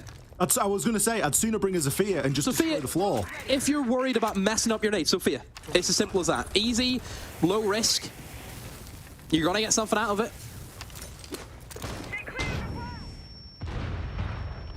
I love how we all like hold our breath when we see the Maverick. I know, it's these days. It's like, what's going to happen? Yeah. And the thing is, they're only bringing a Maverick. There's nothing else.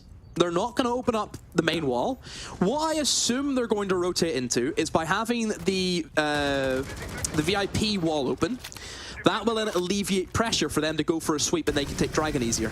Do you not remember whenever Nathan was just walked up and swung them with no repercussion? It's because that wall wasn't opened. If you open up that wall, it will restrict the players from doing those plays. So I suppose if they're going for that, it's a better play. However, you're still going up against these mirror windows. How do you get rid of them? You don't. You can't. Unless they get a Twitch to run, and even that, you're really going to bank on a Twitch to run. Like, look at that. What's he doing over there? It's looking a little bit messy at the moment. It's all over the place. Maverick and that wall is dangerous. Dangerous to all Kingdom Come because it's easy for a C4 because there's nowhere to go. You're on a balcony, Ollie. There's nowhere to hide from a C4. Shaiko knows that there's a player hanging out as well. He's got a ping and he's heard the dough could be called. The pre-fire shots are going through. Puts a couple of chip damage shots in through to Solitov. But wow. the C4 from below. Brilliant. Tyrant, that was beautiful. Nath finishes things off with a kill onto Renshiro. That's what I'm saying. Both of them can't buy a kill. Still, Dragon Control has not been established. Maverick or not, it is not going to matter. Alems is going to start to try and make his way through, but where can he go? He's just got to dip himself out of there back into drum. This is a nightmare. You're still looking at an intact mirror window with 45 seconds left to go, and the player on the other side cannot be hurt. Solitov, he's going to take one onto Alems. As Leaky Fight does try and swing through, but Nello pops up from behind the case. Brede, it's a long old journey from here, I'm afraid. You might have the kit, but you ain't got a chance. Flawless for M&M. I have never seen BDS get beat this bad. Never. Never. They lost 7-1. This is looking like potentially another 7-1. When have you ever seen BDS get dismantled? It's not looked this convincing for a long time. I can't believe it. It's men versus boys. And I would say a year ago, you'd be saying the opposite, wouldn't you? You'd say BDS were the men. Oh, I'd locked in for this series. I saw the fixture. I saw the start time. You're buzzing. And I was like, you know what? It's going to be a great day. I'm doing nothing for the rest of the night. And now it's, what? I mean, it could be over in 3 rounds. I mean, I'll be honest. I'm happy we're seeing it. Still, I'm happy because... It's a great performance from M&M. It's a piece of history. It's a piece of history for this. It's a wonderful showing from M&M, and I think that's the big takeaway here is that, yes, BDS are a team that, they've fallen off. They were at the top. They have won a major, but realistically, you look at them now and you go... They're so far behind it. They really are. Near the pace. They miss out on Copenhagen. We don't get to see them for a few weeks. Invite wasn't even good. Their invite, remember we said that at invite, that CAG loss. Ever since Youngcoming, the team's been on downward trajectory, and it's fact. It is. It's factual. It's we're witnessing almost a new age. That's what it feels like. We've got the likes of M&M running around. Wild are now in the mix. I even think Secret are rising up. You're starting to see these big teams that have been dominating starting to fall by the wayside. Look what's happened to Koi. Look what's happened to the BDS right now. What a region. Maybe you can take them back with your demo to NA. 10 seconds remaining. Hey, I've got 2 of them over there, and that's enough for me. We'll probably top the league in NA. You say that. Attackers are moving out to You say that, and then you're playing against Ciz, and you're moving in against Sploit, for goodness sake. Yeah, that's very true. There's differences, there's levels to it. Even moving in, and you're getting, Shaiko's moved to NA, and he's getting gunned by some guy called Hat. You can't make it up. Mr. B screaming at you in a Hawaiian shirt, telling you, there's levels to that league. Let's see if the tactical timeout was good for anything. Typically, teams are good for a round after a tactical timeout. In this instance, though, that isn't going to be enough. BDS need to turn that one potential round into more. They've got a Ying. A 2-4 split. Wouldn't look horrendous. It wouldn't look great. But it'd look better than a 5-1 at this point. We're seeing the Ying Candelas go through. Renshiro not going to follow up on that immediately. Does it not feel as though that M&M are setting up pretty basic? There's nothing that M&M are doing that's making us think, oh, look at this. It is the way you should play Skyscraper. M&M are doing that. So I'm confused why BDS don't know how to play against that. It's really strange. Ooh, well, Ems gets a chance there. Tyrant, he has been known to hang around that main area there. He can't re-peek onto that challenge, though. Good nade in onto Solitov. Things already looking a little bit better here for BDS. They're taking the time, they're commanding the space a bit more. We've got Shaiko downstairs, just looking for a rotating player up through into sight. Alems trying to make good on some of this vertical that's available as well. Pieces feel like they're slowly falling into place here. They've not just been banging their head against the wall, but Nello picks up a great kill onto Brede. That's Diffuser cold on the ground as well. It's all the way out in spawn as well, because that drops all the way down the side of the building. So Alems has to go get it now. He has to. And he is, it looks as if. Look, that's just the pain for him. He has to rappel all the way down, then all the way back up. The biggest thing going, though, for BDS is that they still have the Ying. That's going to be the difference. They do still have one Candela in Renshiro's hand.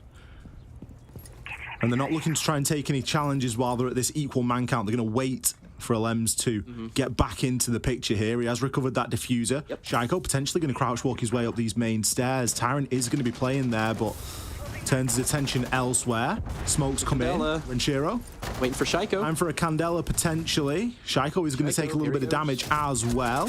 Just waiting for Leaky Fact to get into position, but the diffuser surrendered yet again. Tyrant, that's the second time. Oh, and Usus kills Shaiko. Usus, great frag there over onto Shaiko. Leaky Fact, he has to push through. He has to find this kill. That's his third. Renshiro still out there on the repel.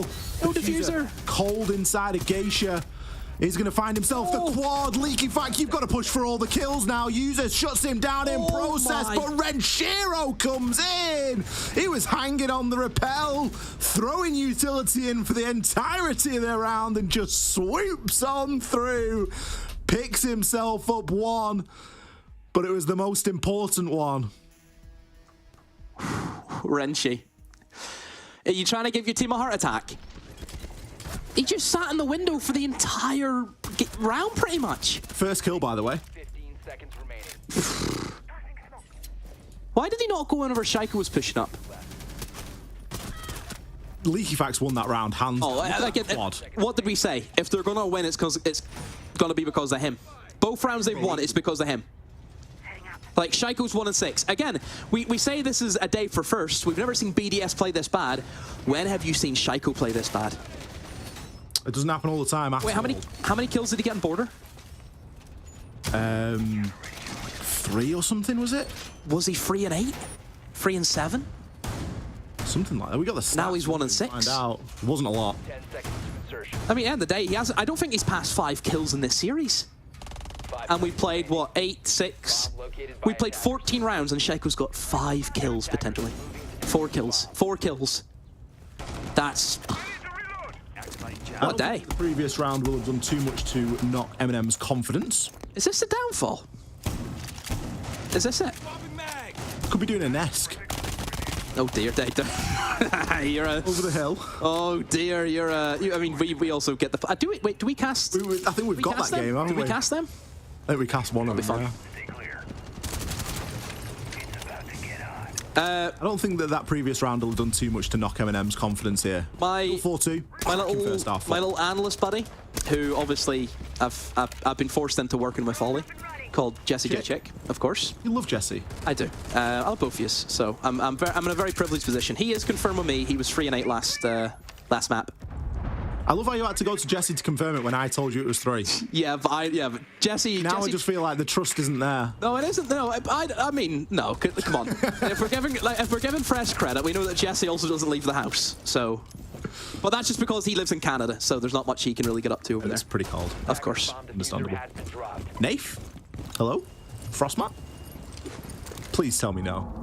Say it ain't so. It's so! Nate got caught inside. I'm telling you. I'm telling you about this guy today. Honestly. I'd love to pick up Julio and say, why are you playing Nathan today? Get you in there, Julio. Honestly. Solotov's not having the pop-off that he has in the past either. No, he's slowed down a bit, hasn't he? Yeah. The thing is, I'm not bothered about the KD. I'm more thinking about being caught out and then not traded. That's the bigger problem here, and it's the second time that I've noticed it happen, and I'm sure there's been a couple more, where he's just gone out there, Eminem have had the opener, and Solotov's just got himself caught out because he's doing solo Solotov things. Tyrant now on a little bit of a solo hero play as well. He's a rat. Look at him. I mean, I've always said that the space that Tyrant can find in a map is very impressive. Like, this is a massive round for BDS because they've lost EFAC, who has literally single-handedly won both of their rounns. Now it's the players which really haven't done anything have to win this round. That's where we're at right now. This is a make or break for BDS. The thing they've got going for them is that Eminem are moving incredibly slowly here, and they haven't really done too much in this map. Shaiko could be gifted a second here, but takes a ton of damage. Nath is going to have to try and move his way in. Tyrant going to be the next player to fall, as it is only Nello and Nath remaining. And BDS have awoken Shaiko. He picks himself up a couple of kills from the walk-in. Conchu was getting peeked from both sides there. Much better stuff from BDS. The timeout clearly working here. They've managed to chain 2 together. Now they only trail by 1, and all of a sudden, it looks like we've got a ball game. Indeed. Finally, BDS. They've done something. 2 rounds in a row. M&M. Attackers need to locate and defuse. Just again, I feel as though they kind of went back into their old form, which, to be fair, I don't think we've seen at the major. Ollie, was if you think about the way M&M play, well, you know, a few months ago, they kind of relied on waiting for Tyrant to make something happen, and then they go. We didn't see that at the major. I think it was a much more complete unit. They kind of get away from, hey, we kind of rely on like one guy. Which it's a good play style, because if the guy can do it, you'll have a great time winning games. But if that guy's having an off day, and if that guy's being like man-marked, being doubled up on by their opponents, and you know that's how you play, you're gonna have a tragic time. I think Tyrant fit into both those strategies, where I think teams were ganging up on him, and also he had the tendencies to have a bad game in him. So the fact that they changed that play style, again, you would assume Julio has to play a big part in that. You have to, because the difference in the team, like just that one little change from relying on one guy making a play to a complete team is a big difference, massive difference. And I kind of seen essence of it there. I think losing Solotov maybe forces him into that playstyle. Are we in a position then where we're saying that, hey, they've moved away from the Tyrant to now Solotov? Is that where they're at? I mean, Solotov did get taken out quite early in that last round, and the direction it was left to Tyrant to try and make something happen. So there is potential for that. I do think M&M need to be careful here, because for all that BDS have had a slow start, we know what this team's capable of. And as I can't remember the last time that we've seen them get beat that badly on border, equally I wouldn't be surprised to see him come out of it absolutely swinging and take this 7-4 now and take us all the way to map 3. We know what the team is capable of. If Shaiko's going to start getting a couple of kills, EFAC's already shown that he's not willing to just roll over today. All it needs is a couple of more, couple of bits more performance from a few other players, and they've really got a good chance here. And I think this round, again, very crucial in all of that.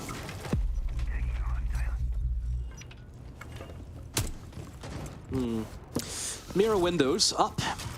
No bandit, though, which is probably the only thing that BDS have misplayed on, Ollie, has to be said. With having that bandit, it just means that M&M can't really get anything rolling without then having to go through the process of, okay, if they're bandit tricking, now we have to go blow, now we have to use the nades. Without that being up, it's pretty free range, I think, for M&M just to move in and open up these walls with ease. And that mirror window that you'll see being faced towards the main breach, that can be Thermite off. If you go to the very left-hand side of that office wall, it will also catch that mirror window. So that's why Thermite's really strong on this, particularly on this bomb site.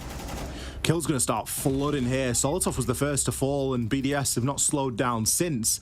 They've picked another 2, and they've only lost Renshiro in the process. A round again that, despite all of the advantages on paper, isn't really looking that great for M&M. Nate's just going to push through the barbed wire and be the sole survivor. EFAC there with the swing. M&M, what's going on? That's a head loss round if I've ever seen one, because that was just bad. There's got to be time for a timeout soon. I'd be thinking timeout if you're coaching staff. Absolutely. Leveled up at 4-4 now after BDS weren't even in the server in the first couple of rounds. And now things have slowly started to come through. Again, Solotov picked off as the entry, not traded, not in a position to be traded, not really providing much value. I think Tyrant and Users had the right idea with trying to do a bit of a pinch, but it's so difficult to pinch when you're dealing with that top stairs area, because there's just so much visibility for the defenders. Oh, here we go. Oh, welcome to the funhouse, ladies and gentlemen. Welcome to the circus.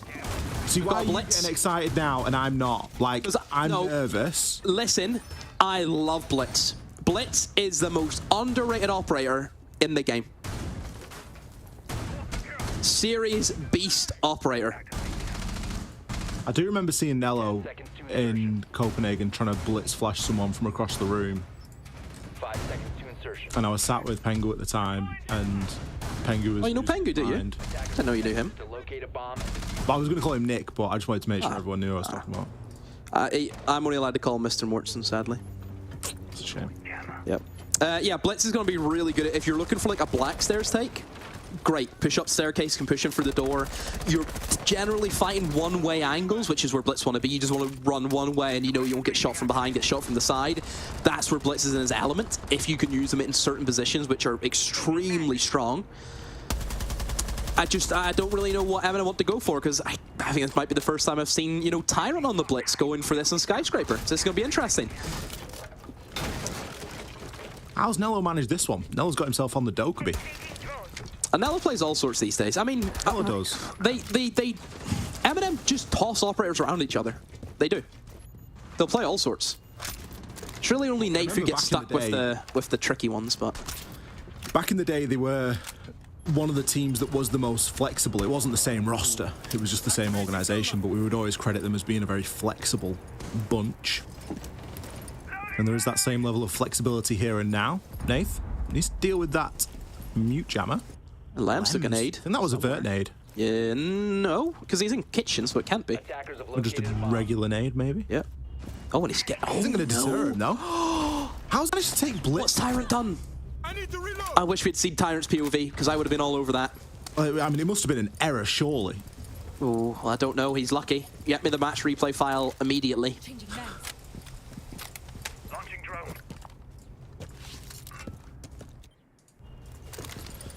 Things just going to slow to a little bit of a halt here. You do worry that when M&M bring that sort of an operator and obviously have a very clear idea of how they want to play the round, and then the Blitz is lost, or, you know, Solitov again has been, he's exited out of this round, third time in a row without getting a kill. Do you know the one where it's like, oh, I'm somewhat of a Blitzman myself? You know, with Green Goblin. Blitzman yourself? Yeah, that's what I feel right now. Well, we've seen how good it did in this round. This is going to be a painful round here. At all. This is looking like a single doorway push demo. Oh dear. Oh dear. There's moonwalking. Yeah. This looks like more of an observer crash. Is Annie okay? I'm not sure. Yeah, I think that's more of an observer crash than an actual game crash. Well, get that one sorted out nice and quickly, and I assume BDS win. I would assume so. BDS win. I think that's a safe assumption to make, given the state of play. Yep. We will await some confirmation, figure out just exactly what is going on. The game will likely be continuing, and we will either try and rejoin with the Observer, or after the round is finished, the lobby will be remade, and we will rejoin the action that way. For the time being, all we can do is sit and wait. But thank you for bearing with us. Demo, what a game we have seen so far. BDS nowhere to be seen, and it looks as though they just woke up a little bit late. They just got the second train. Yeah. They're getting into it now. I think their rhythm is certainly showing. Again, I need to see what that Blitz did. I need to see what that Blitz did, because that's really the worry for me, is what's going on if something... Is that going to keep you up tonight? It will. Until I see what he's done, it will, because he's up against a Legion who's 1 HP. And I heard a single shot from the Blitz. I heard a single shot from the pistol, and then I seen him appear in the kill feed. Yeah, I heard the pistol, and that was it. So in terms of probability, Tyrant's dropped the shield, gone for a shot and missed. If the call especially is that Legion's one shot, because we know that the nade and Tyrant's missed the shot potentially. I need to see it. Tyrant's missed. Yeah, I heard a single shot. Renshi should be dead. Instead, Tyrant is. It'd be nice to know what happened in that round. We'll get it back. I think we're going to throw to a quick break, Ollie. I think so. While we get things sorted. So yeah, we're going to go to a quick break, and hopefully we'll be back.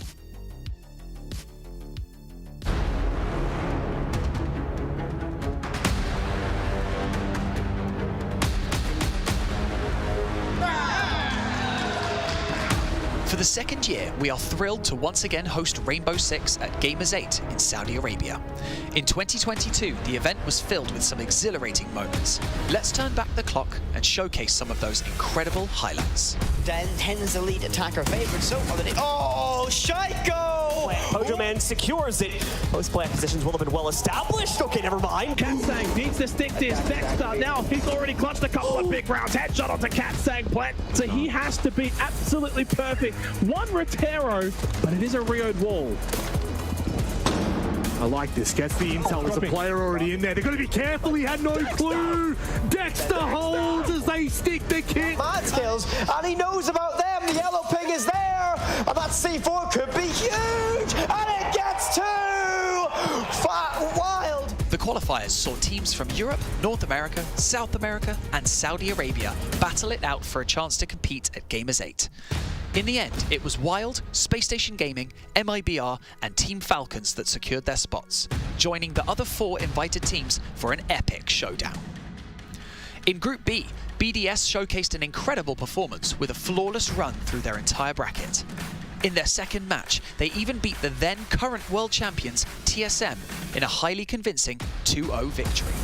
Pojo will get aggressive and find one. Shaiko gets another one, but oh, here comes TSM! Here comes Pojo! Finding 3, leaving it all down to LMs to close this map out right here, right now. SMG11 primed and ready, decides it's time for the shotgun. He's going brawling. LMs! Are you kidding me?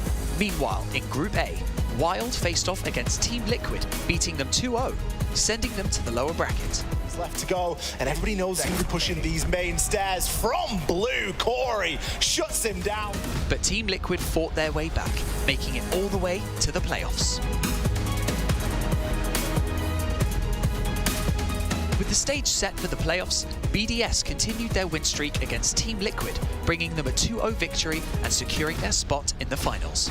The timing isn't quite right. BDS, they're going to start to find a couple of kills before we see Liquid fight back. It's all down to PSK. Isn't a lot, especially when you're going to be going up against the might of BDS. Lems hits him with the swing. Who better to finish off the job here?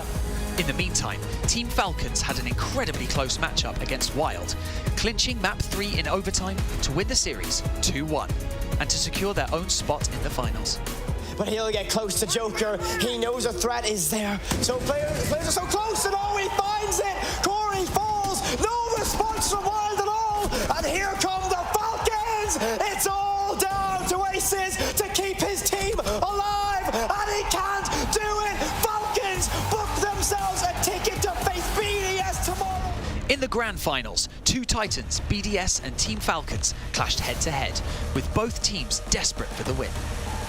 Despite the fierce competition, BDS's unstoppable win streak gifted them a 3-0 victory against Team Falcons. Once again, showcasing their dominance in Rainbow Six. Clear they cannot have the confidence to move themselves into the site while the threat sits alive up above, but it won't work out for Jaylan. He'll be lost to Shaiko, and oh no, Jaylan, he took the case with him up there. Rafal closes it down with Shaiko, and that's gonna do it, ladies and gentlemen. BDS shut it down, and they will claim the championship here at Gamers 8. Fantastic run for BDS, not dropping a single map in their entire group and going flawless in the final. With their victory, BDS became the first ever Gamers 8 champions of Rainbow Six.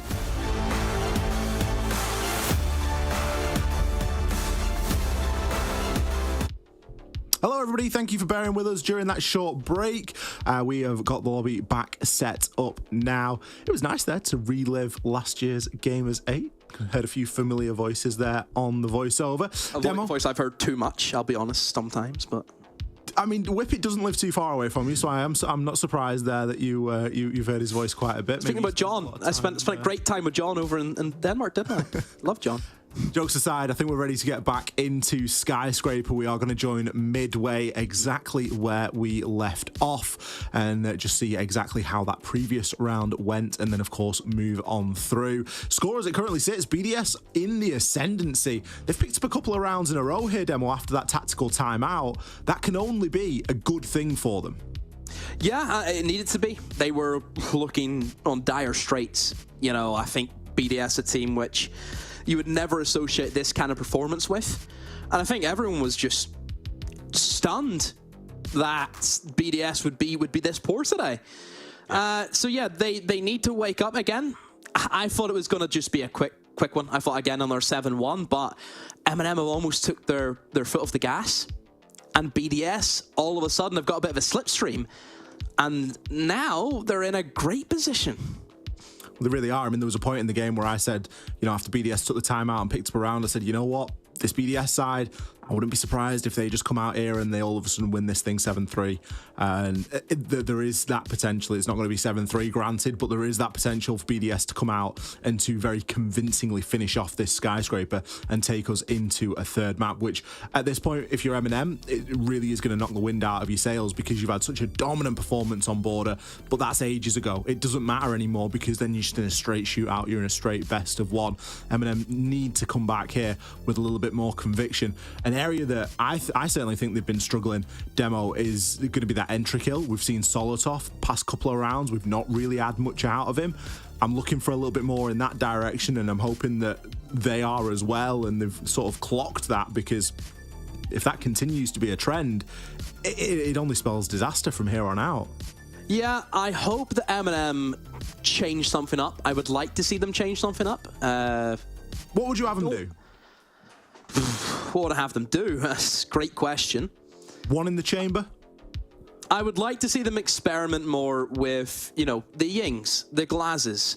Maybe not the Blitz, or maybe not just Tyrant on the Blitz, because that's still going to bug me. Still going to bug me. I'd like to see Solotov on the Glaz, now that you mention it, because we've seen him on the Sledge and he's not really had that same impact, but we know him to be a very good and competent Glaz player.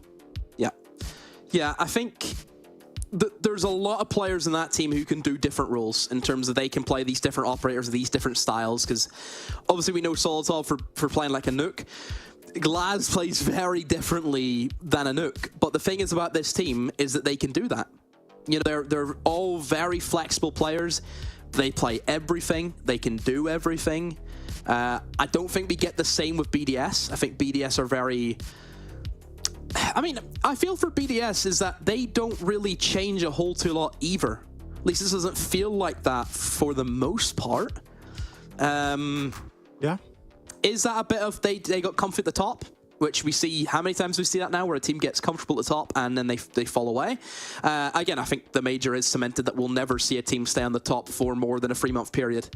I think that's facts. Yeah, the dynasty's over, and you can see teams that maintain a reasonable level of performance. You're never going to see back-to-backs. No one will do back-to-back ever again. No way. I think one of the things that BDS struggle with, and you know, we've commented quite a lot really on Shaiko, and it's been a good talking point, because a player that has those high highs when he's having a low low, you've got to highlight it and you've got to bring it up.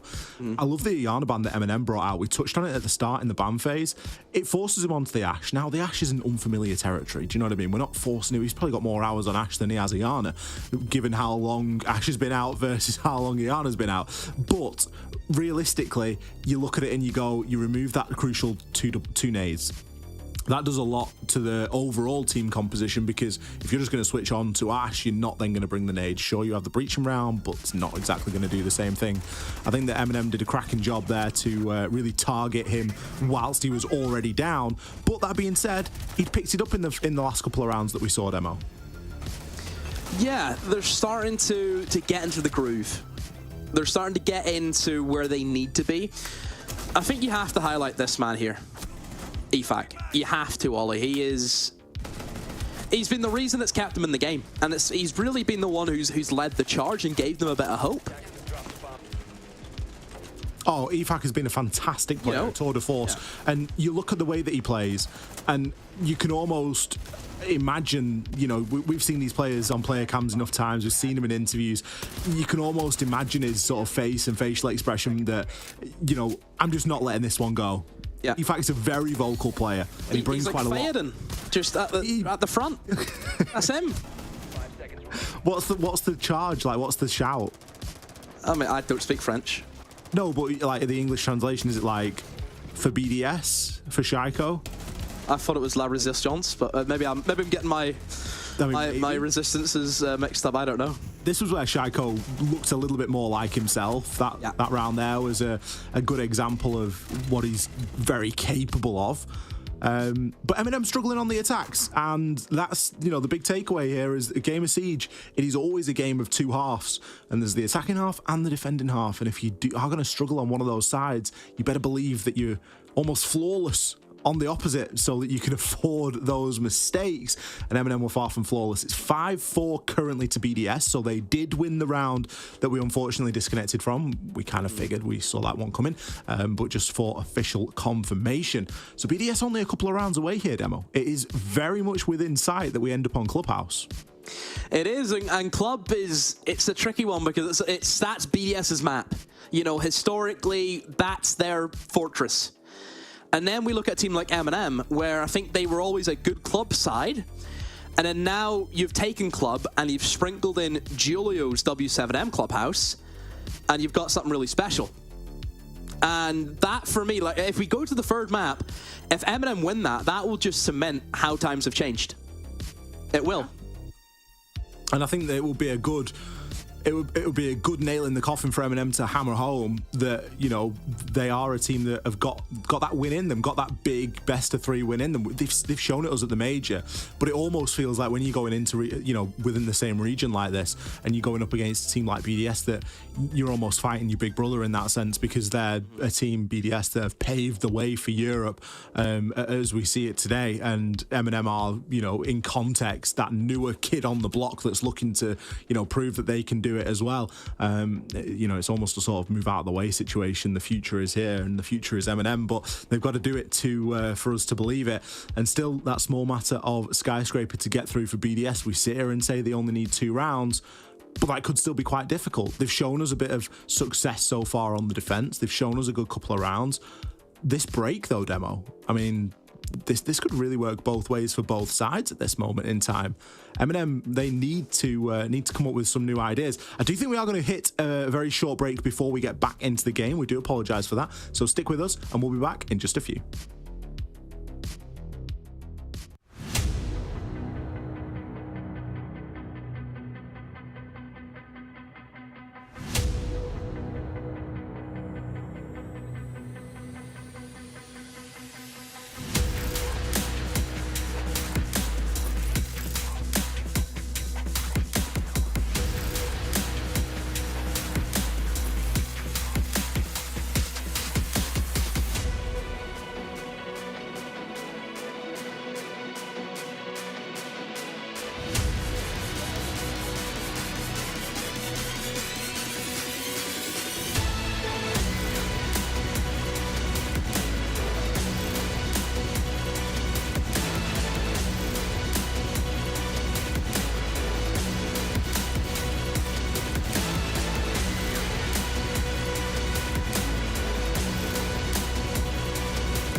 Team BDS. BDS.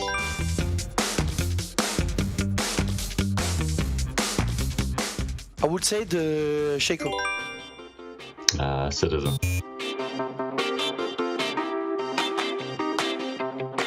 It's a knock. Evan.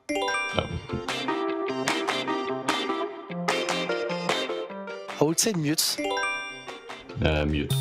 Let's go.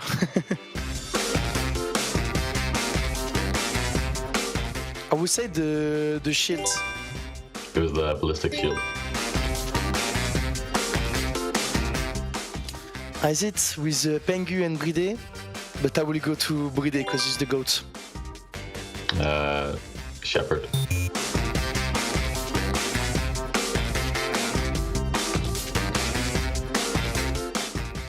Team Empire.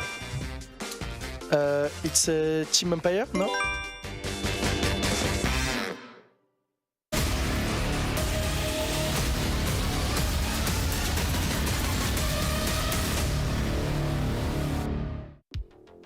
Hello everybody and welcome back once again. Just had a little bit of a problem getting the lobby set up there, but I believe that the players are in and ready to go. So we're just going to perform some final checks before sending us back into the game. Demo, once again, joining me here. We are about to see the conclusion, I hope, of Skyscraper between BDS and M&M. It hasn't been the most straightforward game so far, has it?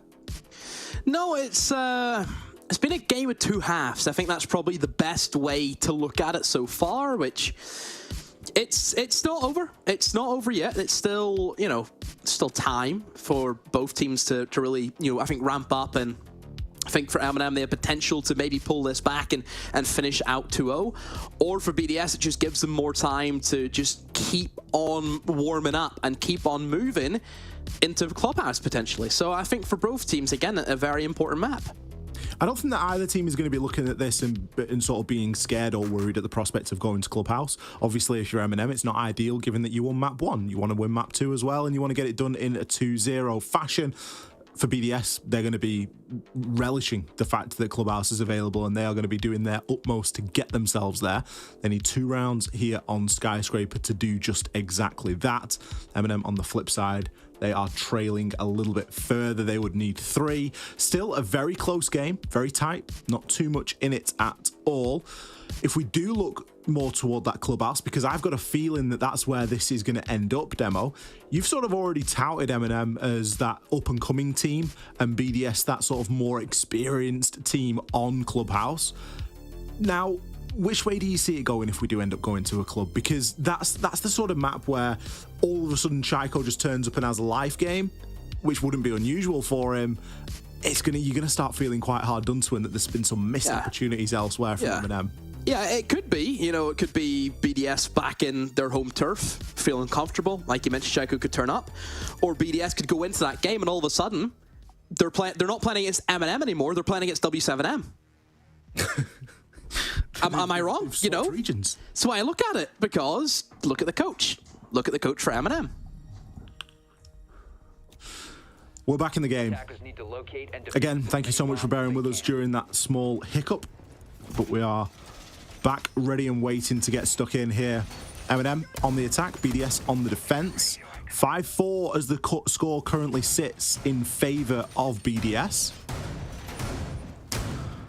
Let's see how the break has been for both of these two sides. It's been around 15 minutes, so there's a good deal of time there to have a think, reset your own mental, maybe get prepared for what you know is coming.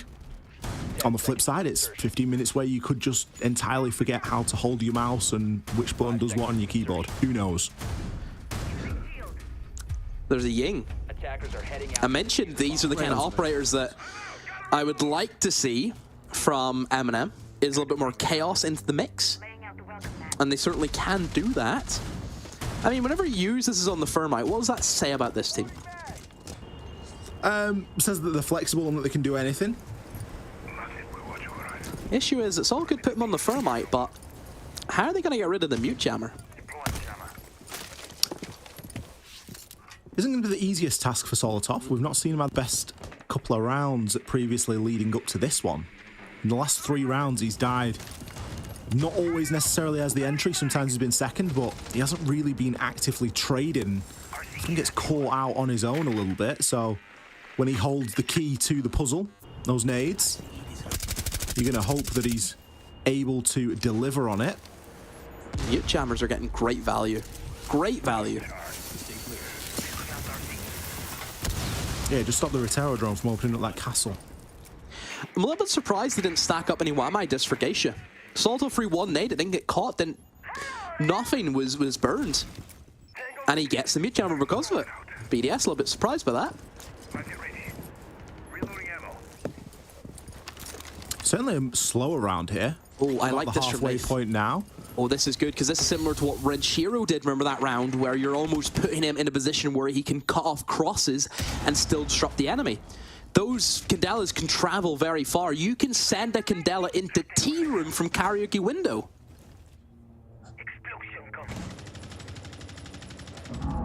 M&M tentative in their approach here. I think they recognise the weight that is put on this round. There it is. In the Wub come out there and just give Solotov away a little bit. There's a lot of vertical here for him to contend with as well. Tyrant, he's getting softened up along with Solotov as though those vertical angles start to get used. Renshiro going to be credited with the first blood here in this round. He takes Tyrant out. Maybe not seen as much value as we would have liked from those Roteros as players continue to fall. Solotov goes untraded. Nello downed in process as well. This is shaping up to be a flawless here for BDS. They very well could be back in this thing in the driver's seat quite soon, Demo. This is not good. Not good at all for M&M. They've just collapsed, and not in the good way. As in they've collapsed to the floor. M&M all over the place. 2 kills back though. 2v3, but with 15 seconds to go and Diffuser outside the map, there's no chance that Nath will pull off any heroics here today. BDS look as if they're going to be locked in, and yeah, they will be locked in. 6-4. What's going on, Ollie? We sat there and we... default cameras that are up. We criticised BDS for not looking on top of their game. Those have been four of the worst Skyscraper attacks I've seen. What's the plan? What's the execute? They don't look as if they have any idea what they're doing in these attacks. They've not even been, like, incredible rounds from BDS either. I just think they've been doing the basics, doing what they need to do. You know, BDS aren't going out of the way to get these kills. They're being gifted, a lot of them. Attackers need to locate and defuse bombs. Severe lack of direction, and both teams have seen a lack of direction so far today on the attack. We criticised BDS for it when they were attacking. We're going to criticise M&M for it as well, because that lack of direction is apparent. You know, you get Geisha open, and then everything sort of stalls and slows down to a halt. You lose a couple of players to vertical. You're not really able to deal with the utility that well. Difficult stuff here. BDS ready and set to take this into a straight best of 1 on Clubhouse. 10 seconds left. M&M have got 2 chances at taking it into an overtime. 5 seconds to insertion. I do wonder about the chance of chaining a couple of rounds together, especially when you've been unsuccessful on the attack so far. Not looking great for M&M right now.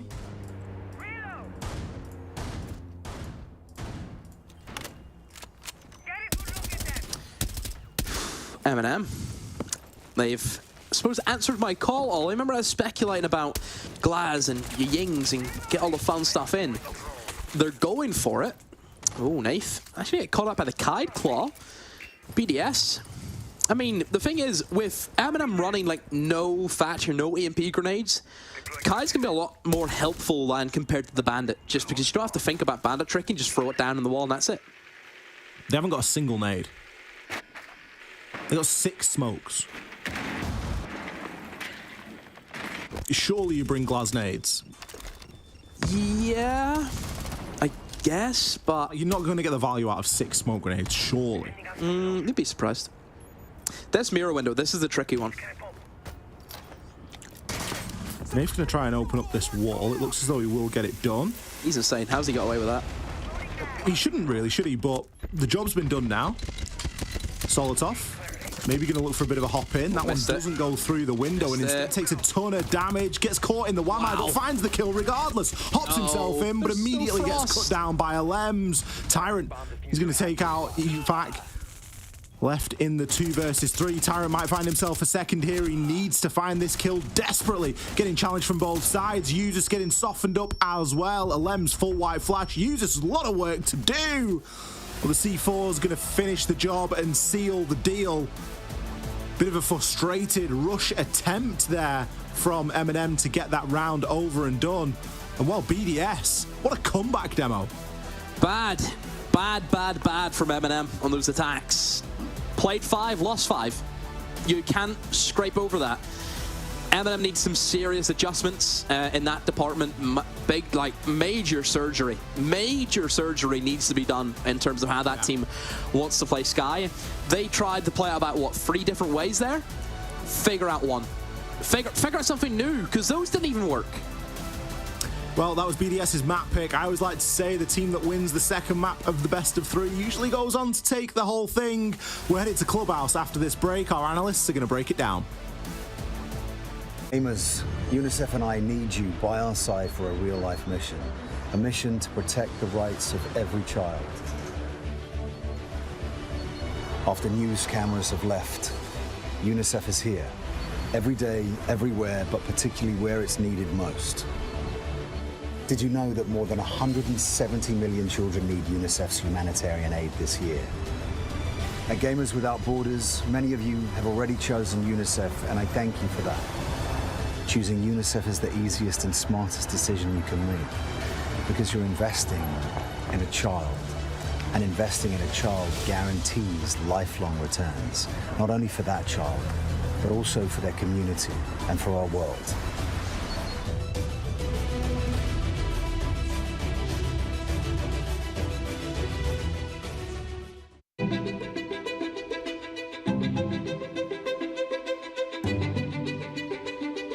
The divisions in the world are stark. Recent years have shown some of the largest natural disasters ever in history. And that really hits hardest the people who had the least to begin with. These people need help. It would be a real tragedy if all these advances in science and health and technology only benefit people in a position to pay for them. There should be no lesser standard if you happen to be poor. These problems can be overcome.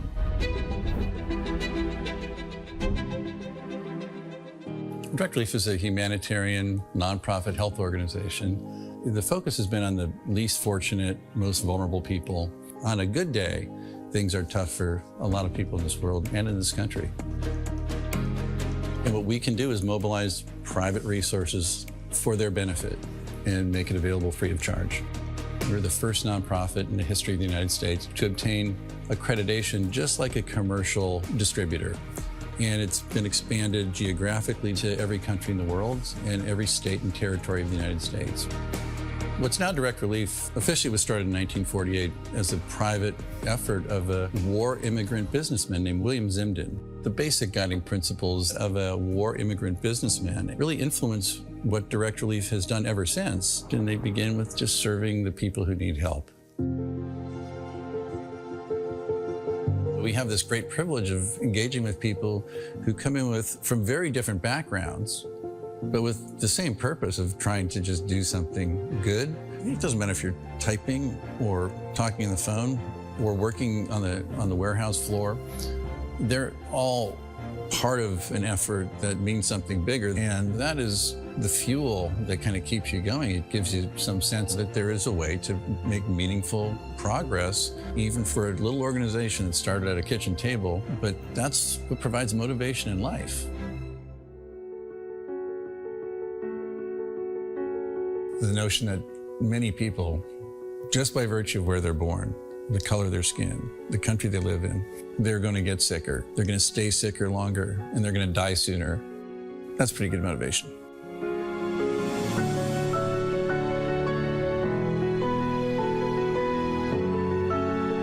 These issues are too big for any one organization to address. We really work hard to honor these guiding principles, invite people to participate, and we are sure thankful for the thousands of people across the country and world who have become part of Direct Relief by virtue of their participation.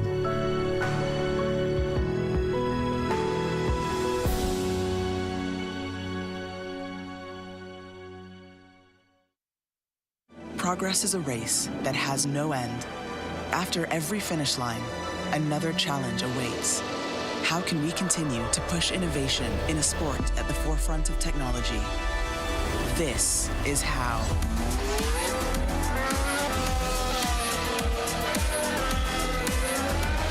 Discover how Aramco and the Aston Martin Formula One team aim to meet Formula One's sustainable fuel targets. Aramco, powered by How.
Demo is upset, guys. I don't like seeing Demo upset, all right? Sort it out. I'm totally cool with that. It's one apiece in our EU semi-final here at Gamers Without Borders. Jacob, you said that it could happen. This 2-0 was on the cards for M&M, okay? But it could have been a clean win, but instead this series just got very interesting, right? I figured that first half from M&M looked really, really smart. And I did think for a split second we were going to have a really fast series and this thing was going to be over quickly. Jesse and I were even wondering whether this might have been the worst best of 3 BDS would have played in their history in Rainbow Six, but they saved it. They're fine. Skyscraper defense was exactly the thing that they were hoping to play into. But my concern was mostly that Leak-O-Fact looked like he was the only guy who was doing anything in that first half for a little while, Jesse. I feel like, he might have been like 9-3 and everyone else had anywhere from 0 to 2 kills in that first half. So it looked bad to start with. Yeah, it certainly did, and I think we saw a lot of players in M&M popping off at the beginning. There was something I said in the pregame of this map. I said, Soltov, he's a great player on defense, but you got to watch out for him when he switches to attack. You saw his KD there. He ended off with a 9-9 KD. Doesn't look too bad, but he was 8-4 at the half. He went incredible in that first half at a 2.0 KDR, and then 1-5 on the attack. He really struggled to get things going, and we saw exactly what I was worried come out. We saw the gimmicks start popping off. We saw the Ying at the end. We saw the Glass come out a couple of times, and it never seemed to land for this team. It's unfortunate because they did start off trying to play more structured, traditional Siege. They were just trying to win their gunfights. Sometimes on attack on this map, man, it's so difficult to be able to win those opening engagements, and Shaiko and Licky-Fact were really putting them in the dirt. So they tried to get a little creative with it. They tried to get kind of gimmicky with it. It really did not go the way of M&M, and they ended up losing every single attacking round, giving BDS 6 in a row, including their final attack of their own. Really impressive stuff from BDS, not only just to be able to perform so well on the defense, but also mentally come back from a map like this, 4-1 down on map points. Very, very tough situation, but they pulled through. Yeah, the mental game extremely strong, and I feel like, everyone had these expectations on Shaiko's shoulders for such a long time. Licky-Fact was just like, here, give me the backpack for a bit. I've got this, don't worry. Now, I feel like Ollie is right in mentioning that, the momentum has now violently shifted into BDS's favor right now, okay? Carrying that momentum into the final map, I would say that it's theirs to lose, Jacob. It's definitely a more back and forth scenario on Club. I definitely believe M&M can still pull things back. I don't think that they're going to be looking at Skyscraper too heavily and thinking that it's something that they can't shake off, mostly because when you lose 6 rounds in a row, I think there's something in the back of your head that says this is like a bit of a one-off. Maybe you even thought a couple of rounds prior that this wasn't something that you had the ability to pull back. I like Club just as a map in general because it's the single greatest proving ground that we have in Rainbow Six. There's usually always one map in every game. It's like this is the most even battleground you can have, and for me that's always been Club because it tests your fundamentals down to the core. BDS have had problems with speed on attack, and that was something that still even reared its ugly head in map 2, and that's going to be something that's tested on Club. M&M are going to need to be that same beast on attack that they usually are. That will be tested on Club, so I'm liking that this is probably the most even place that we could have gone to see which of them is actually going to grand finals. You hate to say it, though, don't you? You hate to say it that M&M, they get ahead in a series, and then they either get in their own heads or they get complacent. I don't know what it is. I feel like it's just the M&M curse, Jesse. Exactly, and I mean, I think Demo said it best on the cast when he said that if M&M win Club, that is the signal that times have changed. Because M&M have always been this team who have been, mentally in their own heads. They've never been able to push it to that final extreme. And now coming onto map 3, going down 6 rounds in a row on that final map, this will test, will test their mental, right? Do M&M have that ability to push forward through these tough times? And B, are BDS still the kings of Clubhouse? Because they were incredible on this map last year. They had an 89% win rate throughout year 7. This year they've played the map once. They lost it to Heroic. If they play it again and lose it to M&M, yeah, I mean, that's a pretty clear sign that this is not the same Clubhouse M&M team or Clubhouse BDS team, I should say, that we saw in year 7. Ooh, I like it. Jesse with the stats. He just pulls them out of it here, there, and everywhere. I love it. It's his MO, dude, yeah. Jacob. Okay, man. Jacob, we're going to come to you quickly before we jump into our final map. BDS or M&M? What are you saying? I love BDS. They're half the reason I have a career in esports in the first place, so a lot of love for the boys, but I do think this is probably the time for the changing of the guard, and if any team was going to succeed in this current meta, it's going to be M&M. I'll give it to them. Ooh, Jesse, you backing the same team? I'll be contrarian. I think BDS, you know, they are a very dominant team. We finally see Shaiko starting to pop off. Licky Fact playing well as well. Yeah, let's split the desk. I like this. We're splitting the virtual studio here. I want to hear from Demo and X. Who do you guys think? Let's go into map 3 and let's round out this EU semi-final. Barney, thank you very much indeed. I'm not sure if there's any split opinion here on the caster desk. Let's ask the British people who's going to win. Oh yeah, always goes down well. It's probably not the best idea, is it? It's going to be a resounding M&M. But honestly, based off that last map, based off Skyscraper, you know, we can go into all the stats. We can look at how teams are performing on this map recently. We can look at previous results. Based on everything, you look at this and you go, BDS are on the up and up. They looked good in that last half of Skyscraper. They weren't trying anything too fancy. They'd got the head around a nice, basic, fundamental version of Siege, which is often very successful, and M&M had fallen apart just a little bit. I think it's going to be very crucial to see the sides that these two teams start on Demo and how that's going to have an impact on the result as a whole. Yeah, I can't wait to see this game. Just again, Jesse highlighted what I said earlier. It'll show where things are going for EU and how times are changing. BDS have been at the top for so long, and we said this before about other teams where they've been at the top for so long, but no one ever really stays there at the top. You know, if you go through the years, the teams that were on top, at some point it gives, at some point it breaks away. And this, honestly, this could be the tournament that cements that for BDS. Absolutely. I have confirmation that M&M are going to be starting off on the defense here. So they can lay that woeful attacking side of Skyscraper firmly in the rearview mirror, only to be looked at in VOD review after this series is over, because they get that refreshment of starting here on the defense.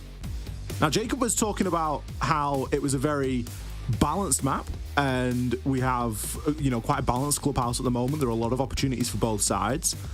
I think certainly with the introduction of Brava, it does remove that bar and stage site ever so much from, you know, being in contention. So you know, you've got to look at that and you've got to weigh that in the balance things. Something else, Demo, that for me is always really key is the battens on Club. Obviously, you know, we're going to see the Solus, we're going to see the Azami likely as two things that are targeted. If M&M are going to continue to try and headlock Shaiko into the Ash pick, we maybe even see the Iana removed as well. And that's where you start to think, you know, it's all well and good trying to target Shaiko, but are you hamstringing yourselves in other ways because you know that you're leaving utility on the table? Yeah, I think there's potential for it, definitely. It just depends what the thought process for M&M is.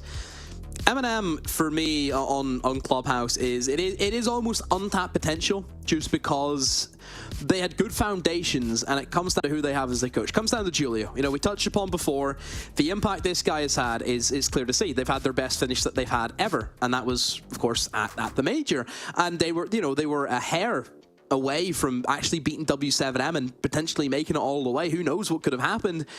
So they're on the up. They are on the up, that's for sure. And I think obviously with a big off season that we're now into for a while, I think getting into tournaments like this and competing well at them it's critical to make sure that you are at the top of your game 24/7, 365. That's why I think it's so important for M&M, a team which we know are going to, you know, die for the badge and get that championship one day. This is what they need to do. They need to play in everything that they can. Just having a little look here and to see the last time, or one of the last times that these two teams played off. EU Finals 2022, Clubhouse was played, and Clubhouse was won by BDS. It was a 7-2. It was a 7-2, 7-2 series, albeit it's, you know, it's historical. We've got different teams, we've got different rosters now, but it's always fun to have a little bit of a look-see just to see how these games have gone previously. I think M&M currently a much better side at Club. I think, you know, Clubhouse, we talk about it as a bread and butter map demo. You've got to be able to play Club. It's thrown into that mixture of, you know, there's a course of standard maps that all teams need to know how to play. And if you don't, then you've got a problem with your map pool. Both of these two teams, no strangers to the map, and both of these two teams have a reasonable preference for it as well. The preference being very similar, in fact, for both sides, and the success rate of recent. So always that to try and factor in things as well. Yeah, hopefully we'll get underway as quick as we can, and we can really see what this Clubhouse has in store for us. Again, the bans is what we're going to have to hone in on right from the get-go, Ollie, and see what teams want to eliminate. Here we go. We're in. Let's see what the first ban is. M&M on the defense. What's their first attack? Oh, this is a bit 2019-ish, isn't it? It's going to be a Maverick ban demo. We're back in 2019. Has Maverick got nades back? Is there something that we don't know? No, he didn't. He didn't get nades back. That's what I'm saying. Yeah. That's the joke. Oh, I see. Deary me. Bit of a bad joke, isn't it? Monty ban. You stick to riddles. You're good at riddles. BDS are really leaning into this fear of a shield, aren't they? Well, the Julio influence. Yeah, that's what I was going to say, because Brazil play it. That's a fact. Julio plays it. You know, that's the thing, isn't it? Yeah, and I'm saying he's Brazilian. It's another great observation. Thank you. Cade and Azami, the final two defenders to be removed. Solace is going to be available here in this instance. Azami, a pretty standard ban, all things considered. Start thinking about some of the value, some of the one-way angles you can create down in the basement, some of the securities you can provide yourself on the catwalk. Plenty of value in there, so no surprise to see that removed here by M&M. Maybe the only surprise is that they remove it when they start off on the defense. They could have seen the benefit of it for 6 rounds, but respecting that BDS will also get that same benefit when they switch sides. Tyrant on the Bandit. And the Bandit on basement, here's the thing, it's a blatant troll up for basement, but it's actually what I play, so you know it's troll, right? What I like to do is I like to Bandit trick dirt. Okay. You ever tried that? Do you have a one eye or a ADS or something? Nope. Oh, just a little solo? It's so stupid, no one ever thinks to check it, and it always works. Or you get naded? No, never. No one expects it. I'm that stupid, it doesn't work. I've transcended time and space. If you're a Thermite, do you ever think, oh, this guy's gonna bandit trick me in dirt? Do you? Oh, right, so you're just hoping of people just placing utility on it and you just trick it straight away? Yeah, exactly. That's how it works. Yeah. And if you get drones, you just dip? Yeah, pretty much, but no one ever drones it, so it's fine. Leaky Fight not wasting any time. And he's a bandit as well. This is the one that you probably don't want to lose. A little bit worrying. Garenchi up above as well. LMs, they're everywhere, Ollie. I mean, so they should be, right? The defenders are going to be down in the basement. Church and Arsenal. You can roam, but you don't have to. They're all in. Marvin Harry's in. It's Kevin ready. Typically, there's 2 schools of thought. You either vie on the stairs for a little bit of control and just for a bit of presence, or you have a full-blown roam. M&M have gone for the first option, where they hang around on the stairs and just try and provide a little bit of presence, but ultimately, you do end up giving a lot of map control over very quickly. Yeah, Kide being banned out. Sculpt this. Kide being banned out's good, mostly because EFAT can actually do his job. Can obviously go through the impact grenades with little ease. You got plenty of pellets. Unless a team is bringing 10 sets of impacts, you'll be fine. And I personally have never seen that. It's 10 impacts. That's the only way you counter that. I think you'd lose the round in other ways, wouldn't you? Probably.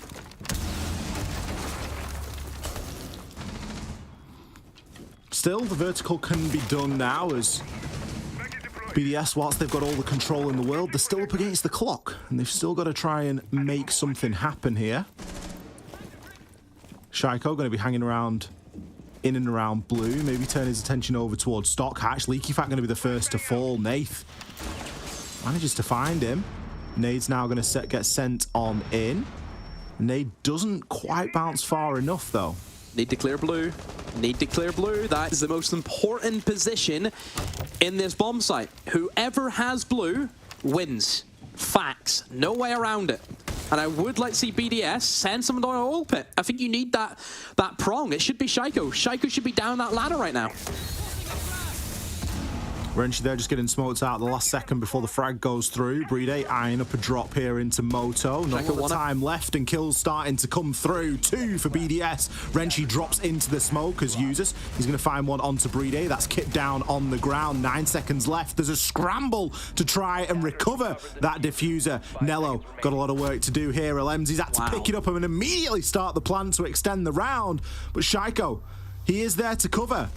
BDS, they get away with one there, Demo. It wasn't looking great for a time, but the kills came, and they came in their direction. All about Shaiko. Round win for him. Just because he won that engagement in blue. That's it. That's what it comes down to. You win that blue engagement, you win the round. That's it. As simple as black and white. It's just him. He's back. Somehow, Shaiko has returned. He's had 1 round. Calm down. But to be fair, got 3 kills. He did get as many kills as he got in the first map in the first round. So there is, yes, an argument to say that he's back in some way, because I highly doubt he drops a donut from here on out.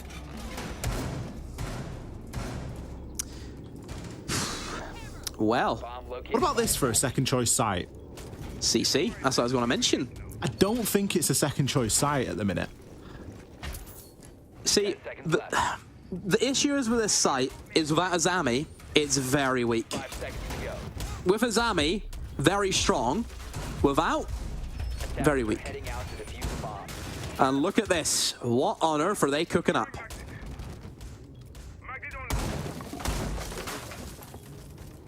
You seeing this? Yeah, so we saw this at the major. And I'll be honest, it didn't always go too well for M&M. They really like to play this mirror window, and I'm just not entirely sold on it, basically. I don't think that it is the winning formula, shall we say. I mean, if you're EFAC, you just nade the castle barricade and you're in. That's it. Neutralize the threat. They played it a lot against M80. Oh, Solotov. Oh, that's actually, honestly, you'd be raging for Solotov, but getting killed by a nuke who you should be seeing. But because EFAC didn't have it on and just sat in a corner. Wow. He thinks it's clear, but it's not. Shaiko going to pick himself up a nade kill here as well. The pings look good, and the throw is true. 2 kills here for BDS, and they're making this look pretty darn effortless at the moment, Demo. They haven't taken a lick of damage in return. All of that in the first half of the round as well. They can now start to try and get this open. That mirror window down in Lounge is just lost. Like, I'm very confused about why that has been played. Yeah, look at the setup from M&M, and they really are grasping at straws. They really are. You're trying these unorthodox strategies against a team that knows this map inside and out. Knows it inside and out. They're on their turf. You know, this is an away match for M&M. And BDS just they're comfortable here. This is their fortress. They're just doing. They're running for the motions. The only saving grace at the minute that M&M have got is they've got a couple of nitros. We're going to see the wall now get opened. That's going to allow free line of passage for the plant to go in on the default spot. And there's a lot of firepower stacking up here inside of the garage. Users, he's good for 1, but that is all he will get. Shaiko. Elney's back. Certainly back, judging off that shot. C4 swings and misses. A little bit of a Sphere Sun coming out now as well. Nath wins the engagement on with EFAC. Takes a huge chunk of damage in return. And the all-important C4 that you were relying on is now being surrendered. Renshiro, he's going to find one onto Nath. The diffuser is being recovered, but not required. Renshiro says, guys, I'm just going to go for kills. I know where they are. A little pre-fire through the wall onto the top of the stairs and a pre-fire onto the second. Much better from BDS. I don't want to say it, but this ain't looking great, Demo. No, it's not. It really... Well, it depends on which side of the coin you sit. Yeah. I just don't think it's looking good. I really don't. I think M&M right now, they need to find something, anything, because this could be a quick one. Knowing BDS and what they're like, Ollie, if they're in the mood, they'll steamroll. They will. Shaiko's in the mood. He's feeling a sort of way. He's 5-0 right now. Renshi, 3-1. BDS have gone from not being able to buy a kill, not being able to win a single gunfight, to not really putting a foot wrong. I think a lot rides on this round. We're seeing a little bit of adaptation. We've sacked off the bandit. Maybe a good thing, in all honesty. Nate's going to bring the mirror, and we're also going to get Tyrant on the Warden.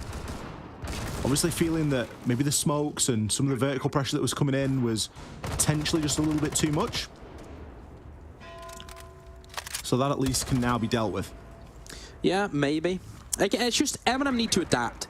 You know BDS, they're not going to do anything differently. That's sure as anything that you will see in this game. BDS will do the same old stuff time and time again. It's up to M&M to adapt and how they will throw BDS off their game plan. I would like to see M&M go for a more aggressive style of play. Look at what they were doing on Border. BDS couldn't do anything against that playstyle. Why all of a sudden have M&M went back into a shell? Has that Skyscraper game really messed them up that much that they've just decided to change the playstyle? Where's the confidence? BDS couldn't handle the confidence. BDS couldn't deal with Solotov running around, not thinking, just killing everything. Why change it now? What's happened?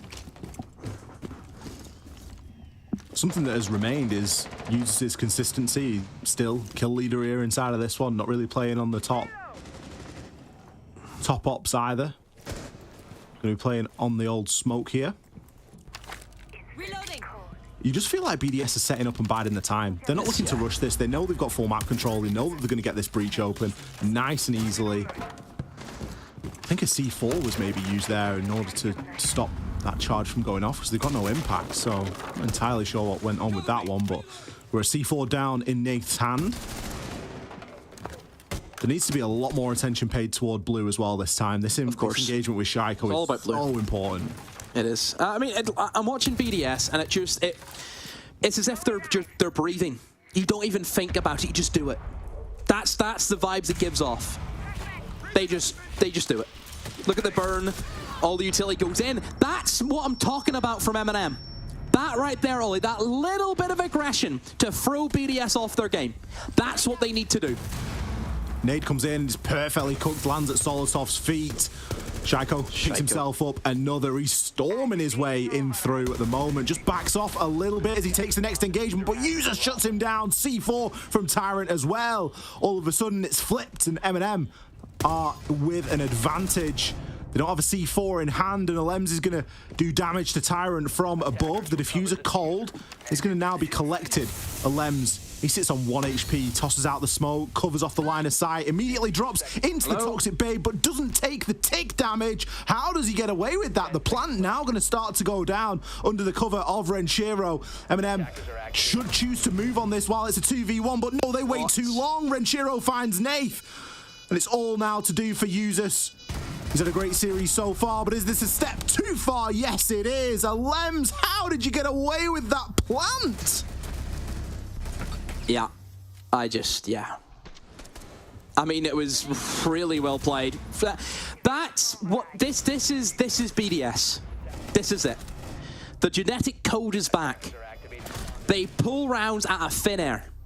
That's what they're all about. Perfect example. Is going to do a lot for the confidence of BDS. Yeah, M&M right now, they're mudded.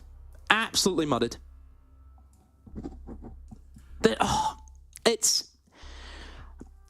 Does the pressure get to this team too much?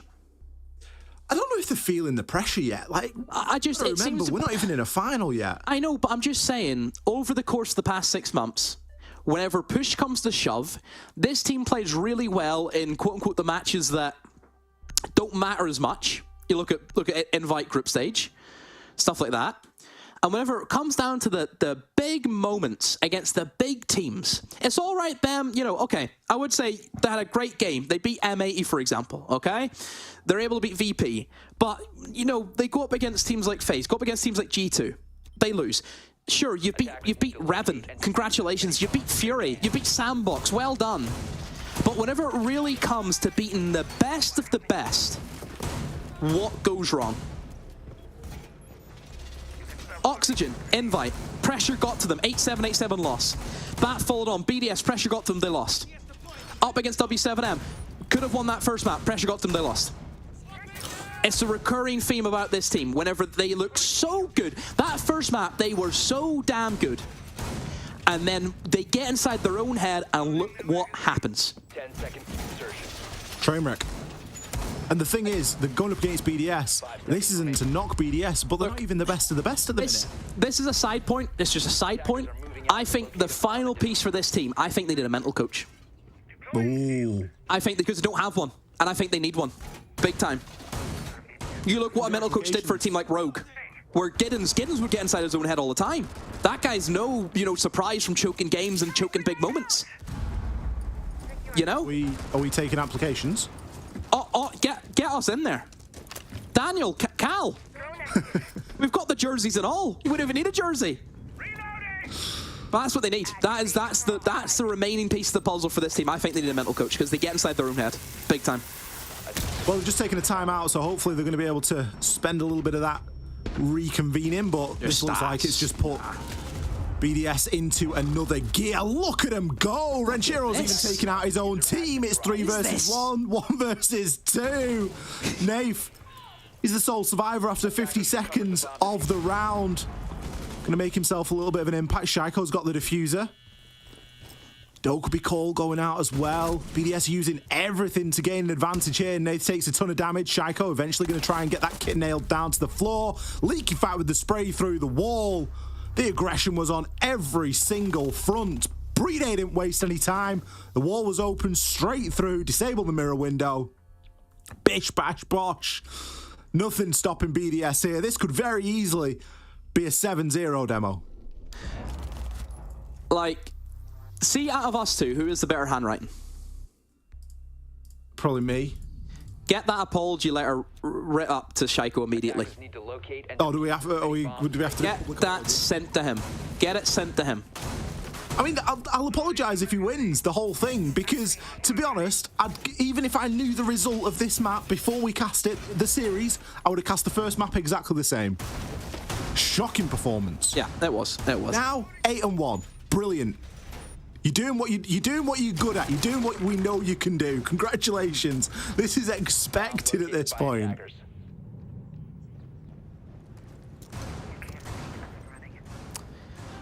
Oh boy. Oh boy, oh boy.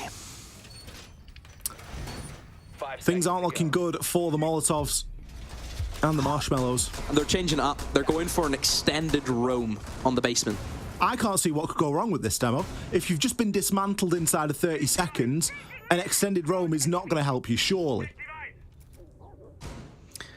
Maybe it does. Maybe what do you have to lose there in the field? What do you have to lose? It's either you win a round or you get it done quick. It's up to you. You know, you win-win. But this guy, look at this guy's like a train, isn't he? Right. That's much better. That's better. Now just relax.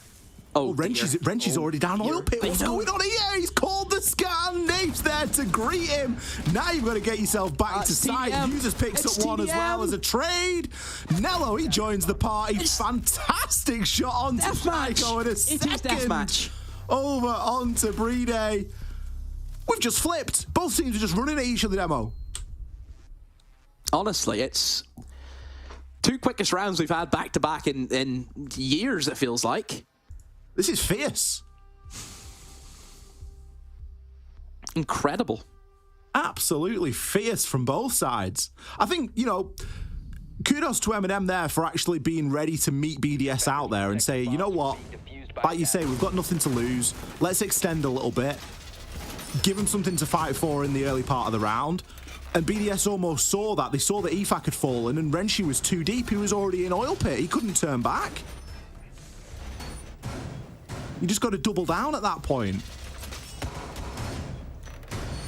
I tell you what, I hope we don't see what happened to M&M, where they just start doubting themselves and losing gas now. And if BDS start doing that, this could just be the most topsy-turvy game of scene we've ever seen. I have no words anymore. If M&M win this game, mate, where do you go from there? Like, where do you go? I mean, you probably go and buy some lottery tickets if you're M&M, because they're incredibly lucky if they've won this game. I think that's what you need. I mean, I'll be honest. To win championships these days, I think you need just a little bit of luck. Oh, of course you do. You need a little bit. You need a little bit of luck. And Molotov hasn't got much luck at the minute. That's trying too hard for a kill right there. Yeah, he's giving his luck away. Soltov 1 and 5. Soltov a bad Skyscraper as well. It's a couple of bad maps back to back. You've not seen every day from Soltov. That's why I'm saying I think use this. I've said it before. I think he's the lifeblood because he's the consistent one. Consistency wins games. Facts. I mean, BDS are just running through, you know, the basics, aren't they? Get the wall open. Look towards now bedroom. Get that wall open, and just play siege. It's BDS at their best, isn't it? This is where they are the most dangerous team in the world.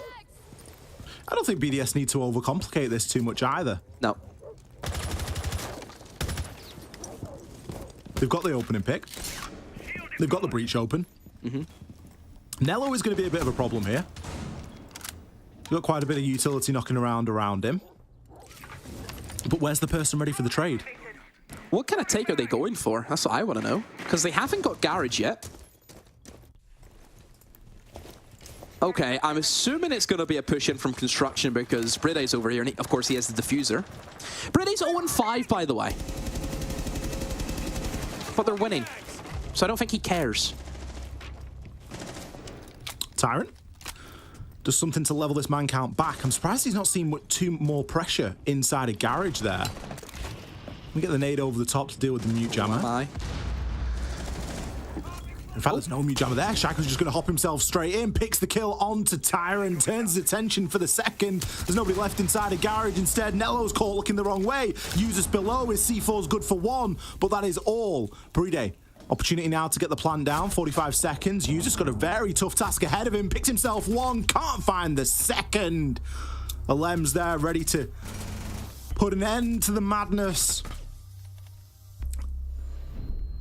Chalk another round up on the board for BDS. An incredible first half for them there. 5-1 split demo.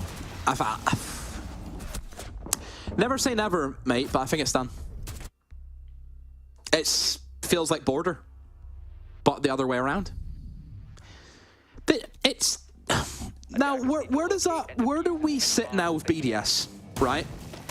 After the first map, where we've never seen that team play that bad, ever. To then them bouncing back, and especially now in Club, they're at their best again.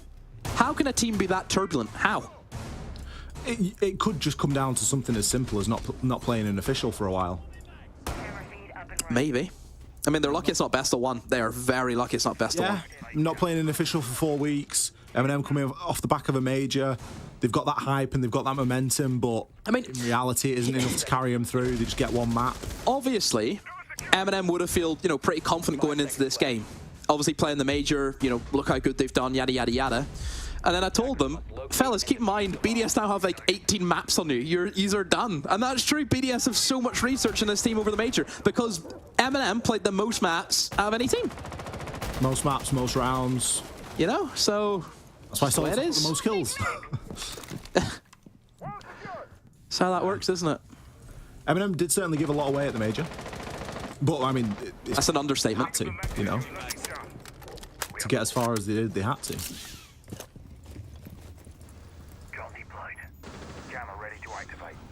See if a turn of the half is enough for them here. Nothing too standout being brought. We've got Leaky Fac on the Valkyrie. Tyrant. Just going to be teasing there. Waiting for the drone to get ahead of him. Still conscious of blue. M&M certainly not moving as quickly as we saw BDS move with those pre-placed drones and really having that confidence to push into the map quite quickly and start getting work done. On the contrary, we've got a relatively slow-moving M&M here, usually at about the halfway point in the round. We did see a lot of the work already being done.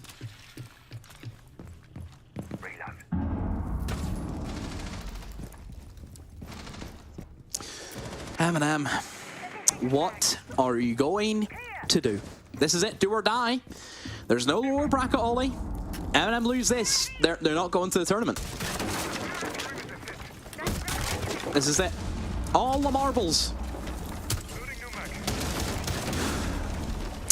Good. First pick. Way to kick off. Ying, alive, which is always going to be a good thing to have. No Warden. So this can get pretty spicy. I mean, we talk about that blue battle, Ollie, a lot of the time. What better operator to drop into blue than a Ying?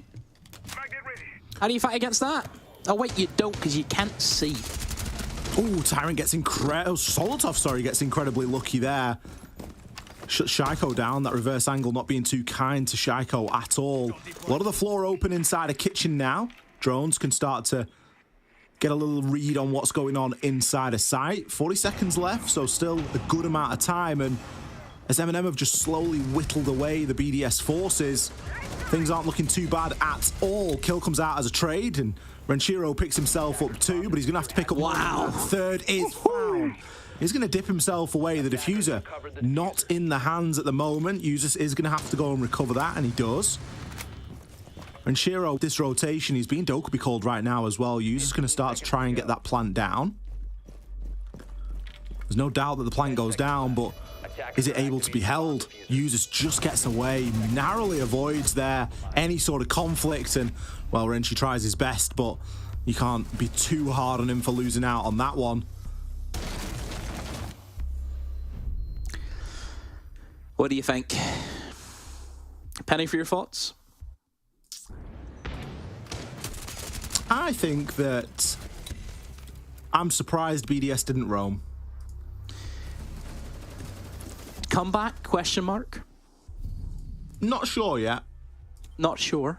They're going to gym and bedroom, so maybe BDS feel like they don't want to roam too much and they just want to try and bunker and get these 2 rounds in. 2 rounds isn't a lot to find on the defensive club either. And an entire clean sweep?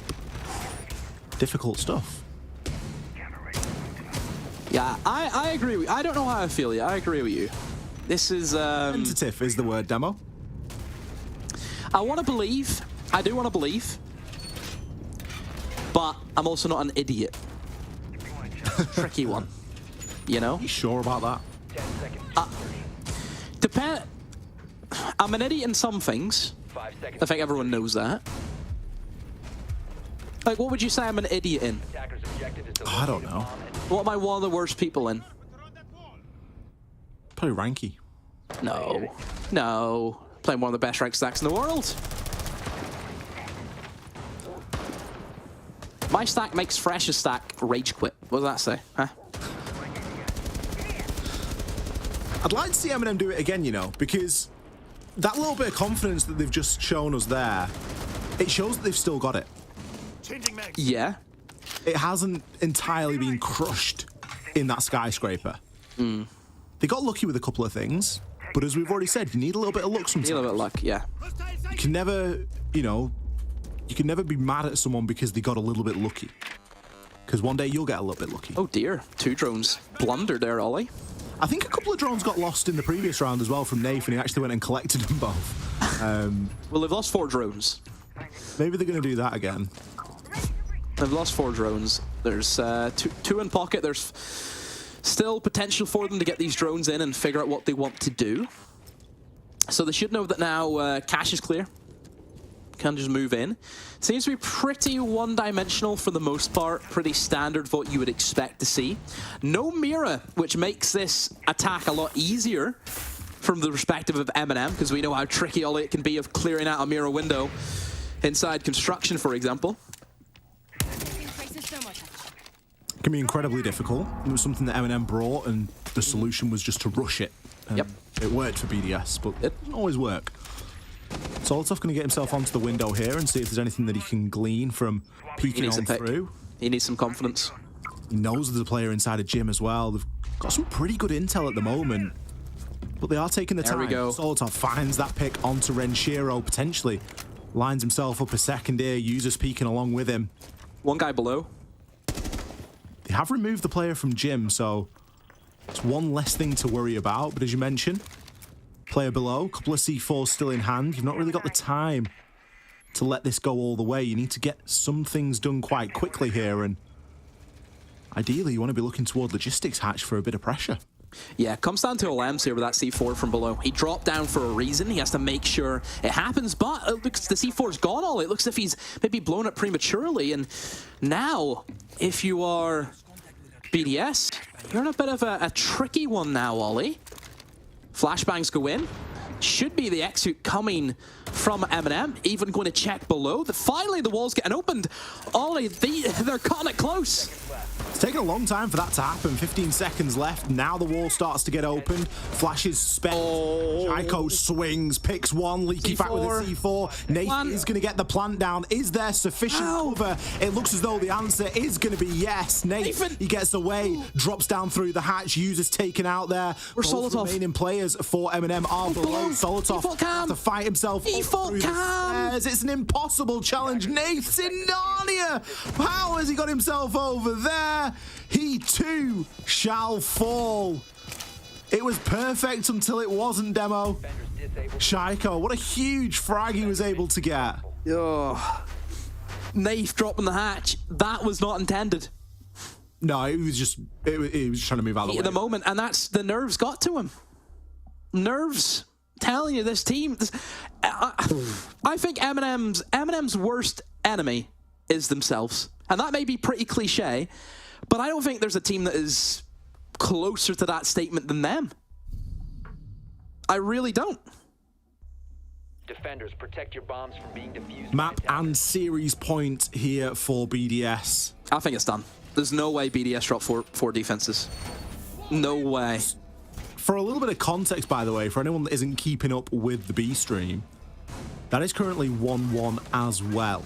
Wild won map 1, Wolves won map 2. Wolves BDS final, brilliant. They are fighting it out on Cafe. I mean, you say that, Demo. I'm not going to give the score, but tune in because it isn't as clear-cut as you might think. But you always say the team that wins the second map wins the third. I'm only going off your theory, unless you're saying that your theory is actually botched. I'll be honest, it doesn't look like that at the moment. However, my theory is working here for the game that we are on, which is all that matters. A pretty hefty 6-pick coming out from M&M as well. 4 players switching up there. Solotov, the only one to remain. I'm panicking, Demo. I'm seeing a Sens, I'm seeing a Glaz, and it's match point against you. I really hope this isn't just a desperate attempt at cheesing a round out of nowhere. Oh, Solotov almost connects. Misses out on that one, 3 and 7. He needs, again, he needs to show up here. We've highlighted Solotov, the desk has highlighted Solotov. And at the moment, he's struggling, Ollie. There we go, sums up his game. That's it. Solotov is like Shaiko in that first map. Nothing's going for him. Yeah. 3 and 8 as well. The parallels are uncanny.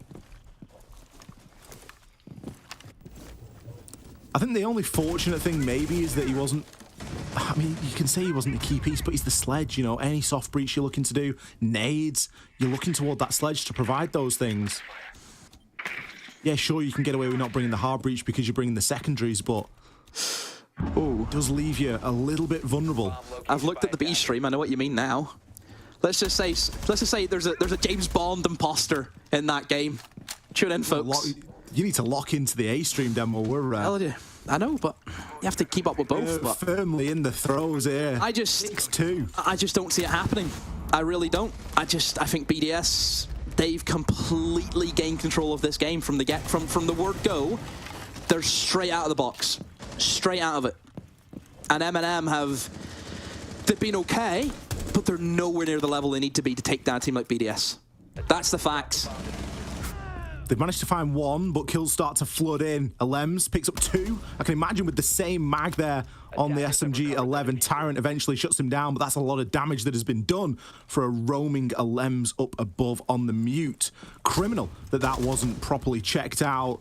Users could go for a little bit of a smoke play here. Tyrant's got some tools to assist him as well. You're going to have to hope that the Glass is able to land a couple of important this is a W7M play here, though. Finds himself one, levels things up. 40 seconds. It's not ideal, but it is very doable. Looks as though they've got drone info as well here. Shaiko going to be tucked in there on blue. Him and Brede just playing the crossfire for each other. Smokes come out again. Plant in the smoke. In that line of fire. Shaiko got no option but to try and pre-fire on through. The plant is going to start to go down now. Usus just needs to keep himself still and try and gain a little bit of a colour. All he needs is one little pixel. The Toxic Babe comes in late as the plant has been confirmed. Shaiko, eyes on the diffuser, knows where it is. He's not had the best series, but this could be a big chance at redemption. He could send his team through right here, right now. Finds it as a trade, but it's not good enough. Usus keeps himself alive. M&M hold on for one more round. I didn't even clock the sense, by the way. Didn't even clock it in. And you're probably wondering why they went for the sense, I'm assuming. I can tell you exactly why. And basically, it's this W7M strat from Julio. That's what it is. Classic. So there's the influence that you can see from that man. Attackers need to locate and defuse bombs. Well, you better hope he's got more influence ready to impart, or already imparted, should I say. Look at Alems, that's put the fear in God in him, hasn't it? Like, he's straight onto it. Straight onto the Warden. He's not messing around. So this site has fallen out of favour. And one of the main reasons is you do struggle to play as much info on it as you used to be able to with the, particularly the Maestro cameras. Yeah. Brava is a thing. Hasn't been picked onto yet. And it doesn't look like it will be picked onto.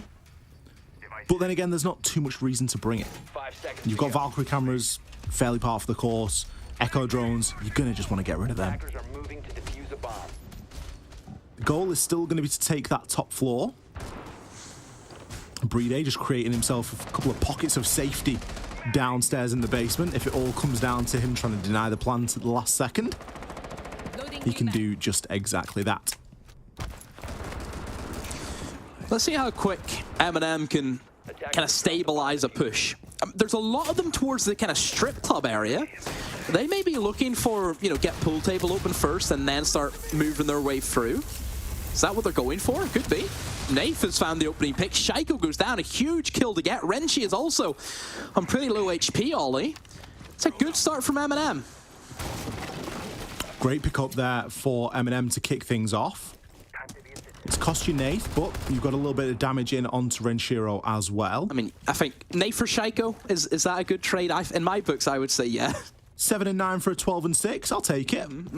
Shaiko going double positive here on club. He had a flying start though, so he did give himself a good little head start. Also, Brid still hasn't got a kill, and they're still doing pretty well. Isn't that mad? I mean, that's just the power of Brede, isn't it? Yeah. Activating server sequence. M&M not really in a position to squeeze this small advantage that they've got at the moment. They are going to start to look to get open some of those walls upstairs. Everything here hinges on that top floor control. And these castle barricades are only going to further slow down the progress that could be made. There's no floor has been brought, no breaching charges, there's a couple of nades, and there's no sledge. So things are looking a little bit bleak in terms of dealing with those castle barricades. And they could be quite the problem later on into the round. Slowing down, big time. M&M. Probably now you're looking at just clearing out kitchen side and then using the holes that BDS have opened up and use it against BDS. That's probably your go-to plan. Use this. We'll get a bit of a scrap towards Lounge and goes to the call. Sees the head. Is he going to go for the pick again? But nope, just holds it for the meantime. Tyrant will be getting that diffuser down. Alems takes more damage. Oh, there's a man runs straight in front of Users. He knows exactly where he is. Is that a shotgun? I think it was.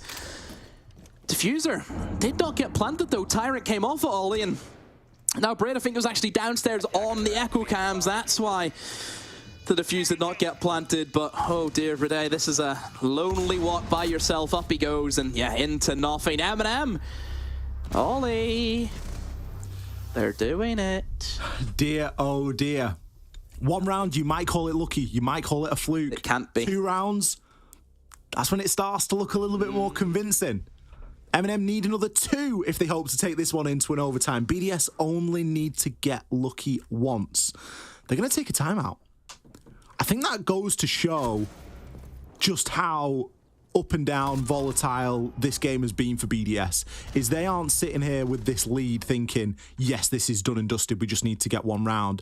They're still very mindful, and in the back of their mind, they know there's a chance they hit the reverse sweep on us here.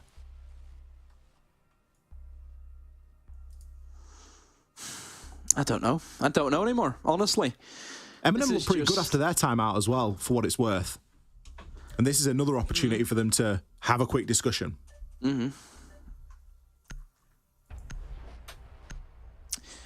BDS, you need to close it out, or else I severely worry for this team moving forward if they lose this map and lose this series. Defenders, protect your bomb. It's kind of been like this series has been 2 halves, hasn't it? Look at the start that M&M had. The entirety of Border. The first half of Skyscraper, they were on top. And then halftime happened, where we kind of had that rehost, and it's been BDS all the way.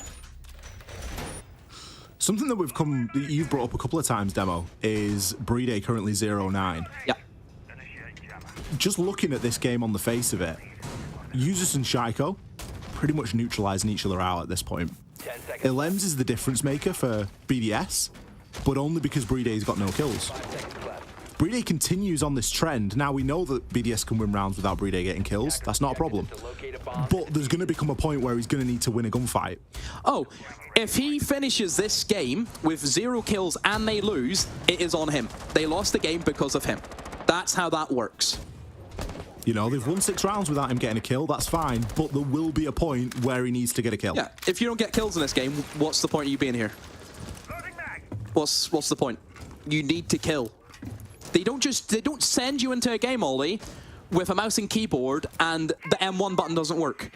They don't do that, do they? If they did, I'd just rebind it to a different key. I'm quite agile like that. Yeah. Agile? Are you agile in what?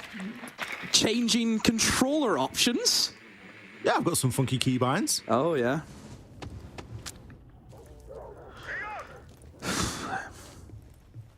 Big look at him go here. Maybe playing a little bit more aggressively here. Dokkaebi Call is going to come out. Maybe just forces him back downstairs a little bit. It's kind of leaky fact that I worry Massive for, kill. Tyrant picks up a kill onto Elems. This extension isn't really working out too well at the moment. Leaky Fact will find one back as a trade, but Usus is primed, ready to take one himself here. But no, gets leaked onto. Oh dear. Not the best challenge. You've got the DMR Usus. You've not got the fire rate to be challenging onto that. He was stuck in there as well. He was stuck in pool table. He couldn't go anywhere. Is he in strip Criminal now? that Leaky Fact's picked 2 there. Is he in strip? He's in strip now, yeah? Where'd he go? Did he go back to site? I think he got back to site. Someone's in strip. He has a strip, yeah. Mate, Surely even if he doesn't get another kill, it doesn't matter. Look at the time. He's wasted 2 minutes of the round. He picks Nello up here. It's GG. Oh, great swing there. Best swing in Nello's life. My goodness. I didn't even see Nello. That's unlike him. Uncharacteristic. Unbelievable from Nello. This is tense. He's binned him. Mm-hmm. It's now back to being anyone's. But look what you've got. You've only got Hard Breach. Yeah, you've got a bit of utility in Tyrant. You're going to be going up against the full might here of BDS. You've got Shaiko. Maybe this could be Brede's time, Demo. Oh, just 1 kill. That's all he needs. If he gets 1 kill, he's done a job. Versus 3, there's 1 frag each. Oh, that was close. That was very close. Nathan takes a bit of damage. Going for the castle barricade. Tyrant, buddy, pressure's on you. That blue fight, we talk about it all the time. It is the crucial point linchpin for everything that goes on. Going to get fired out, going to get swung. Tyrant not challenging in towards blue. They still give Shaiko an option to look onto Motodor, Ollie. Brede there going to find himself in an engagement, but can't land the shots. Nath shuts him down. 2 versus 2 here. Where's the kit? It's in Tyrant's hands. Renshiro finds one. Tyrant, you've got no chance, my friend. Finds one, but it's not enough. Couldn't get the kit down. Renshiro, he stood strong in the end. Picked himself up the final 2. A nail-biting final round there. BDS managed to get it over the line against all odds. If you'd have said at the start of Border Demo that we would see BDS coming out on top in this series, I think a lot of people would have looked at you like a madman. However, here we stand. M&M struggling on Skyscraper, mixed bag of performance on Clubhouse, and BDS just grew into the match. They did, and that was probably the issue for M&M. They allowed BDS and Skyscraper to get back into the game. I will probably pinpoint it to, if it wasn't for EFAC on Skyscraper kicking things off with 2 incredible rounds on their attacks, we would have been out of here ages ago. We would have been. Absolutely. EFAC started that, and M&M allowed him to do it. That's the difference. Well, we are going to have an interview with BDS, but first, a very short break. See you in just a few. Gamers, UNICEF and I need you by our side for a real-life mission. A mission to protect the rights of every child. After news cameras have left, UNICEF is here.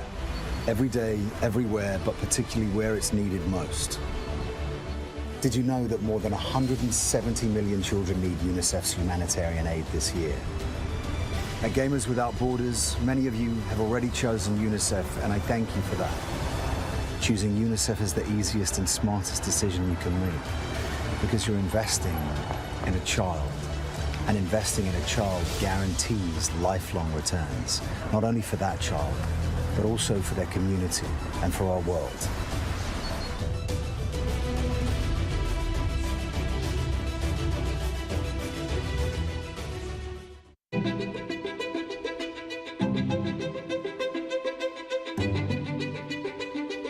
The divisions in the world are stark. Recent years have shown some of the largest natural disasters ever in history. And that really hits hardest the people who had the least to begin with. These people need help. It would be a real tragedy if all these advances in science and health and technology only benefit people in a position to pay for them. There should be no lesser standard if you happen to be poor. These problems can be overcome.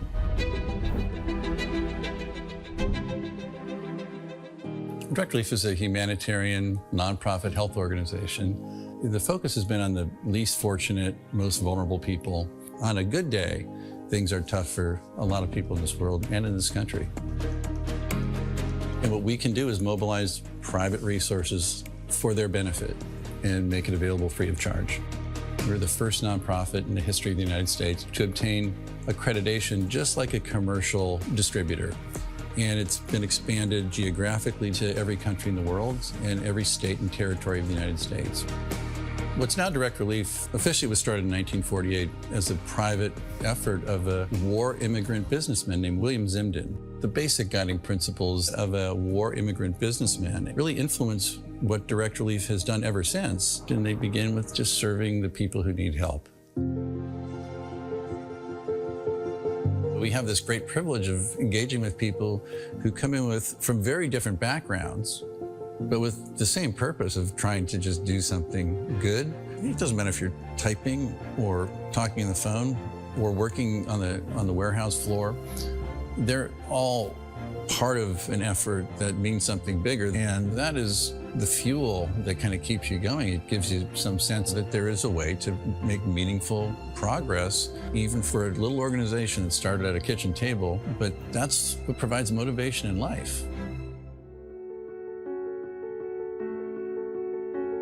The notion that many people, just by virtue of where they're born, the color of their skin, the country they live in, they're going to get sicker, they're going to stay sicker longer, and they're going to die sooner. That's pretty good motivation.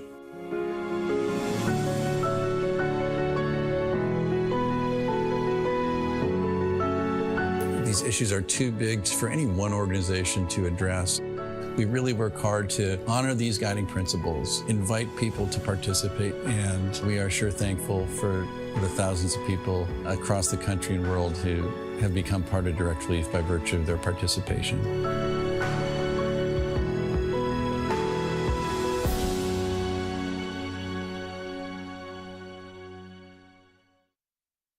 Progress is a race that has no end. After every finish line, another challenge awaits. How can we continue to push innovation in a sport at the forefront of technology? This is how.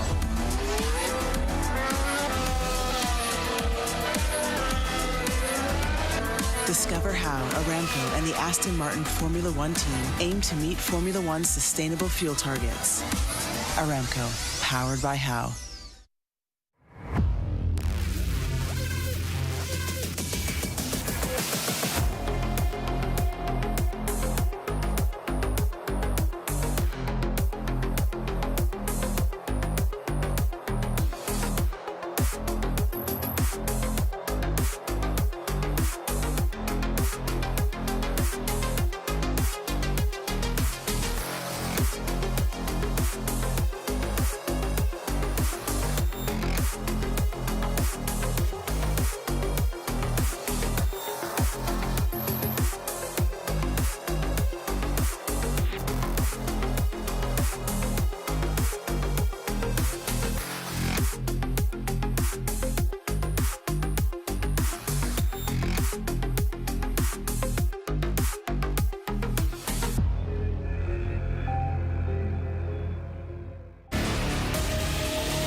And there you have it. BDS enter tomorrow's Best of 5 EU final. A guaranteed donation of at least $175,000 to a charity of their choice. And they are one step closer to that spot at Gamers8 later in the year. I'm joined in the virtual studio, of course, by Jesse and Jacob. Jacob, BDS, that is how you turn a frown upside down.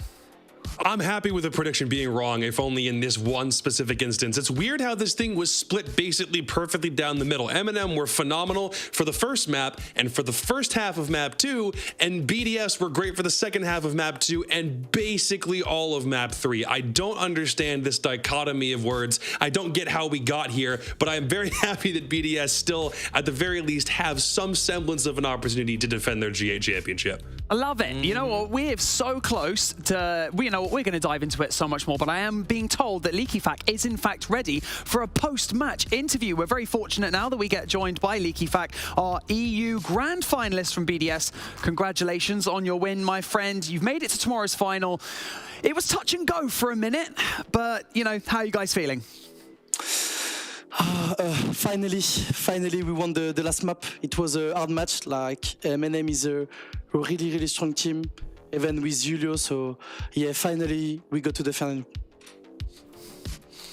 Yeah, LeakyFac, congratulations on the win, obviously. I think there was a lot of talk throughout Stage 1 about how BDS maybe was struggling with the current meta. Do you feel like you guys have a better understanding of the meta, are playing the meta better now than you were at the start of Stage 1? Or do you still feel like it's kind of a challenge for you guys to kind of get a handle on the more aggressive playstyles that some teams are bringing out at the moment?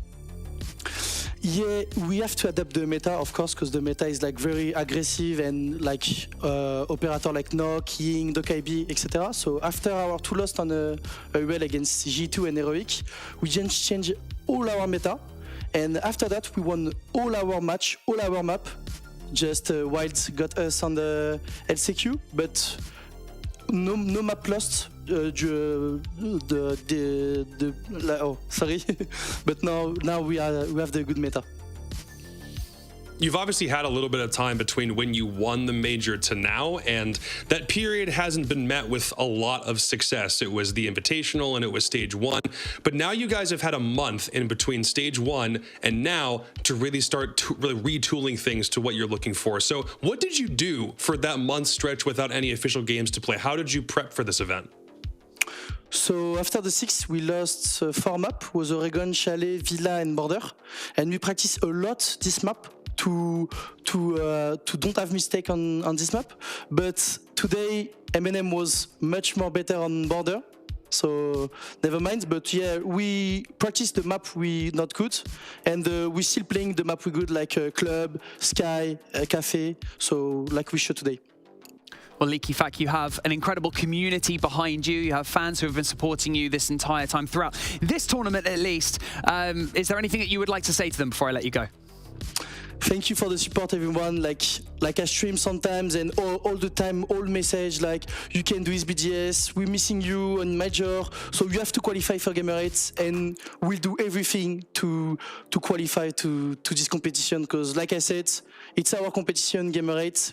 BDS won last year. I wasn't here, and now I want to win it also like them. Well, best of luck for your best of 5 grand final tomorrow. Thank you so much for joining us in your post-match interview. Well. I mean, an interesting show-out, let's be sure. I mean, that was an extremely close match. Even if you look at, BDS came back with all of that momentum, Jesse, even still, M&M put up such a good fight. They certainly did, and I don't think M&M, especially after the tournament they just had in Copenhagen, they did not have a lot of time to prep for this event. I don't think they should be feeling bad about this. I'm really just happy we're seeing BDS back on top, hitting their stride once again. We were a little bit worried after stage 1, but they are coming out playing absolutely fantastically. Really excited that we saw some good attacks from them in this map too. You look back on those first couple of maps and they were really struggling to get their attacking half going. They started an attack on Clubhouse. It was not an obstacle for them. Shaiko started so hot round after round. The other players were in there as well, helping out. Licky Back, obviously a big game, so nice to see them having a really high impact on attack here on Club. Yeah, genuinely wouldn't surprise me if the teams that were at the Copenhagen Major ended up not performing at this event nearly as well as they would have liked, because they're only coming off of only just a couple of days rest probably from the travel from that event now coming into this one. With BDS and the opponent they're going to meet in the grand final, neither one of them were at the Major in Copenhagen, and BDS are able to show off like this. The only thing I have a problem with is how long it took for BDS to warm up in the series, because when you lose 7-1, that's a pretty clear-cut sign that something is not gelling, something's not clicking the way that it needs to. Props to BDS for being able to bounce back, but if we see that kind of thing happen tomorrow, I wonder if that might be a little bit too much too late. Yeah, I totally see where you're coming from. I mean, we had players who were lacking up to that point, midway through map 2, but then Shaiko and Elems both turned it up in map 3. The word that first came to mind when I was seeing it from firsthand was experience. They showed experience by being down in quite a big way, but then they swung back. And let's be honest, in map 3, they dominated just those 2 players, Jesse. Yeah, and I mean, we kind of joked, or the casters joked about it on the cast. Bride 0 kills for the vast majority of that map. I don't believe he got one towards the end either. Was he actually 0? I think he went 0 and 10. 0 and 10. Hey, it doesn't matter, right? You got 2 of the best fraggers in the world. Shaiko and Licky Fat coming in. Bride can do his droning. He can do the utility work. He played all right. Doesn't matter that he's not finding those kills. Yeah, I think you're very happy to see the big gunners on BDS step up. We said after map 1, Lems is the top fragger for the squad. Cool, but you don't want to see Elems the top fragger for BDS, So today, getting to see the big guys come on out, felt like they really made life difficult for the anchors on M&M. Nello really struggling to get going in this game, 5 rounds before he found his first frag. So really nice to see that coming in through and shutting down some of the key players on M&M. Yeah, I mean, Jesse, actually sticking with you, we actually have a really awesome recap that you've been touching on a little bit, and I think this is about Shaiko. Once again, we had this on map 2, now we're having it on map 3. Take us through what this is about.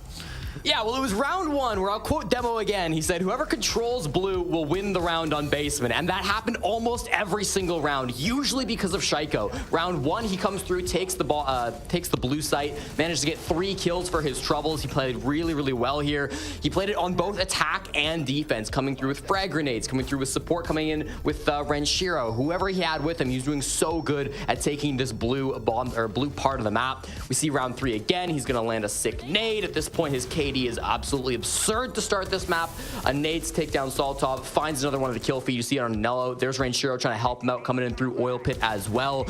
And this was such a common battleground between these 2 teams. And you'll notice those first 2 rounds, Shaiko pops off. They win rounds 1 and 3. Round 5, the tides turn. Renshiro's in a little bit early. He dies to Nave. We see M&M actually winning the battle inside of blue. What happens? They come back and they win this round. Round 5 goes the way of M&M. We switch sides once again. Round number 7. Soltop catches out Shaiko from above. That's blue control. Again in the favor of MM. Who's going to win this? It's M&M after they get that blue control. Round after round, we saw this. This was the one exception. Round 9, always controlled by Shaiko, but a sick little smoke plant comes through from Tyrant, blocks off blue, making it not a factor any longer. Shaiko just cannot afford to peek this because he is going up against the Glaz. So this was the one round where our trend didn't hold, but it had to be a really unique strategy coming through from M&M to stop blue from being so impactful. And of course, Shaiko not able to clutch this one out despite having that strong position in the 1v2. He loses the fight as he swings out into the hallway. And then after this round number 11 is the final time that we see a fight around blue. And this time they try to, cheese around it again. They use the Capitao rather than the smokes, the fire bolts rather than the smoke bolts. But Shaiko expertly dodges it, still has a great angle on Tomoto, finds the pick on Anello looking through that angle, and is able to really have that impact late in this round. Blue, so important throughout this game, and Shaiko, a big part of the reason why BDS were so consistently able to hold it down. I mean, it was such an impressive show out from them. I kind of want to touch on M&M very briefly with you, Jacob. I mean, they were trying to throw BDS, weren't they? At the beginning of map 3, they were trying to throw them by playing unusual strats on defense. Trying to be a bit awkward. But then BDS just didn't get faced at all. Is this again like leaning into the experience side of things, or are BDS just incredibly good on this map? Maybe a little bit of both, honestly. I will applaud any team that tries going for a mirror trick on plat wall. As much as they were trying to go for it, I didn't think it worked. Like, I thought it was a 4-0 half for M&M to start off with. And when you're on defense and you lose the first 4 straight, I don't really know if there is a way for you to come back in, because an attacker-sided Clubhouse is just not something that we see in the meta much these days. I love that M&M were trying things, but it was like you said, if you go a little bit too unorthodox, then that's very, very easy for a team like BDS with that level of experience to read into. So props to M&M for giving it a shot. It just didn't work out today. Well, it is that time of the day where we get to crown an MVP of the series, brought to you by Savvy Games Group. And that MVP is... I'm just going to say it. It's Leaky Fack from BDS. I mean... I'm cool with it. Jesse, you cool with it as well? Oh, absolutely. I mean, Licky Fack has always been like the consistent player on BDS. It's him or it's Shaiko, and Licky Fack today definitely put up the numbers. Had really, really strong map 2 kind of coming through that start to put up the numbers, and then map 3 as well. So consistent coming through from Licky Fack. So yeah, great to see him popping off and being that new young blood, that depth that BDS have really needed. Yeah, the argument that if it's not for him, they don't win map 2. Skyscraper is a complete wash. It's a 2-0 series. M&M are going to the grand finals immediately if Leakafag doesn't have that 9-2 half to start things off on Skyscraper, because it felt like he was one of the only people doing anything on that map. And then as soon as BDS are able to turn things around, he can kind of turn the Jets off a little bit more. So yeah, completely happy with this pick. An essential element of that roster, and he wasn't even in that roster last year at Gamers 8, so who knows what's going to happen later in the year, but we still got a grand final best of 5 to get through, and we're also going to show you our updated bracket before we go into tomorrow's matchups, because it looks a little bit like this. Wild managed to close it out against Wolves with a 2-1. 2 close matches, as you could hear from Ollie and Demo. They were both talking about it and saying how close it was on that B stream, but BDS will be facing off against Wild tomorrow in our best of 5 grand final in Europe. Also, we've got a schedule for you, as it is on your screen, 12 o'clock CEST. That is when Sandbox Gaming will go up against Cyclops Athlete Gaming. And then later on at 4 p.m. CEST, we've got another best of 5. And that is our European Grand Final between BDS and Wild. Speaking of Wild, what a wild day of matches it has been. I've enjoyed it so much. Thank you so much to everyone for watching and supporting all of your favorite teams. Thank you so much to production for creating this amazing, spaceship that I'm inside with my 2 floating heads next to me throughout the entire day. It's been absolutely awesome. Thank you to all the players for taking this game to new heights. It's been amazing. But most of all, thank you to everyone for watching. Thank you to all my Rainbow Six talent who have been with me throughout the whole day. Tomorrow, $600,000 worth of charitable donations will be dished out to our 2 winners from our regions, and 2 winners will get that Gamers 8 spot later in the year. My name is Banks, and I'll see you tomorrow.